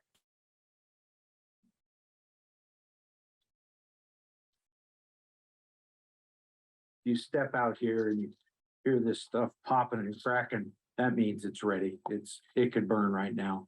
And, you know, a month ago, everything was bright green here, irrigated and owned by the Los Angeles Department of Water and Power, and they have ceased irrigation. You can see that it's already browning out. Just beyond this little ridge is the community of Crowley Lake. If this area converts fuel types to a more flammable fuel type, that community will be exposed. All you have to do is look at November 2018 and what happened in Paradise and Butte County to see the impacts that communities can suffer.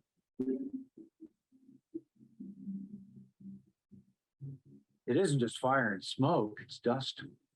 If it were all browned out, burned off frequently, this area could become emissive in terms of what's referred to as PM10. And if you destroy the root systems, the soil becomes loose and it becomes more prone to wind action. And if the fire is too hot, the soils themselves can start to sterilize because of the heat.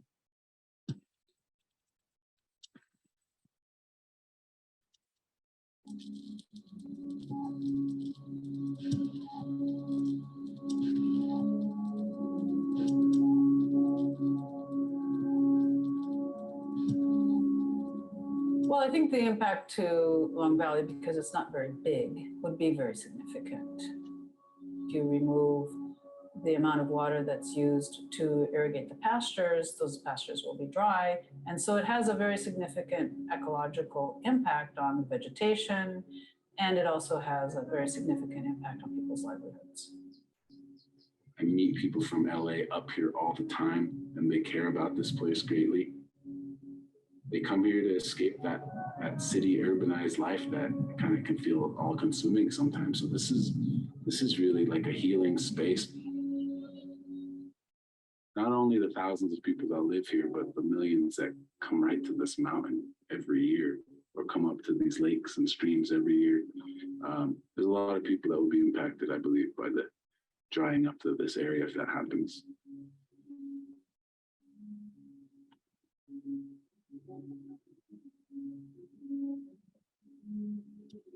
This is a really special place. This is a place where people have come for generations, grown up fishing here and then brought their own kids to come down and recreate. So we have to maintain it. We have to keep it in this kind of wild state. So tourism and outdoor recreation is really the principal economic engine here in the Eastern Sierra. Activities such as hiking, camping, fishing, these are all kind of the backbone of outdoor recreation along this stretch of the Eastern Sierra. I think that there is the need for Southern Californians to appreciate where this water comes from and the need to protect this landscape. Just like they all have jobs, we all have jobs up here. We're all just trying to make a living. And if all the water gets extracted out of this landscape, our ability to make a living is diminished. And that would be a real tragedy.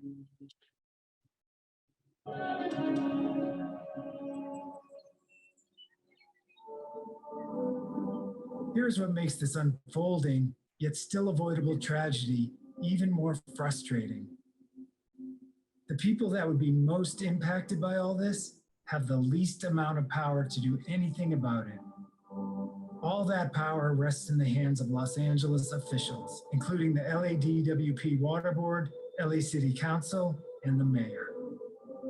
Millions of dollars in litigation and mitigation costs could be saved for ratepayers if the city reversed course to a more sustainable approach. Most importantly, an entire ecosystem wouldn't need to be unnecessarily destroyed. The people and communities surrounding Long Valley are asking the residents of Los Angeles to please pressure your elected officials and help keep Long Valley green. LA has other options for its water. This landscape does not. We're in it together, and together we will survive. But if we try to exploit those regions, it'll backfire on us terribly. LA owns this land. Mayor Garcetti ultimately is in charge of this land. And for him to pride himself on being an environmentalist and then come and say, we're going to turn it to dust. That's not doing anything for the environment. That's the opposite. I would like to see them make good faith efforts to work with the local people and not just use their power to wield over us. Up here in the Eastern Sierra, we understand that LADWP is trying to supply water to millions of people, but we see water being taken out of this area that's devastating our ecosystems, that is being used for luxury uses. As we rob the water from other places, those places decline in their health. We're connected. It means urban places will decline in their health too. I think Angelinos, as a whole, they're good people. We're the same. We're just a few hours away. I can't think of a bigger environmental injustice. If the water is cut off, this landscape starts to dry up, vegetation dies, fire and a fire cycle gets started. It threatens local communities. This is the battle we're in, and we have to fight to make sure that we keep Long Valley green.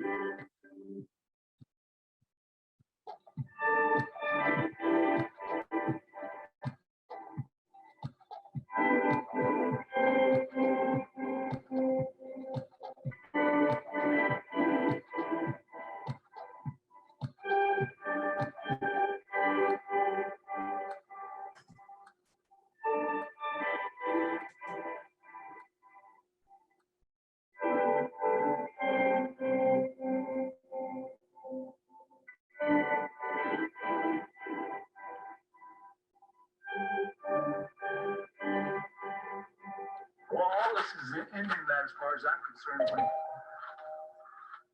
And this aspen and the rose hips and this willow here, narrow leaf willow. Some people call it coyote willow.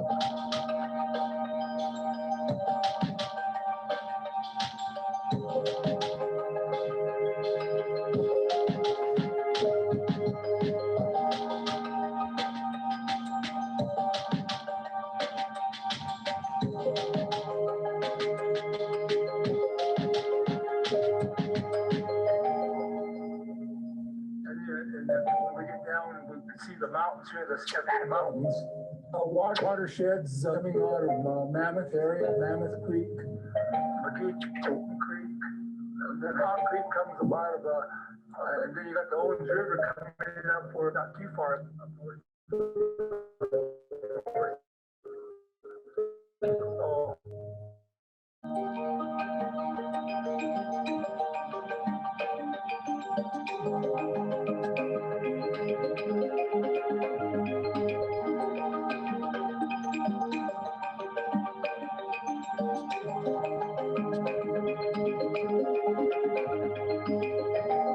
everything in life, everything that's growing, it's green, all the animals.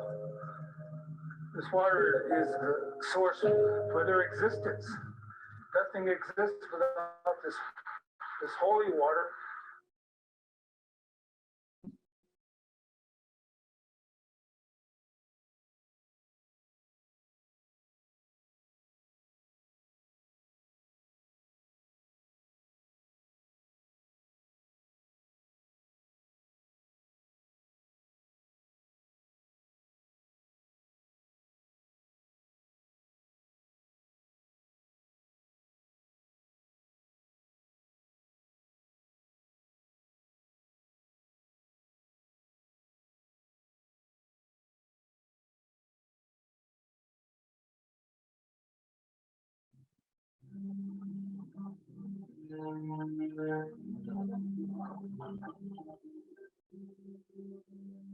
My grandmother and her friend, they went to what was pilot camp and social camp in Osawabi. And everybody was in fall mood. It was time to gather and time to catch fish and time to prepare for winter. And the men decided they'd go out hunting. While they were away, it was terrible. The vigilantes came in and just slaughtered everybody in camp, and they were vicious. The people were killed in some really nasty ways. It was just an ugly, ugly mess. Well, when Grandma and her friend heard a little noise, so they hid in this ditch and looked over the edge of the ditch, and they saw all the slaying happening, so they just hid. And lucky for them, they weren't found. When everything subsided, and I guess when they finally got their senses back together, and they decided to just walk somewhere, so they walked south for many, many miles until they came to a ranch. Unfortunately for them, the rancher was happy to see them, took care of them, and they even went to the extent of raising my grandmother to maturity.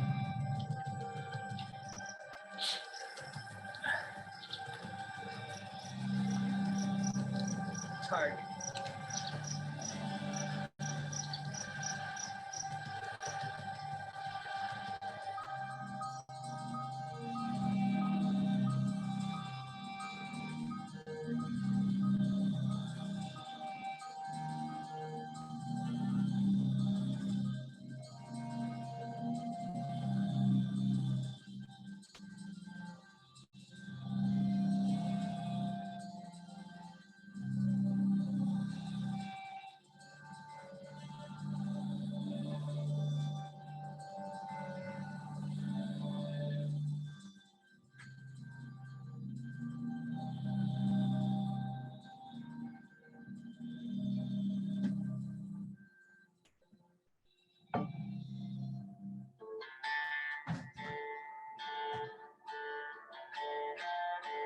Swamp Cedars is home to the largest Indian massacre since 1776.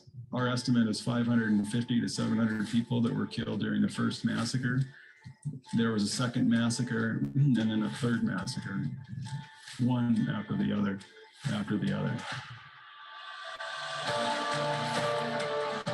These are sacred lands because of all the massacres that happened here, and we believe that the spirits of our ancestors are living in these trees.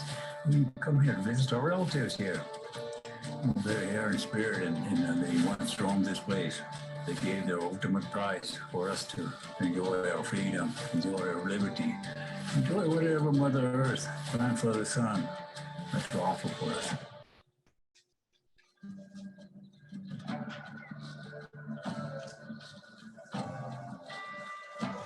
When we look at these trees, they're not just a collection of trees.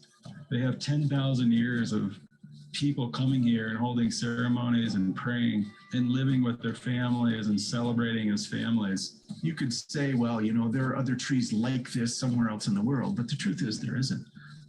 And when they're gone, they're gone. Who the tribes are as Indigenous people is tied to this place, and especially to these trees and the water, the sacred water that sustains them. Tribal members use this water for healing. They use it as a special medicine in their ceremonies. So it's pretty troubling that one developer recently proposed to pump out all the water at Osawabi and pipe it down to Las Vegas. Fortunately, that proposal suffered a pretty significant setback, but even still, there's advancing drought and even new water developments that threaten this sacred place. It just doesn't make sense to go out and trash the natural world, knowing that humanity is a part of the natural world. We don't own it. We're a part of it. I mean, if you look around, everything that we see here shares some DNA with us. We're all relatives. It seems like that money has become our God. And if we continue with that, I don't think there's a chance for people or water, because water becomes a commodity under that situation. removing this water from here would be devastating to our way of life. Do we really want to do this? This all used to be a bit of a marsh in this whole area. And there were birds and animals and some beautiful plants in here that we use for medicinal purposes. Now it's just part of the Great Basin, but it's still sacred. If it were to be destroyed, it would be my own personal experience of an extinction event. Swamp Cedars has always been a sacred site. And because it was a gathering area and because it was a sacred area where they held ceremonies in large groups, they were targeted and massacred. When people are murdered in mass, people should look at that and say, you know, that's not just a holy site, that's a mass graveyard.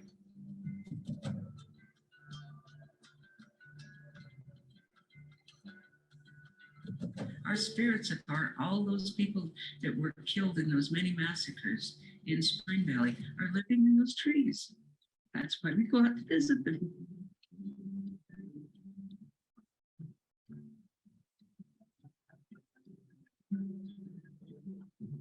They wake up with God. Oh, bueno, ya vive ya no more soon. Oh, boy. Su operación ya no me hace bueno, como es un día. Y con que es líneas, que se hacen de por tu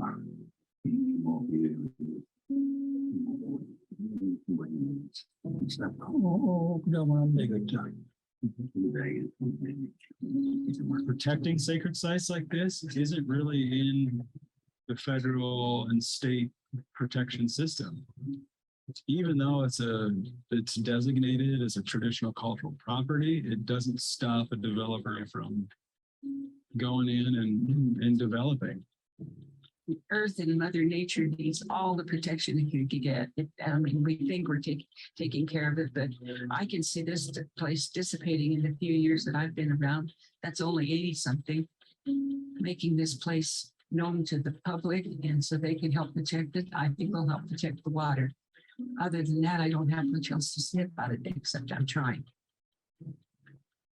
The best thing to happen to Swamp Cedars in terms of like real secure protection would be in national monument designation.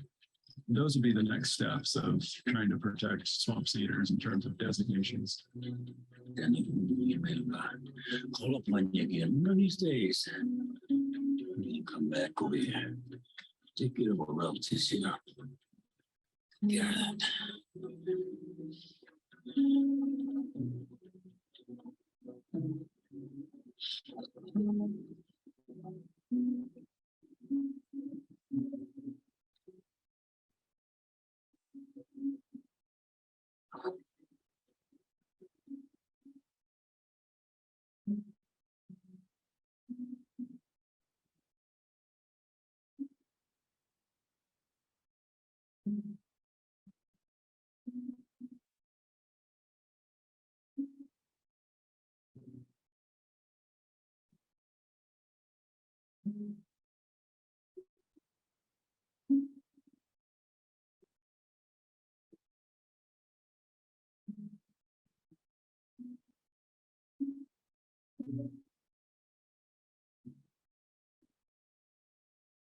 Ready. All right.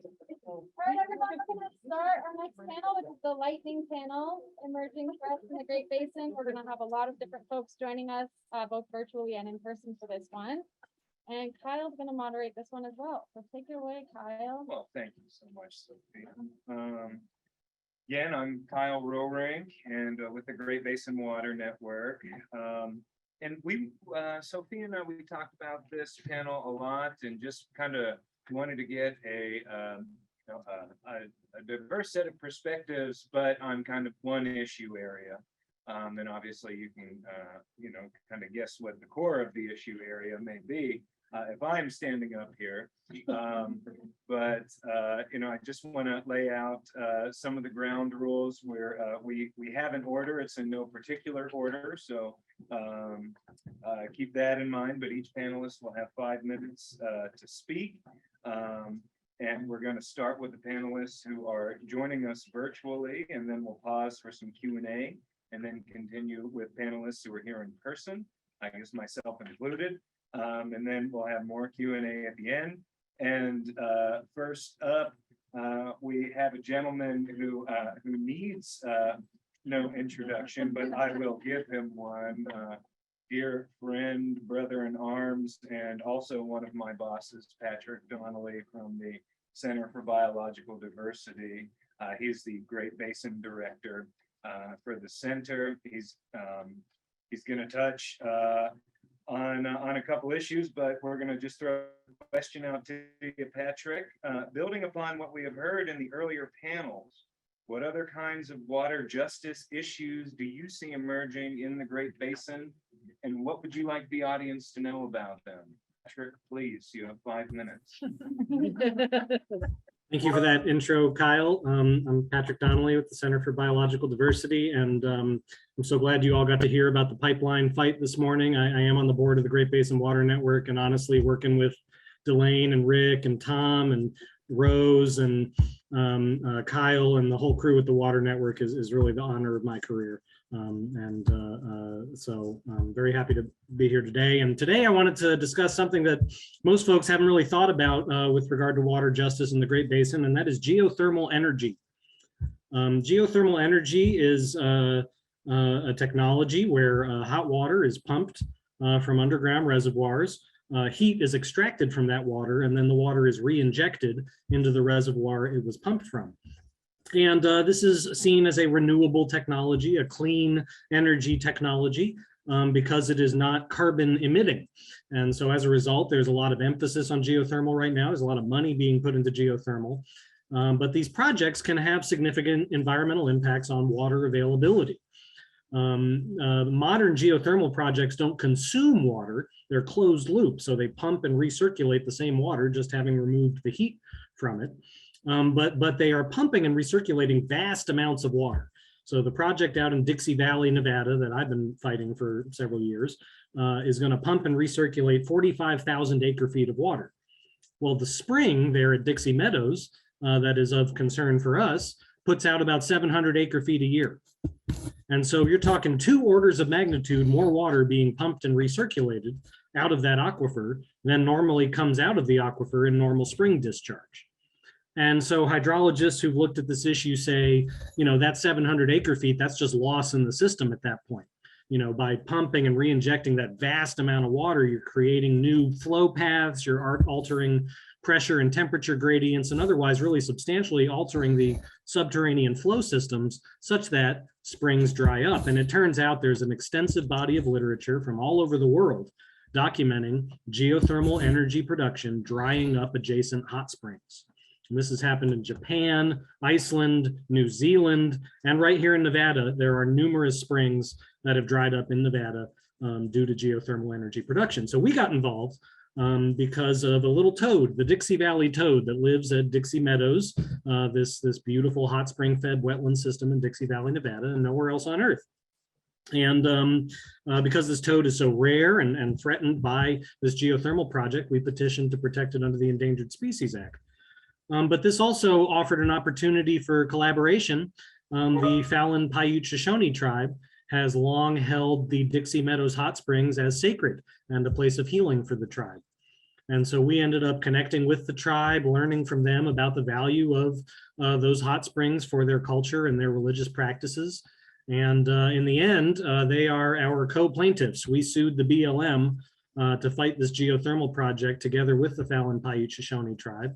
That litigation's been going on for about 10 months now, and we actually just reached an agreement this week to halt the construction of the project while the court case plays out. And so, this whole new world of geothermal energy and advocacy around protecting these sensitive groundwater dependent ecosystems that form around hot springs has really offered a new new set of threats we need to be concerned about, because geothermal power really is proliferating at hot spring ecosystems across the Great Basin. But it's also a new set of opportunities to connect and understand from indigenous communities, the value of these hot spring ecosystems. Because it turns out, I think modern folks with their Instagram accounts think hot springs are pretty cool, but actually, like, hot springs have been this tremendously important cultural resource for millennia, for the people who were here before Europeans. So that's my lightning round contribution. Thank you. And certainly are a lightning bolt. Jared Neymark, and I hope I'm not botching your last name. He's the California mining organizer for Earthworks. Jared, please, give us your perspective on the question. If you need me to ask the question again, I'll be happy to. And also, folks can be putting questions in the Q&A that we can get to during the Q&A session. Right, take it away. Great. Thank you so much, Kyle. You got my name right. My name is Jared Neymark. I'm the California mining organizer with Earthworks. I'm calling in today from unceded Ramaytush Ohlone land in San Francisco, California, and I'm really pleased to be here virtually. I just want to say I've been learning so much from the morning sessions and the films about water justice in the Great Basin, and I've been in this role with Earthworks for about 6 months now. So I've had the pleasure of meeting some of the folks who are here on Zoom and I think in the room in person, but many of you I haven't met yet, and I really look forward to that. So just to give a little bit of background for those who don't know, Earthworks works with communities globally to protect communities and the environment from the impacts of mining. So I'm here to talk about mining, which I know that after me, Kathy and Chris will share more about the issue of mining at Conglomerate Mesa and threats to water in Payahunadu. So I thought what may be helpful for me to share in this very quick lightning round was just a brief overview of some of the research that Earthworks has done on mining and water impacts over the years. I know many of you all are experts in this and familiar with it, but I thought it could help us frame the conversation about Conglomerate Mesa. So really quickly, one thing that I wanted to share, because this statistic, which is from the EPA, I've seen it around a lot, but it strikes me every time, which is that 40% of the headwaters of watersheds in the West are contaminated from mining. And we know that in the United States, mining pollutes somewhere between 17 to 27 billion gallons of water per year, and will do so in perpetuity. And globally, mining companies are also dumping over 220 million tons of waste directly into lakes, rivers, and oceans every year. So mining is really at the root of so much water injustice, not just in the Great Basin, but globally. Now, what we're seeing now, as many people here are very familiar with, is rising gold prices, bringing back the threat of gold mining. In many places, it never went away. We're still feeling those legacy impacts as well, but bringing back projects that maybe weren't economical a while ago. So we're seeing this renewed threat of gold mining. And just as a reminder, gold mining in particular is especially wasteful. So producing just one gold wedding ring, one tiny ring generates about 20 tons of mining waste. And gold is something that is highly recyclable. It's above ground. Most of the uses are going into things like jewelry. So we have other solutions for where we can get that gold. So just a reminder of that. And we know that gold can contaminate nearby water sources with highly toxic chemicals, such as arsenic, lead, mercury, and cyanide. A lot of this comes from the cyanide heap leaching process, which is often used in gold mining, where cyanide is used to separate the gold from the ore. These heaps are often left abandoned and not managed, where they can have a severe impact to water quality. And in a previous Earthworks study, together with Great Basin Resource Watch from a number of years ago, where we looked at available data from the largest gold miners in the US. We found that all of them have had track records of spills and accidental releases into water sources, and 74% of them had identified water quality impacts from their operations. So we know that gold mining operations fail and that they impact water sources in their area. So I just wanted to, Go to the next panelist. Your bolt of lightning is flashed. Wow, okay, thank you. And next up, we are going to have Chris Hoheg from the Eastern Sierra chapter of the Sierra Club, and he's an organizer with them. And Chris, please give us your perspective here on the emerging water issues in the Great Basin. Sure, are you guys hearing me okay today? Yes, we are. Thank you. You got 5 minutes. All right, I'm gonna time myself right now. Probably. All right, here we go. All right, well, Manahu, everybody. Good to see you all today. I've learned so much, and wish I had been able to pay more attention. There's been a lot going on in my little world here as well. So you find me in a car today. I'm in a full house with babies and funeral things, and I'm doing my best to stay focused today. So I really appreciate the collective effort going into this. So I realized in my 5 minutes, there's only so much I can say. So I would like to highlight a few particular issues in our region. First off, I'm a descendant of the Mono Lake Paiute, and I'm an enrolled member of the Bishop Paiute tribe. I currently work with the Sierra Club as the Eastern Sierra regional organizer for the Our Wild America campaign. And in that role, I work with partners and allies, organizations, and all the tribes in the region to protect our homelands. That includes the water and all sacred places amongst our landscape. So as Jared remarked, and hopefully Kathy will go into more detail because it truly is her traditional homeland. One of the issues that we're dealing with and working with the two surrounding tribes closest to all tribes collectively in the region in the Eastern Sierra would be Conglomerate Mesa. It's a very special, large mesa just on the east side of Owens Valley, on the Inyo mountain range as they cross into and almost become Death Valley. So it's really right between Owens Lake and Death Valley National Park. And that's a significant mesa to both the Timbisha Shoshone and the Lone Pine Paiute Shoshone ancestors there. And we're still trying to figure out the best possible route to secure permanent protection. So if people know of great models, other arrangements, or maybe we need to forge our own new path. Right now we're looking at pushing for national monument protection with significant tribal co-management, and definitely the tribes need to be on board with whatever solution the coalition of allies is working towards as well. So that's a part of that. And currently, the situation out there is we're dealing with the 11th company over the last few decades. And obviously we have a long history in the region of gold mining. This is a Canadian-based multinational corporation that we thought we had defeated and scared off in the spring, but they're back to say they want to do the environmental impact statement.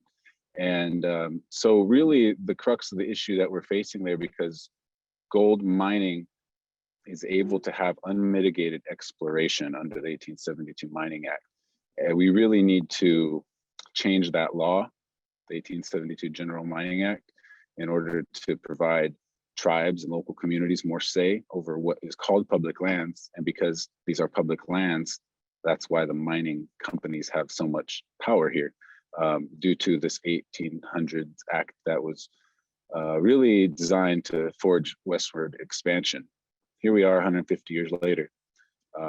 Most folks have their hands tied because of the act. And in this way, I think our tribes really have the most significant voice in our region in terms of battling them back and hopefully getting permanent changes for us to have protection of these sacred sites.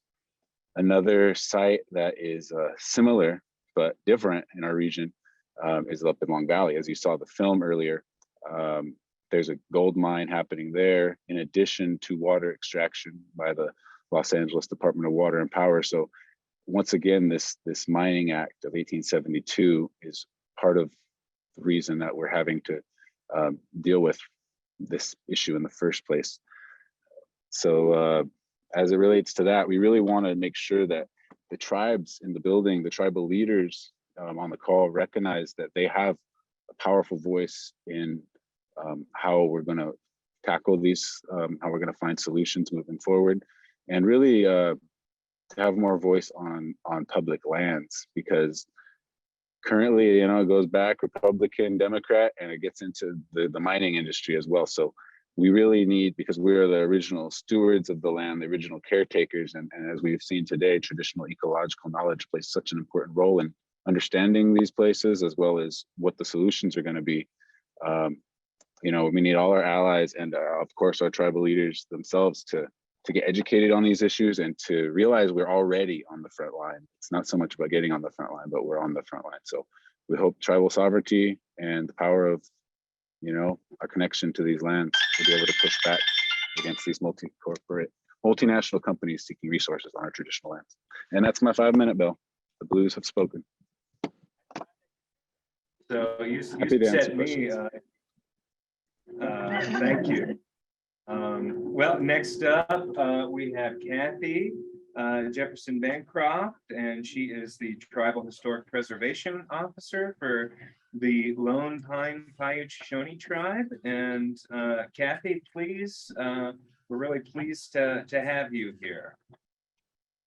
Well, thank you. And thank you everybody for inviting me to this amazing event. So as TIPO for the Lone Pine Paiute Shoshone Reservation, I am no stranger to dealing with extractive industries and projects. We have multiple ones going on around here, which you heard from Jared and Chris about. Conglomerate Mesa, the mining has always been a threat. We'll keep fighting it, looking for protection. We've got all kinds of things. We had solar projects. We have a new dam project. We have a new highway that are all disrupting our land. But the one that has been around for a long time and has been mentioned several times on this today is the Owens Lake Dust Mitigation Project. And this lake is before LADWP came in and diverted the water, was 111 square miles. And it was a place where my family has lived around for millennia. They came in and because it, as was explained to you, it was the largest source of PM10 pollution in the country or possibly the Western Hemisphere, and caused all sorts of problems. When they came in to do it, the Lone Pine Paiute Shoshone Reservation was vital to making that project happen and making them clean up. They started around the year 2000 with doing the project in phases. Since then, there's been 10 phases, and these have each dealt with small areas of sources of dust pollution. And they did tackle the first ones the worst ones first, and it became, it really helped, okay? And then it goes, but the court order says they have to do 99%, so they've been going, the project has moved closer and closer to the shoreline. They're disrupting more and more cultural resources. Our relationship with LADWP and the tribes has been hot and cold. It's gone back and forth. We have tried and tried to, you know, communicate. It really helped when order created a task force between all of these entities involved in the lake, which made a huge difference of people being involved and in the same room who've never really talked with each other.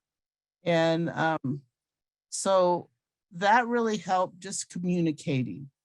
Out of that came something that had been long advocated for, was a Federal Register nomination to create the Opatsiata, our name for this lake, historical district and traditional cultural property which has gone through the state commission, is now at BLM and will head to the keeper of the Federal Register to help provide some protection, to make them look at this as a whole and not these little pieces that they have done in the past that have broken up the cultural resources to help provide protection.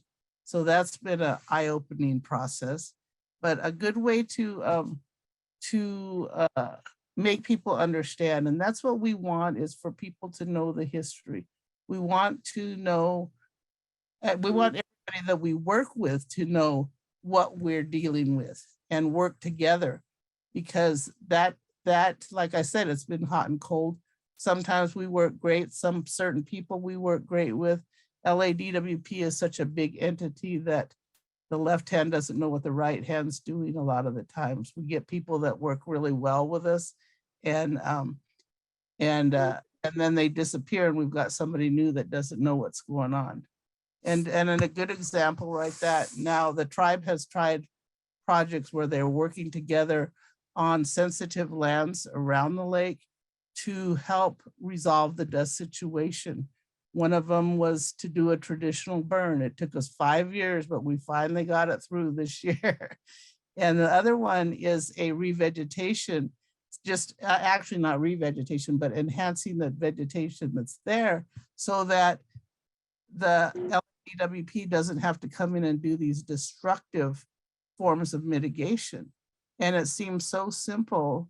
And for some reason, LADWP has drawn the line and wants to take a stand on this really simple project that was all ready to go, but now they're tying other things to make them not liable for the dust on the lake anymore, and things like that. So that is tied up in court, and it's using indigenous knowledge from people who have worked out here, who know how to do this. It's a save water, because they're zero water.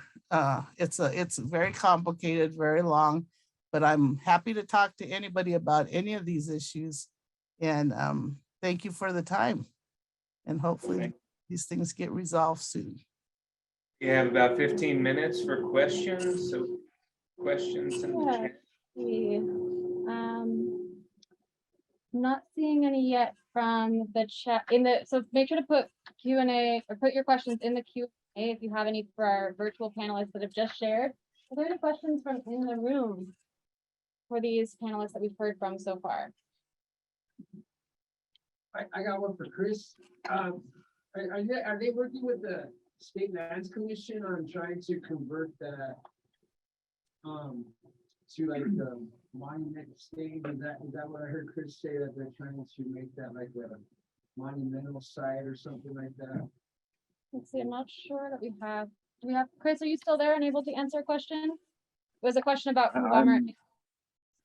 Sure, I'm still here, and I would open it up if Kathy or Jared has any comment as well. But well, being that it is on federal land, I don't know that the State Lands Commission has any say. Although that's a good idea for gathering further support.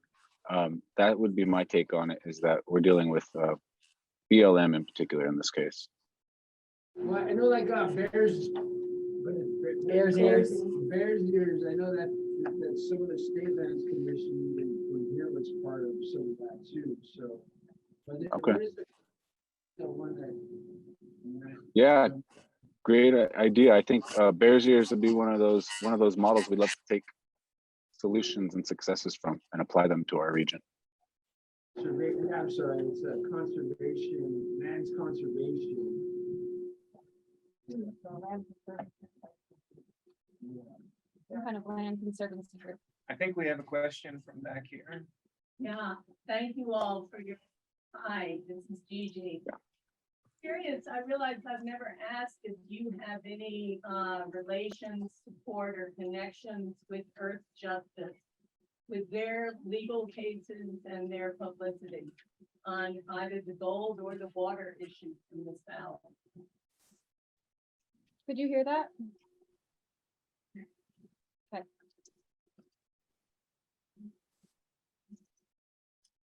We do have connections with Earthworks and Earth Justice. that are, you know, they're there watching, they're helping us, but they have not become directly involved. These are excellent sources. Yeah, I can share. This is Jared with Earthworks, and we work very closely with Earth Justice on the national level for what Chris was talking about in terms of reforming the 1872 mining law. So if folks are interested in learning more about how to get involved in that, both Earthworks, Earth Justice, Sierra Club all have a lot of resources on that. But I don't know to what extent Earth Justice has been involved in place-based campaigns in Payahunadu.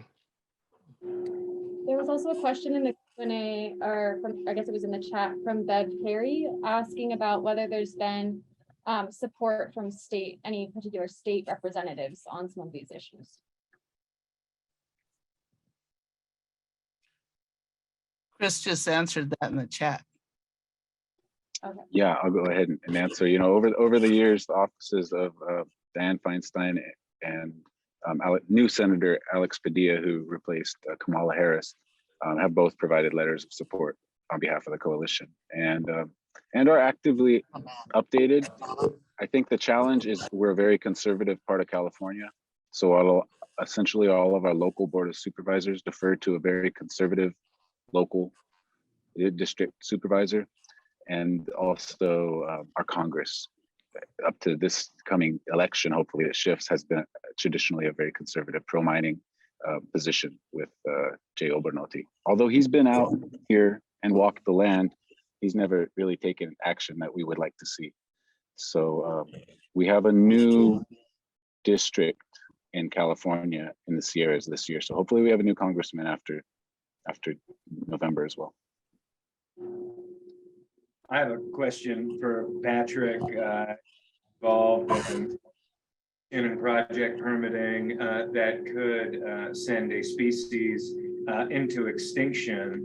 You know, how are the BLM and U.S. Fish and Wildlife, you know, how are they grappling with the science as they have a project proponent, potential permittee, who is, you know, working at breakneck speed to try and get this Dixie Valley geothermal project through? How does the science play into things? Yeah, well, it's a very interesting situation, really, because you basically have the two agencies, the Fish and Wildlife Service and BLM, both of whom are in the Department of Interior and have the same boss, Deb Haaland, you know, at war with one another. You know, for years, we have documentation I obtained through the Freedom of Information Act that shows the Fish and Wildlife Service has been telling BLM, if you approve this project, it's going to drive the toad extinct. You know, there's probably a dozen hydrologists who have weighed in on this project at this point, various hydrologists from various agencies, and our hydrologist and the tribe's hydrologist. And the only hydrologists on Earth who think this project won't dry up those springs work for the Bureau of Land Management and Ormat Geothermal. Those are the only two hydrologists you could find who think this won't dry up the springs. Everyone else agrees. And so, you know, for years, the service was saying this is going to drive the toad extinct. And, you know, again, records I obtained through FOIA from BLM says, well, that's just your opinion. You know, that's the response from BLM to Fish and Wildlife Service. So to, you know, the service's credit, they did a really unprecedented thing, and they emergency listed the toad. So this is taking emergency action to list the toad under the Endangered Species Act, something they hadn't done in 11 years. And before that, it had been 10 years. So this is something they almost never do. But, you know, literally the bulldozers were bulldozing the ground at that point, and they felt like they had no other choice. So, you know, I think in many ways, you know, given the Chevron deference principle, you know, the science is now decided because an agency said the science was decided, and now it's a legal question that who has the final say between those agencies. But it's sort of bizarre because, you know, again, these agencies both work for Deb Haaland, and Interior's been sitting there with a blindfold on and their hands folded in their laps, not saying or doing anything, just letting these two agencies duke it out. And it's sort of, you know, it would be funny if it wasn't so tragic. Well, thank you. I have a question for Kathy, and I think this is really important. And I've been fielding questions about this today as well. Kathy, you mentioned the traditional cultural property designations. And I think this is something, there's a lot of interest across the Great Basin in this designation tool that is in the federal playbook. But, please elaborate a bit on, what a designation like that and what the process can be, because there's so much interest here. And I think with your knowledge, it could be really helpful to some folks. Yeah, when we started the process, I thought, oh, this is just easy. There was so much support for it and everything. And when they started talking about the years it would take and the amount of money it would take, and we had really good allies that supported this project. It took us 3 years of working on it. When we submitted it, it took another year to even get a response, which by law they have 45 days, but they use COVID as an excuse and all that. So it was a lot harder process than I thought. When we finally got questions back, it's something we knew and we worked on, but then that's when we knew that we were really up against trying to express and write a document from the Native perspective, including Native values, in a form that was clearly made for Western built environments. And with that attitude, and we kept getting questions back on, well, you didn't address this. And they kept telling us, you really don't need that, you've got enough. But we said, we're going to address it. And we just kept giving them a longer and longer document back.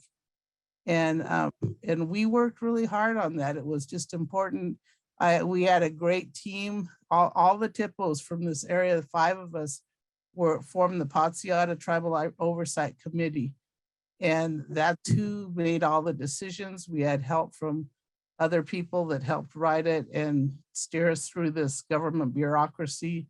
And we had the support of the tribes.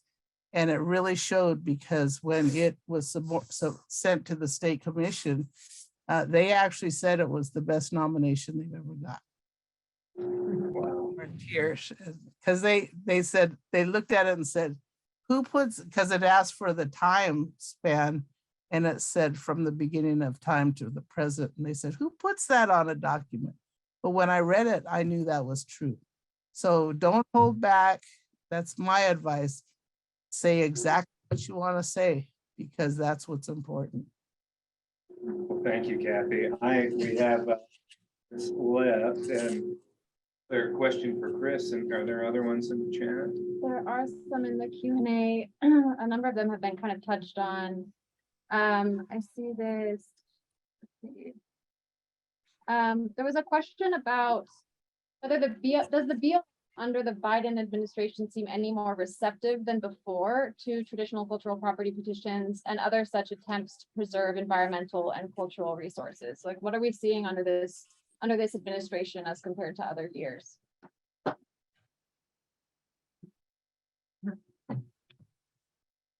You could offer a very complex. Does anyone want to chime in? All right, we could look at another one. Or is there any? Well, I wanted to ask Chris.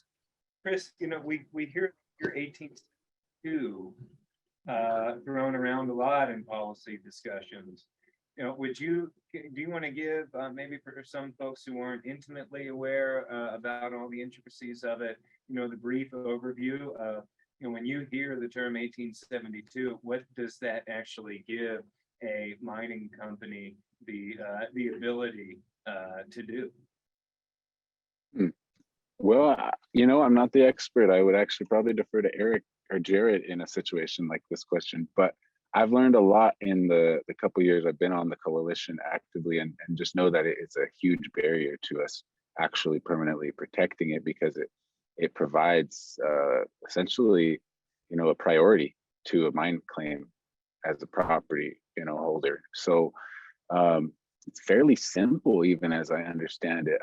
And as these mining corporations today, they just buy up a bunch of them from independent, individuals to have a whole collection. And then the model at which they mine today, they just create data around it project by project and move around the world.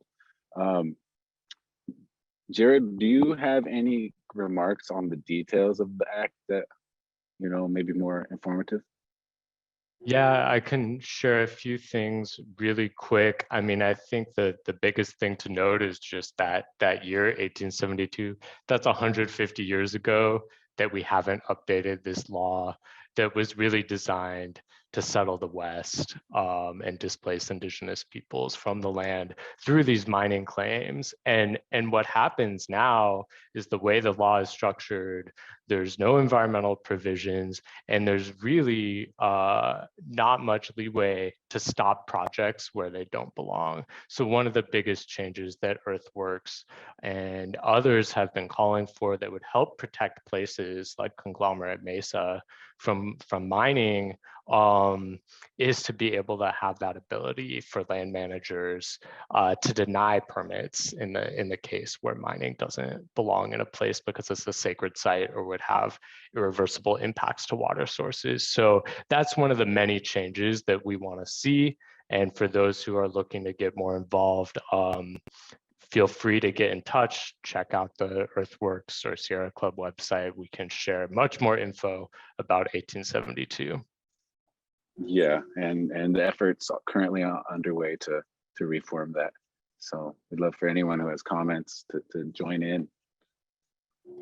Well, I want to thank this distinguished panel for this great discussion. A lot of lightning bolts and lightning flashes, but I think you planted a lot of seeds at the same time in all of our brains, and that's what this is all about. So I want to thank you all, and hope you stay on and to hear from others. But if you got to go, we understand, but we really appreciate it. Thank you so much. Next, we're going to have our in-person panelists that are here for the lightning panel. And we're actually going to start with Kyle himself. So, y'all are sick of me by now. Y'all can throw me down. Okay, well, I will go really quick. We work on groundwater extraction, and while I can stand up here for hours and talk about a major victory, one question that I had to ask myself and our board had to ask ourselves was, what is the need for the Great Basin Water Network after defeating the Las Vegas pipeline? Well, the need emerged very quickly in the months following our victory, because permitting at the federal level began in earnest for a new pipeline project, what I call the Cedar City water grab. And that is a water grab where they want to drill wells in 2 or 3 valleys, depending on how you look at it, just south of Snake Valley, which was one of the key valleys in the Las Vegas pipeline fight. These are the traditional lands of Paiute people in Utah, and especially the Indian Peaks Band of the Paiute tribe of Utah, very small band. But the project would export billions of gallons of groundwater a year, about 9 billion gallons in desert aquifers, where you're looking at perennial yields, with 15,000 acre feet a year or less. And those are outdated numbers too. USGS data show that, that the project would be a disaster. But again, I spoke earlier about, I love talking about sprawl. Well, this is a project designed to feed sprawl. It is a project designed to allow one community, Cedar City, which is 70 miles or so away from the basins where water would be exported, to continue business as usual. You go down there, green lawns everywhere, new home construction everywhere, big plans for big business to come in, and it's just business as usual BS. As I like to say. And so it's just a textbook case of a water grab. You don't have the water that's available. You are going to be affecting traditional lands of Native communities. And by the way, I think the most important thing I could say about this is that, number one, the water system, it's all connected, as I mentioned earlier, in the Vegas pipeline fight. Same deal here. It's connected to the Great Salt Lake. And so these people want to, mortgage the future of the Great Salt Lake for more homes in Cedar City. And number two, the Indian Peaks Band was removed from their traditional lands to land in Cedar City, but they were removed and they were able to have water rights. There are deeds that still exist, but the federal government, the state of Utah, local entities there have completely ignored them. So, does this sound familiar at all? This is the same story, and that's my lightning bolt. So I appreciate the time on that, and happy to chat with anyone offline about it. And I am just thrilled to have our next panelist up here, Sally Manning. Sally, do you have any slides? Great. Thank you. Okay, thank you, Kyle. That is kind of a hard act to follow up with this. I'm going to try to cover 8 years in 5 minutes. I'm going to touch on the California Sustainable Groundwater Management Act, which we know as SGMA, the acronym, and what it means for us in Owens Valley. SGMA became law in 2014. I view it as a two-edged sword. I think the law intended to be something cutting edge for the state of California, taking us in a new direction. But in trying to use it, we find that the sword, unfortunately, provokes old, unhealed wounds, some still festering. What's good about it is that California finally passed a law. The state finally recognized that management of groundwater was rather out of control here. And SGMA was an attempt to, one, exert some control and regulation over groundwater, to prioritize local concerns, and to hope that groundwater would be around as a source of water people can rely on for a long time to come. But there were still some problems with SGMA, and it didn't and could not address. For example, water rights. California's stodgy old way of prioritizing who gets water is not fair to some people, maybe most people, and can certainly conflict with the water needs of our environment. In the mix, you have state versus federal water rights, sometimes even in the same groundwater basin. Next is the fact that the state of California is kind of like an octopus over all of this. Even though water in Owens Valley never made it to that side, the west side of California, California still views this water as belonging to the people of the state.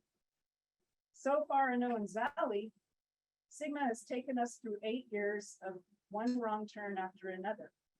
It began when we learned about the 11th hour bathroom deal between Inyo County and DWP.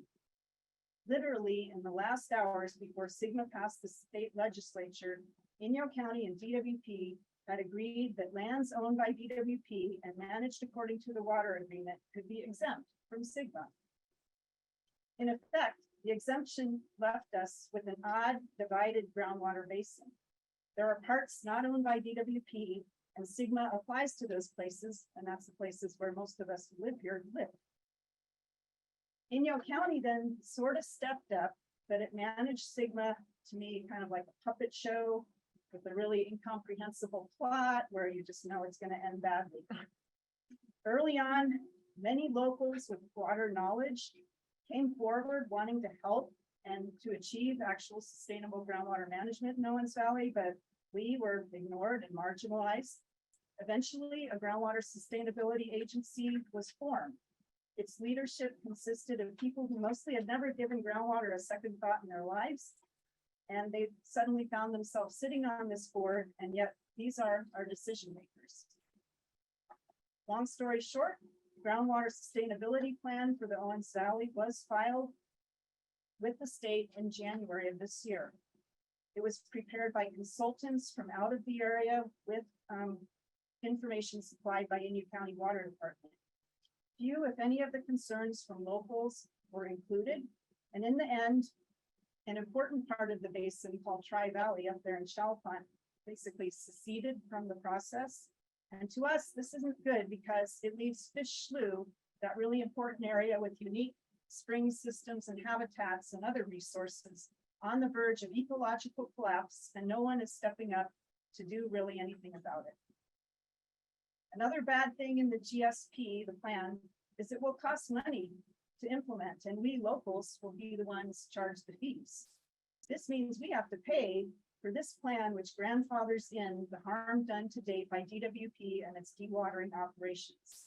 Also in our GSP, subsidence is allowed to occur, at least some. It fails to insist that there be collaboration between DWP with the locals to manage this basin sustainably. And the few members of the public who made it to the bitter end of this GSP process insisted on that last one, but we were ignored. So it's been 8 years since this process began, but really we're still at the beginning. Sad to say, there's a long road ahead for Cigna in California. I hope I don't need to tell this audience that groundwater is vital. We need more good minds to be proactive and persistent in these matters, and we need to hold our government officials accountable. Thank you so much. Next up, we have Cassandra from the Great Basin Resource. We've actually got Kendall Noah up. Oh, yeah. Excuse me. I'm losing it here. Kendall Noah, the communications specialist and project coordinator for the Owens Valley Indian Water Commission. Hello, everyone. I'm really glad to be here today. My name is Kendall Noah. Again, I'm the communication specialist, agriculture project coordinator for Owens Valley Indian Water Commission. I'm not from these lands, just like many of you. I'm a visitor to these lands. You know, I'm a member of the Choctaw Nation of Oklahoma. My ties and commitment to a lot of the water justice issues that go along here in Owens Valley, Pioneer United, like we like to call it, is my kids. My wife is of she's a member of the Fort Independence tribe. Her mother is a tribal member of Big Pine Pioneer tribe. You know, and so that's my commitment. You know, I have ties because I want to see a better future for my kids. You know, so some of the emerging issues, and I don't really like to call them emerging issues that I see. I like to call it ongoing issues. You know, it's food insecurity that goes on again in Owens Valley. You know, because of the fact that a lot of the foods and produce have to be trucked in for 4 hours away. So just imagine, like, if there was some natural disaster that happens to this area. The pandemic really amplified the really need for us to utilize and build this food sovereignty movement that we hear going on across indigenous nations across the United States. Food sovereignty is the ability for tribal communities to define their food systems that are congruent with their spiritual and cultural needs. But historically, that's the way indigenous people were already. The Paiute people had these intricate and complex irrigation channels that went throughout the Owens Valley, 60 miles of irrigation networks that produced and sustainably supported their food systems, and so this is not a new concept for them, but when we start talking about this food insecurity that is going on within our nations, it has to do with, we are, like Terry had alluded to earlier, is our ability to kind of have the lands and the waters to be able to grow our own food. It's really important that we understand that this knowledge is not lost. It's not lost. We've just forgotten it. And so part of the mission of the Owens Valley Indian Water Commission has always been to kind of help people remember by bringing in these resources, bringing in these trainings, bringing in these different educational to help people remember, because they did it at one time, they could do it again. This was taken away from them, and part of that is a cultural genocide that has happened to tribal nations across the United States. But realizing, getting help from different collaboration networks, different resources, we can help bring these tribal members to be able to stay sustainable, regenerative agriculture that they once were.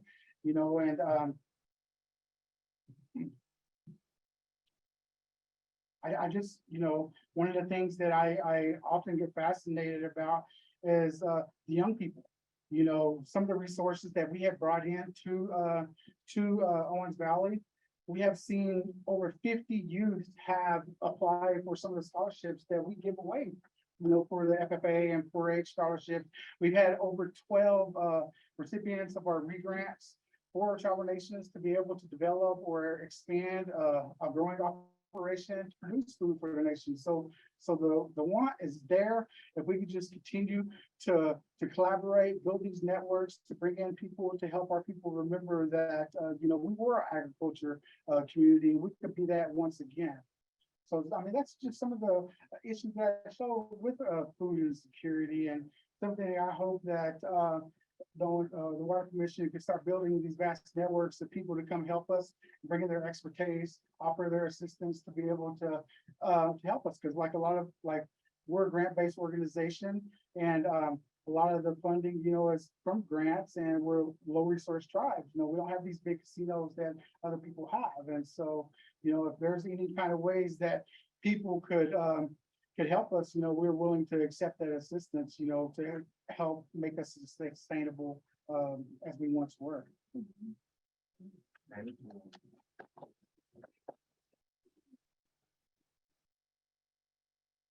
Okay, now we have to send.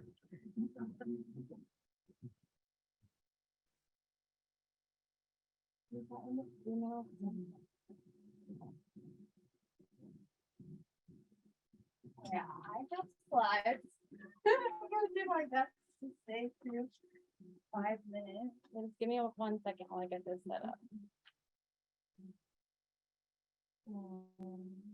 Share my screen.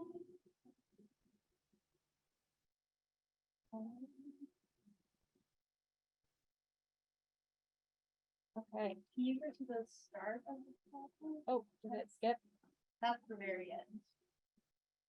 Hold on 1 second. Sorry about that. I'll start with the time by introducing myself. I'm Cassandra Lisenby. I'm the Outreach and Program Coordinator for Great Basin Resource Watch. Great Basin Resource Watch is a nonprofit, and we work in Nevada with communities to protect their land, air, and water from extractive industries. So this is us, and we've been around since 1994. So I'm going to talk about some of the mining issues in the Great Basin. So for mining in the Great Basin, it's very limited in surface water in Nevada, so they rely heavily on groundwater pumping. The Nevada Division of Water Resources, has two broad categories for water use in Nevada, which are consumptive, meaning it's lost to the system, and non-consumptive, which they see as still being available in the system. I'm going to focus on the non-consumptive use, which is major dewatering schemes for mining in the basin. The distinction between these two types of water uses is very crucial in how they grant water rights in the basin. So dewatering is when the ore that the mining company wants is located below the water table. They have to artificially lower that water table so that they can access the ore. As I'm sure many of you know, this creates a massive cone of depression.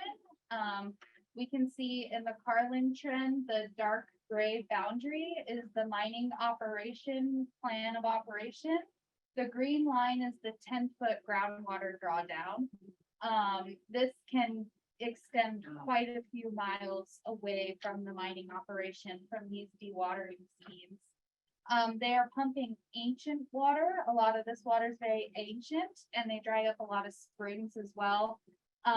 What they say in mitigation, they'll usually try to pump in water to replace the springs. A lot of folks that we talk to who the springs, their source is the cultural significance of the spring. And so this mitigation effort is just not good enough. Once they turn off the pumps, when they're done, that water, which was clean and good, refills back into the hole, creating pit lakes. A lot of this water becomes very toxic and needs management after the life of the mine. This is the Anaconda Pit Lake up in Yerington, Nevada, and pit lakes in Nevada are not required to be reclaimed and have no beneficial use after the pit lake. Wow. They're pretty much time bombs on the landscape. So we did our estimate of how much water will be sitting in these pit lakes in Nevada, which is about 450 billion gallons of water. The graph to your left shows pit lakes on the far left, and this is Las Vegas 2020 water use in 1 year. And here are some other numbers for way over Rye Patch and Lahontan, some of our major reservoirs wasted in these pit lakes. So the state engineer's office also considers mining water temporary in nature because mining projects don't last forever.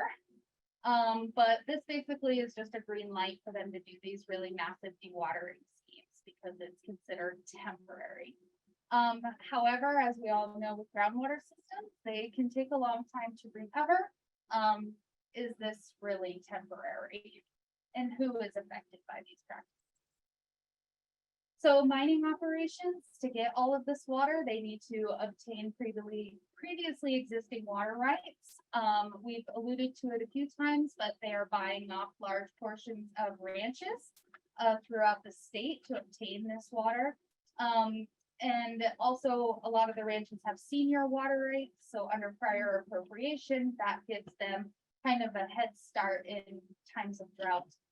A research project that Great Basin Resource Watch has been working on, some of the preliminary analysis looking at water rights show in the Crescent Valley Basin, mining corporations own 81% of the water rights that are designated for agricultural water. So that is on top of the water they own for mining and milling purposes. And this obviously changes the diversity of the basin. In this top graph, this is the water rights filing. So this is just an idea of what was happening in the basin. It's not all approved water rights, but filed. We can see prior to 1997, up to 54 unique family names being a part of water rights in the basin. By 2001 to 2019, that drops down to 3. So we see as mining corporations move in, a massive shrinking in who is and around and has water in the basin. So the legacy of mining on water in the basin is both quality and quantity. The far left photo is acid mine drainage, which can be in perpetuity in some places. That is the Lone Tree Pit Lake, which takes they're currently every day dumping chemicals to try to neutralize this pit lake. And down here you can see mostly just bringing your attention to the Crescent Valley Basin again. The orange is all the all the water allocated to mining companies in Crescent Valley Basin. The blue is everybody else. So you can see the control once they move in. So just looking forward with this, you know, as Patrick alluded to with geothermal, there are also issues around lithium operations and extraction of lithium from geothermal water sources. We have no laws in Nevada to restore groundwater aquifers. So we are regulating our groundwater out of existence at the moment. And once mining companies buy up all this water, where does that water go when they leave? Thank you.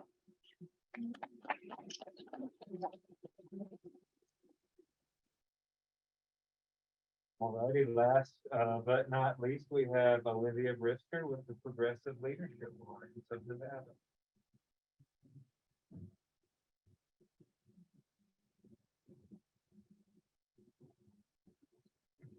Is there a microphone that I can be speaking into or in the whole? Okay, cool. Just try and speak up if you can. Cool, I can do that.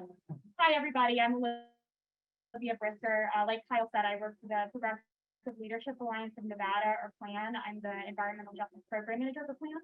And a lot of people have touched on mining, which is something that PLAN works a lot on, but I also want to touch on development and sprawl, which, as Kyle mentioned earlier, is his favorite subject as well.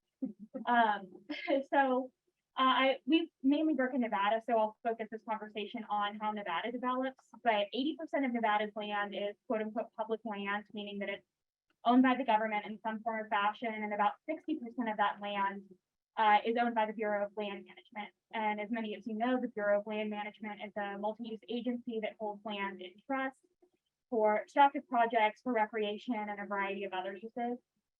So because of that, and because of the way that we hold public land in Nevada, the way that land is frequently developed is through federal landfills. So the most prominent recent example of a federal landfill is the proposed Clark County landfill, or the Southern Nevada Economic Development Conservation Act, or SNETCA. SNETCA does a bunch of things. One of the things that's most concerning about SNETCA is that it proposes about 42,000 new acres of land for development in Clark County. It does have a handful of conservation measurements, but it doesn't allow for any infill or other development practices that might help Clark County develop smarter, but rather just allows it to expand and allows Vegas to continue to get bigger and bigger and sprawl to increase. And of course, we know that things are developed in Nevada other ways in addition to federal landfills. One thing that we worked on recently with Kyle and Patrick and a handful of other folks was the proposed amendment to the NDAA with the Fallon Naval Air Base expansion, which was going to greenlight a water grab project out in the Dixie Valley area. But just for the purposes of this, we'll talk a little bit more about landfills. So we talked a lot about the Nevada Water Authority, which has been making a lot of plans to try and conserve water as Vegas is growing and growing and Lake Mead is rapidly depleting. So Nevada holds about 1.8% of the apportionments from the Colorado River. Obviously, as climate change worsens, that water allotment is going to get lower and lower. And that 1.8% of the Colorado River contributes to about 70% of Nevada's water usage. And the other 30% about, at least in Southern Nevada, I should clarify, in Southern Nevada, that other 30% comes from groundwater allocation. So when we have more sprawl and more development and there's more pavement and impermeable surfaces, it makes it a lot harder for those groundwater basins to recharge. So that's a huge issue as it relates to development and water. So at plan, we focus on the environmental justice issues of these environmental problems, and we know that as water continues to run short, as climate change worsens and things heat up, the people who have access to water are probably going to be white, more affluent communities. But as we've seen before, when there have been droughts in other parts of the country, Nevada, as well as the communities of color, the lower income communities that really struggle to get access to the water that they need. And just because we do work on mining, I will touch on mining as it relates to development. So we know that mining companies often have their hands in federal landfills in the way that we develop in Nevada, and oftentimes are advocating that mining, that public land switch hands from public to private, which allows mining companies to have a lot less regulations. It allows them to have a lot more freer access to water as well, which increases the huge amount of water usage that mining companies already use. And then Cassandra also mentioned that we're seeing mining companies buying up water rights across Nevada, especially as we develop and water becomes more and more scarce. Okay, that's it. Thank you.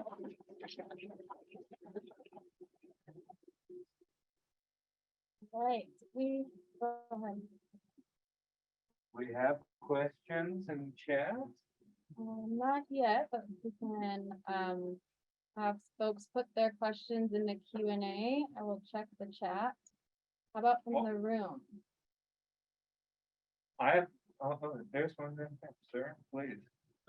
It's funny because I thought about it when you were talking, and then it kind of related to a lot of the other conversations. What was the geothermal stuff that sparked it? But if Nevada currently is getting their energy from fossil fuel sources, which is pretty highly likely, obviously Lake Mead is too low to generate, so that rules that sustainable energy out, and they're developing solar farms, which are kind of going up, which are only as good as the sun and storage capacity, which obviously Vegas lights up at night, which is challenging. If they're talking about geothermal and they're talking about water issues, have they thought about decommissioning some of the older fossil fuel plants and diverting water usage from the old plants to, I mean, obviously you need hot water for geothermal, but There's 7 natural gas plants in the vicinity of Greater Las Vegas. And you need a lot of energy to pump water around a community. And I've been saying it, you know, especially as it relates to the Colorado River. Like, if you're not talking, you can be talking about water cuts, but if you're not talking about emissions cuts, you know, we're just rearranging the deck chairs on houseboats at Lake Powell. You know, it's like we're in serious trouble. And so, but then at the same time, and anybody else can hop in on this, like you're seeing the BLM approve permits for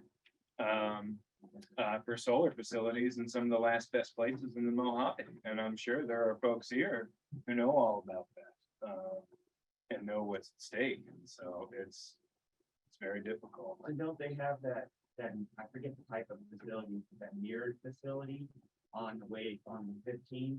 And it was, I hear it wasn't as productive or efficient as they thought it was going to be because of the efficiency of the heating. So it's like they're still hitting walls with these.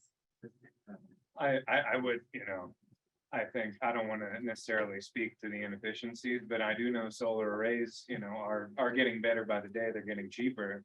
But again, it's that land use issue. Like, why aren't we putting these things on rooftops? That's my opinion. Now, and I can tell you why it hasn't been pervasive, because NV Energy fought for years to kill it, but you know, to make it really not a prominent feature. Yeah, natural gas is fracking. And yeah, they're getting cheap gas right now at plants that are largely paid for. Yeah. The pipeline comes through Flagstaff, so it's like it's traveling I-40, so it's probably pretty easy access. That's right. For Vegas, so fortunate.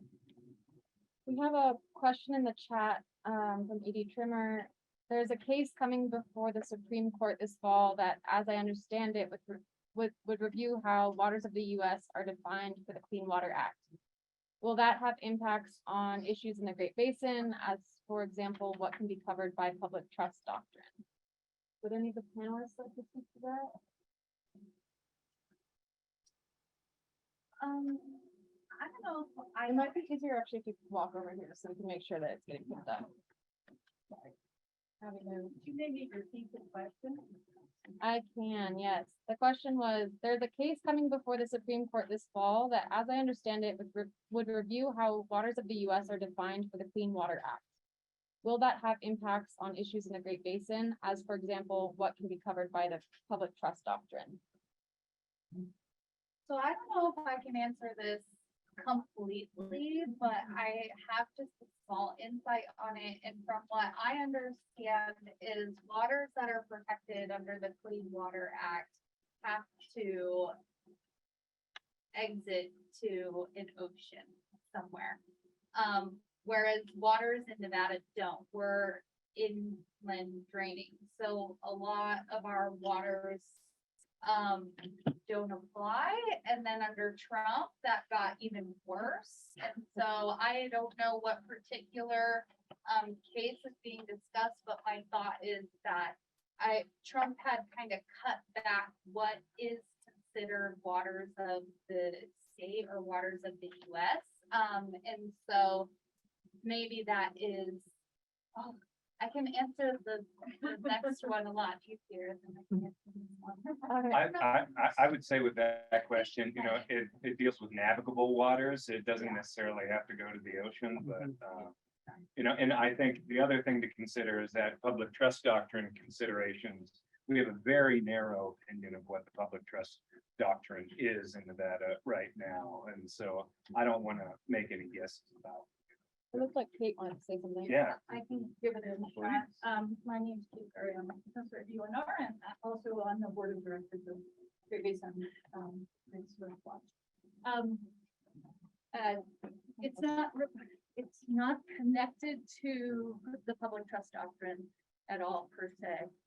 This has been going on since about 2014. There has been a political battle. It's become quite partisan across the United States over what you can regulate under the Clean Water Act. And that influences everything that the states and the tribes regulate as well too.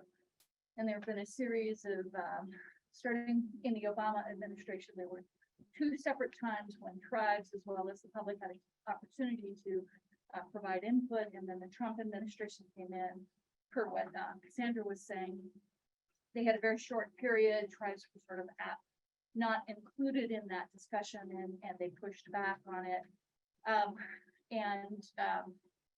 Now that things are leaning in a different way at the Supreme Court, this is coming back again.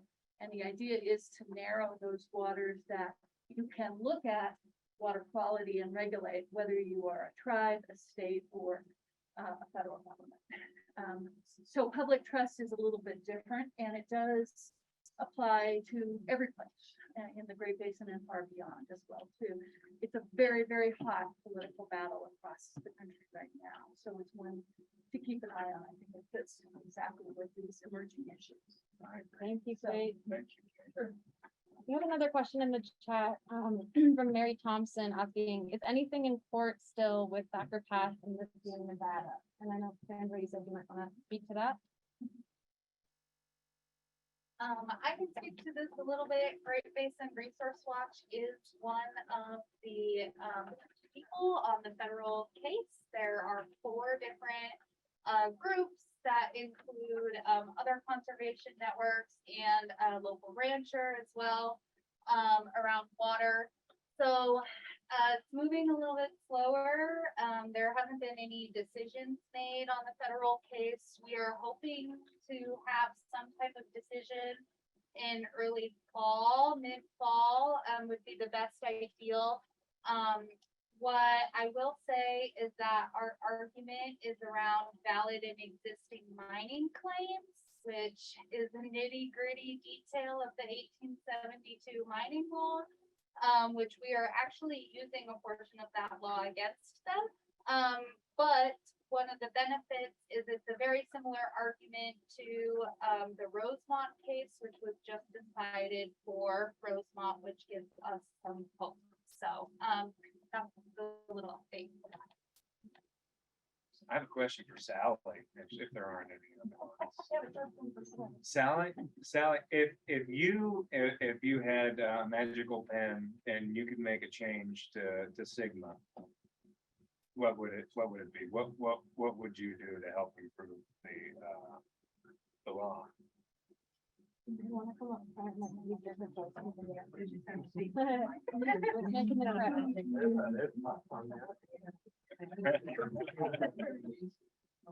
Magic wands are for sale at the store down the street. That's a hard thing to answer because of what I said about all the other baggage that goes with water law already in California. I don't think you can't pass another law to undo all those. It's not going to be that easy. For Owens Valley, if I could change something, I would take out that 1-line exemption where they exempted the DWP lands, and that got literally into the law. And once that was in the law, our Board of Supervisors for Fresno County said, okay, we can support this law now that it won't really apply to us. So that's what they were thinking. And then that ended up making us ultimately a low priority basin, even though it's a really high priority basin as far as groundwater goes for the city of Los Angeles. So it's pretty messy. But do you have an idea?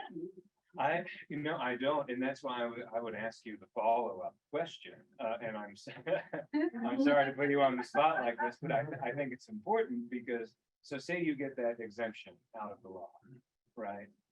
And this is a great lesson on why legislative sessions are so important. What do you think would happen in this? Yeah, I would add 2 things. I take out that line as well, but I would shorten the 20-year span that SIGMA has to be sustainable over 20 years groundwater basin. So we're going from high water to low water, high to less, and you've got a rolling 20 years to play with, so everybody can pump all they want. And then at the last maybe year or 2 years, they might actually start becoming sustainable. And so it's too big of a buffer for everybody to get on board and make the changes. There's a lot of leeway. And then to go back to my follow-up, if you got that provision removed, what do you think LADWP would have to do on day one? No. Well, my hope when we saw Sigma coming before that exemption was that it finally would give a lot more local authority over the groundwater. Because believe it or not, Inyo County sold this, got the exemption based on telling everyone that they already regulate DWP pumping. Well, I now work on grants through EPA, and the term regulate has a certain meaning, and the Inyo County does not regulate DWP's pumping. They barely even advise on DWP's pumping. So that's what Sigma would have done. It would have given the locals some regulatory authority, which we don't have now. Would that mean Inyo County would just step right up and do that? No, I think it means we as the public who care about this would have to put the pressure on them to achieve that kind of environmental justice. Why am I on the spot? Well, it's a great answer. It's a great answer and very insightful, and we're lucky to have you. We have a question from Kristen. I was wondering if you knew what was happening in the Tri-Valley ecologically, and is that region like doubly exempt from Sigma and from the rest of how Inyo County is regulated? I wish I knew the answer. Her question is about Tri-Valley, which is, we have Owens Valley, and then we have this little finger that goes up into Chalfont up to Benton, for people who don't know. And if you look at Owens Valley, the majority of the pumping is LA DWP. If you were to remove them, separate them at say the county line and just keep Chalfont and the Tri-Valley, they way over pump their little basin up there. And I think they know it, they just don't want to recognize the facts. So they don't collect a whole lot of data to tell them how things are going. But there's a lot of evidence that shows that their pumping also affects another little smaller finger of the basin that goes up into Fish Slough. So the pumping from Chalfont affects what's draining into Fish Slough. They basically bailed out on all kinds of, I don't know how this is going to play out, because what could happen is suddenly they'll have a target on them as high priority basin, and they'll have to really step up and deal with it. And Mono County will be scrambling to try to help them. And what this will mean, I don't know. So I'm sure it's an evolving issue. And my feeling was they should have stayed part of Owens Valley, because that kind of, diffuses or what, dilutes the problem. And they might get more resources through all the entities involved, but they decided to go their own way, and we'll see. It's a hard one. Does anybody else? Lynn probably watches that too, but. Yeah, so Tri-Valley is applying to be a GSA. So they will be the Tri-Valley Water District, what is it? Groundwater District. So they're going to be the GSA. Owens Valley OPGA has to back out. They're in the process of doing that.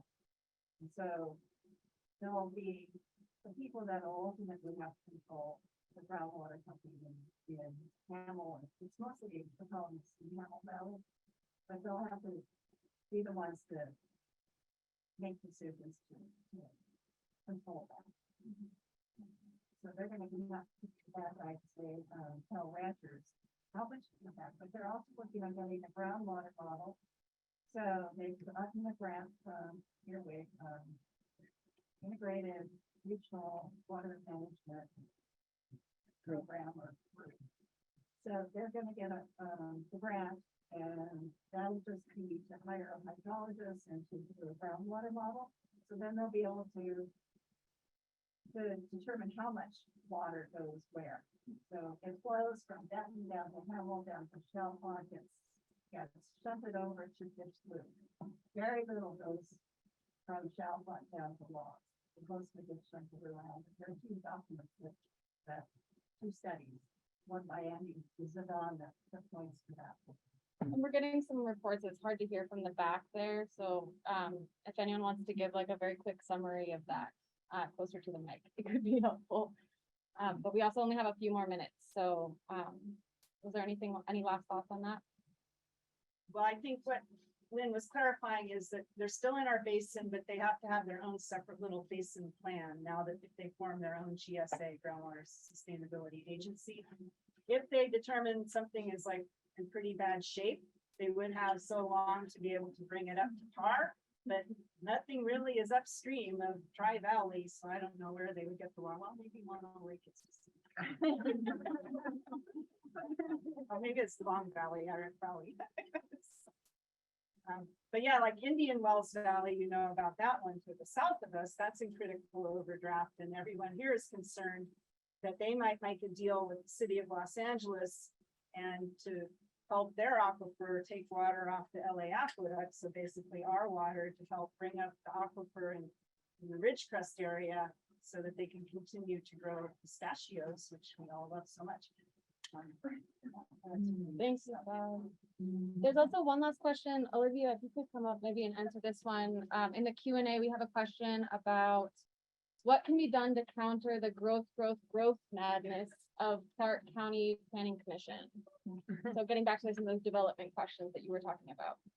I think the biggest thing that we're trying to take advantage of right now is there's a lot of fracturing between the county and the Catherine Cortez Masto, one of our U.S. senators in Nevada.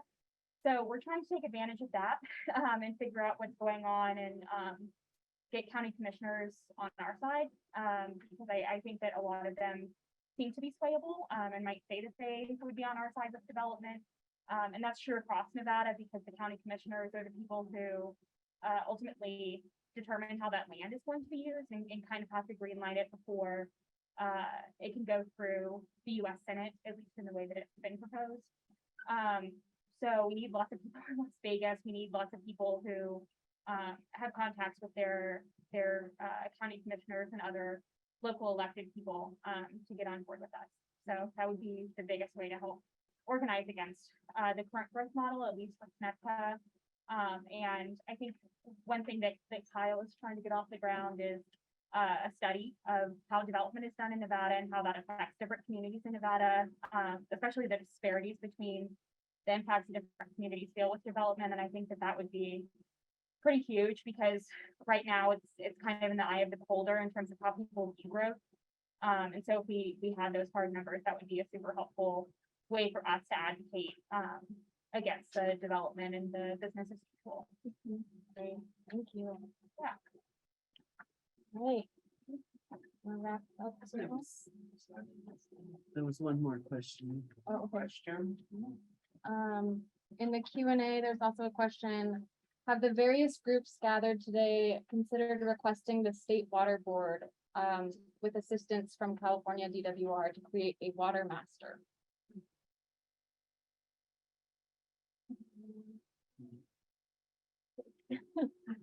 And there's one in the chat. Okay, from there's Nancy also Masters. a question in the chat from Nancy Masters.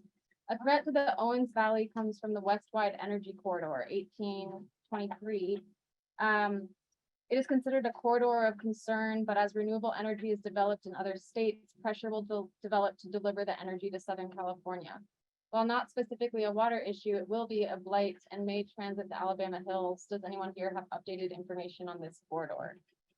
It's been, You want to come up? Come forward, please. I can't hear you.